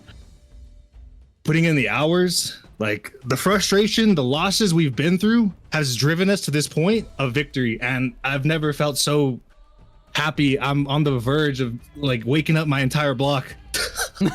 I love to hear that, man. I don't have to worry, because I used to worry about that. I used to live in an apartment, but it's okay. Everybody in the apartment complex thought I was just the crazy guy that talked to himself all the time. Nice. It's all good. They never stole anything from me, so it is what it is. Now I'm gonna ask both of you. You don't want to steal stuff from the crazy guy. I want to ask both of you. the same question that I asked Soma previously. What do you want to say? I know the developers are watching. I know AGS is watching. Respectfully, could you tell people what you think about the game, what you love so much about the game, and what you think could be improved on? Bring back open world PvP. Like, forget the portals. Bring the You mean like conflict bosses? Yeah, all the conflict PvP back. Really need to listen to your audience, guys. We love the game to death. Spending 3K plus hours playing this game, like, that's one thing I really cherish is the PvP. I'm done grinding. Like, we're all done. Bring it back. Yep. Okay. Right. I just want to say, I said that from the beginning. They said that they were going to introduce these portals. Everyone thought it called me crazy. I said these aren't going to work. I couldn't agree with you more, Panini. Now, Faz, as the shot caller, you bring like Panini brings us like that leadership, the guy in charge who has to make all of the tough decisions for the guild. Believe me, there's always going to be decisions where like you just know people are going to be mad at you, and that sucks. So I understand Panini's position, but Faz, as the shot caller, you have a very integral understanding of the large scale PvP and like the concepts of the game. Faz, what's your feedback? I mean, first of all, I think the game's incredible. Like, I know people like to crap on it, but like, I've never seen an MMO bring people together in guilds and just have so much time and money spent on it. Like, the money too. Holy crap, the money. People are crazy about this stuff. And like, I don't know, man. They just seem to cater towards the PvE side, and you look at all these other games, like not to bring up the elephant in the room, the game that has a beta weekend this right now, like, that game is not good, guys. I'm sorry, it is a PvE game. The people that want to play it are playing it because there's no PvP in this game. If you want them to PvP, let them play this game. Like, the fact they removed all the ways to PvP is just unreal. Like, from world boss to everything. I think a long time ago they said that there was going to be what is it, battlegrounds with like 20 versus 20. That never happened. I don't know what happened. It was in the patch notes, it was in the Tico talk. I don't know what happened. We've never had like large scale or like arena PvP, right? We just have this crappy 3v3 that it's not the game. Like, it's not the game at all. I like no alliances or smaller alliances, but we definitely just need way more ways to large scale PvP and play with our guild. There's not enough ways to play with your guild. Maybe 3 times a week you're playing with your guild. Okay, right on. Yeah, I mean, I agree with all of these things. Ironically enough, I agree with all of these things. So, okay, I just wanted to give you guys an opportunity to give feedback. You guys and gals are kings and queens of NA West, the winners of the Best in Guild T2 tournament. The victors, you guys get all of the Lucent, so make sure that you guys give me the list of people that you would like to receive that Lucent at the end of the day, and we'll see what we can do. I'll forward that along to AGS, and certainly they take that feedback very seriously about the game overall, so hopefully they hear your words on that one. And now, okay, I'll let you guys do like closing statement to the entire NA West community that you have now dominated. Give us a title, you know, even if it's like Gout Champion or the Best of the West, give us something. And I mean, we've given so much love to the guild and just our alliance already. I just want to thank Blue and just all the TOs, like it just all the hard work, and especially the TOs, the headaches of us spamming chat, everything that happened last week with the Dynasty Pineapple game. Like, that was just I think you guys handled it really well, and it was just really tough to make those decisions, and I really appreciate all the time and headaches that you guys had to go through this month-long tournament. I couldn't imagine running a tournament for a month, but you guys did a great job, so I really appreciate all the hard work from the behind the scenes. Yeah, I appreciate you. Panini, any closing thoughts? Man, it's been a long road. We've sacrificed so much. We bled for this shit. We've been called a C-tier guild for the longest time now.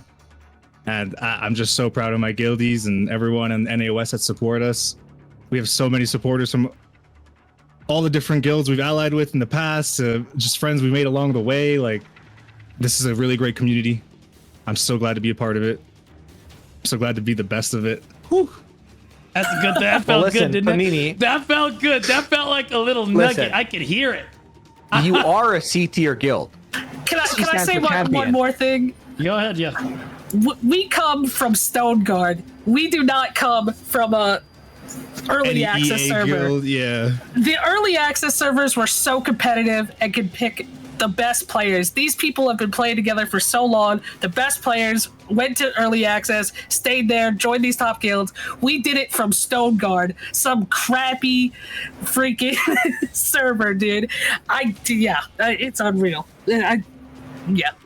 Right on. Well, guys, thank you so much for stopping in for the interview here. I appreciate you so much for coming out to participate in my tournament here. I know that AGS very much appreciates it as well. Chat, if we get some W's in chat for AGS for supporting the tournament, because without them and their support, there would have not been a tournament for really anybody. There's no way I could have put up $20,000. How much do you guys think I get paid? Like, at the end of the day, I lost money on the tournament. It is what it is, but that's okay.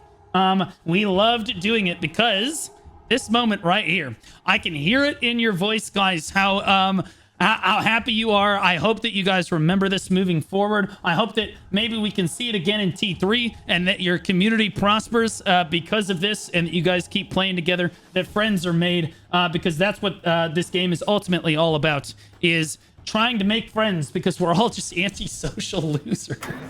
One more thing I forgot to mention. If they could merge West and East, that would be incredible for the game. So, like, way more alliances, way more PvP, way more competitive. You can run a tournament that's just best guild. Screw the West-East stuff. Let us play each other, man. Is garbage compared to the NA. So, like, yeah, just best guild. You're right.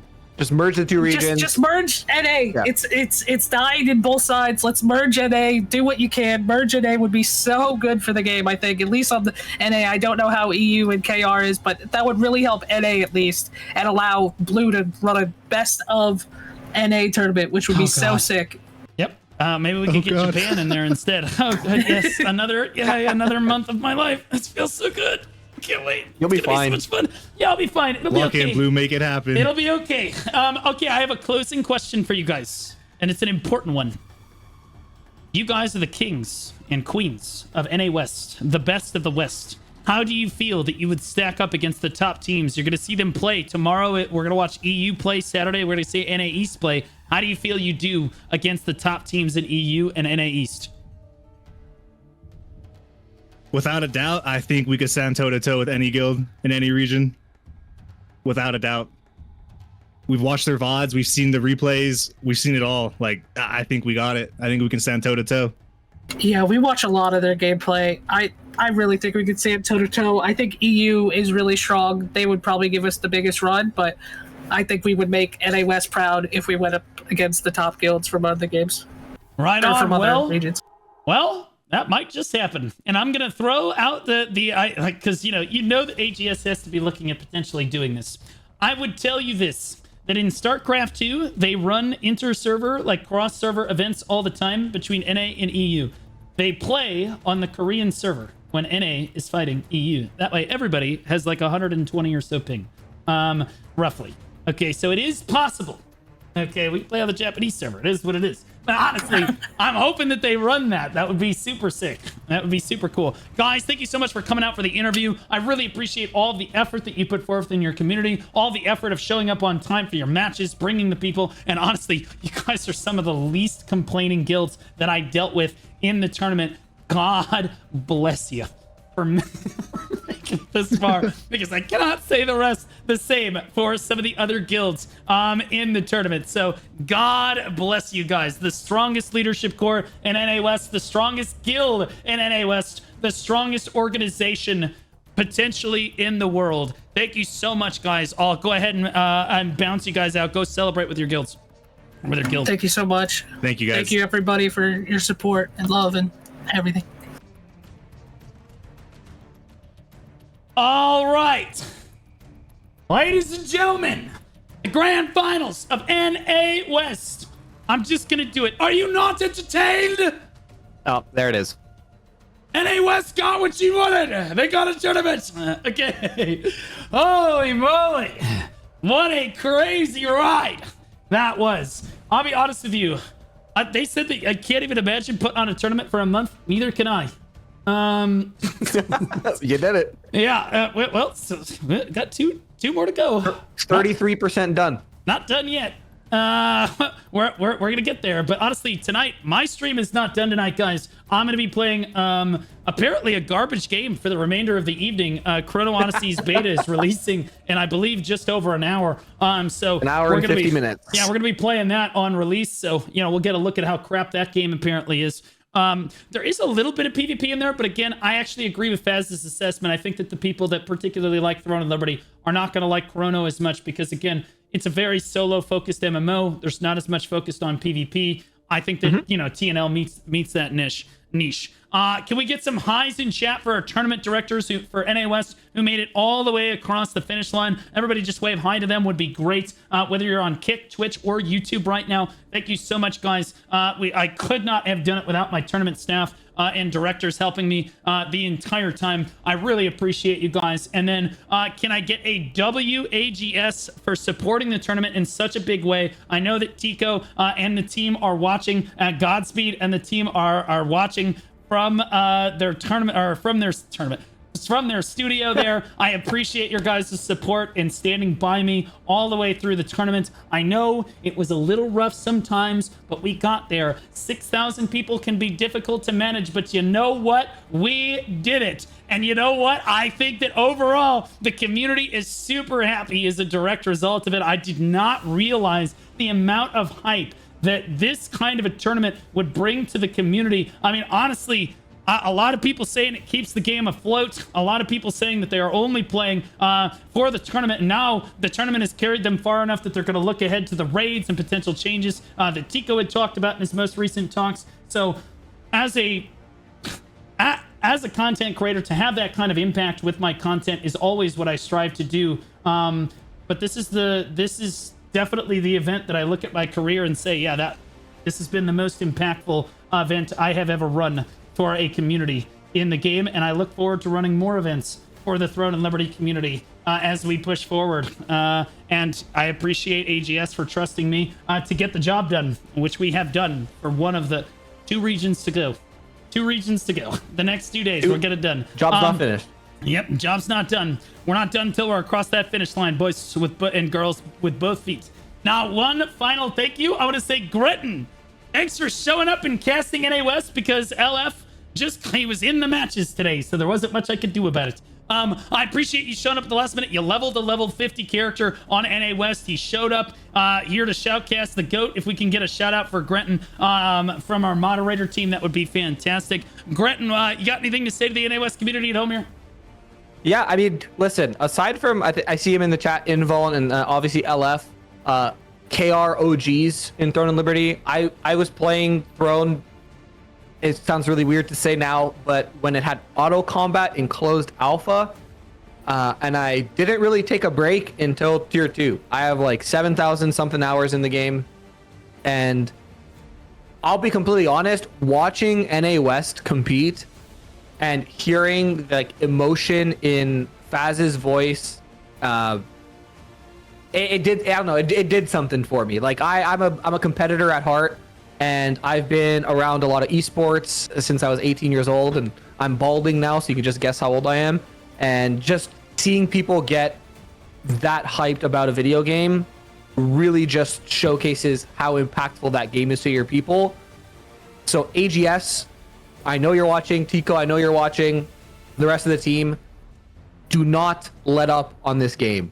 I like, just lock in, focus, listen to your player base, go to bat with NCSoft for stuff that we need in this game. I know I've worked with AGS on Lost Ark. I've worked with AGS on Throne. I know you guys do it. It's not unnoticed. So thank you for that. NA West, the passion is insane. I have never seen NA East is nowhere near this, like, passionate about their own scene. It's a lot more just PvP yapping.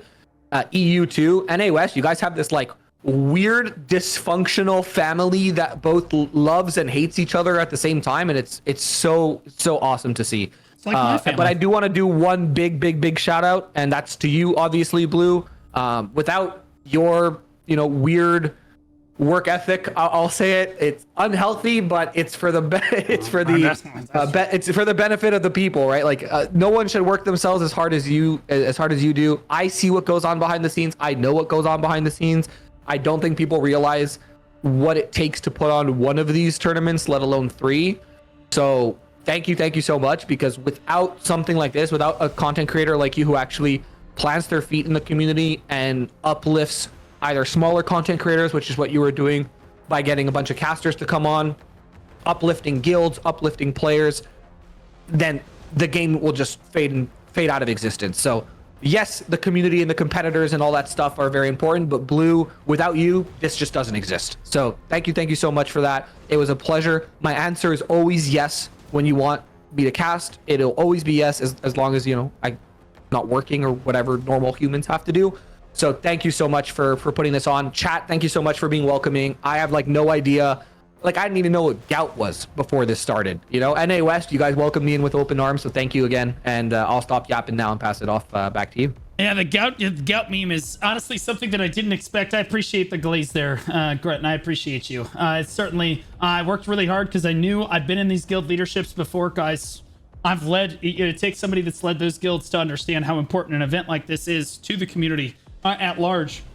And Throne and Liberty is based around all of its PvP communities and those wonderful people that make those PvP communities run. And again, a tournament like this would be the most important thing to me if I were in leadership or I were in one of those guilds. So I took it that seriously when I went to do this. Somebody asked in chat how much I got paid to do this. I'm not joking, guys. I mean, AGS paid me $0.00. I was not sponsored by anybody, which means I was paid $0.00. The ad revenue from the tournament, which you could argue, okay, he's going to get a fair amount of ad revenue, will almost in its entirely go to the tournament directors. The only revenue that I get to walk away with is my sub revenue, which is about the same as it was before. So again, it's not like I did it for the money. You got paid in gout. It is what it is.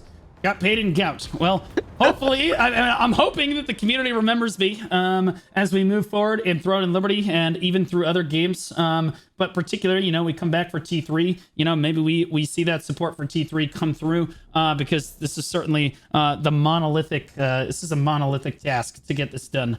It was every single day for a long time. Like you said, a little bit of an unhealthy work ethic, but you know what? That's what defines me. And we're not even done working today, even. We're not even done today. Well, there you go. You got a little payment right there. Yeah, there we go. Yo, thanks for the gifted subs. I saw Fuego earlier with the 5 gifted and then Super Critical Steve. Thank you so much, guys. I really appreciate that. You don't have to do that. I appreciate you. Again, I did it because I understand how important it is to the community. And I have a unique position where, honestly, guys, I just want to put this out there. This is the only time this has ever been done in the MMO genre, period. No one has ever run a large-scale PvP tournament. Not Asmongold, not nobody has ever done this for any MMO. And there's a reason. It's because it takes people with integral knowledge of the community to get it done. It takes people that honestly, and I couldn't have done it without AGS. It takes somebody with a big enough platform that AGS is willing to trust them. Thank goodness that they trusted me to get this job done. And it takes someone with work ethic. You gotta have an iron stomach for that job. So like, again, appreciate the tournament directors who had the iron stomach, who helped me get through all of this. And I appreciate the community for standing by me. Okay, thanks so much, guys. And by the way, I'm going to have a wrap-up stream after all 3 tournaments have concluded. I will talk about what it was like to put on the tournament. I'll go into a little bit more of the details and stuff. If you want to see that, I'll probably put it on my YouTube as well. Remember that all of the videos from the tournament always go on YouTube. So, you know, check that out. Check those out. Remember to like the videos, comment, and subscribe. I make content for multiple games. I appreciate the follows coming through as well, guys. Thanks for those of you just tuning in. Again, we started multi-streaming, so we're on Kick, YouTube, and Twitch now. We're trying to stream across multiple platforms here. It's the first time I've ever gotten a title in game, which is really cool for Throne and Liberty, so really appreciative there too. So thanks so much to NA West for being the best. The easiest tournament to put on of the 3 in terms of how many people were complaining, guilds backing out, and things like that. NA West, the least dramatic. Maybe the most scouted, though, at the end of the day. Most scouted, for sure. I appreciate you guys so much, and we'll see you for EU tomorrow, guys. I'm going to hit the end scene here. But I'm not done. I'm just going to flip it over to my main scenes and we're going to keep playing. So I love you guys so much. Have a great rest of your evening, guys. But not really, because I'm not done. Yeah, me either.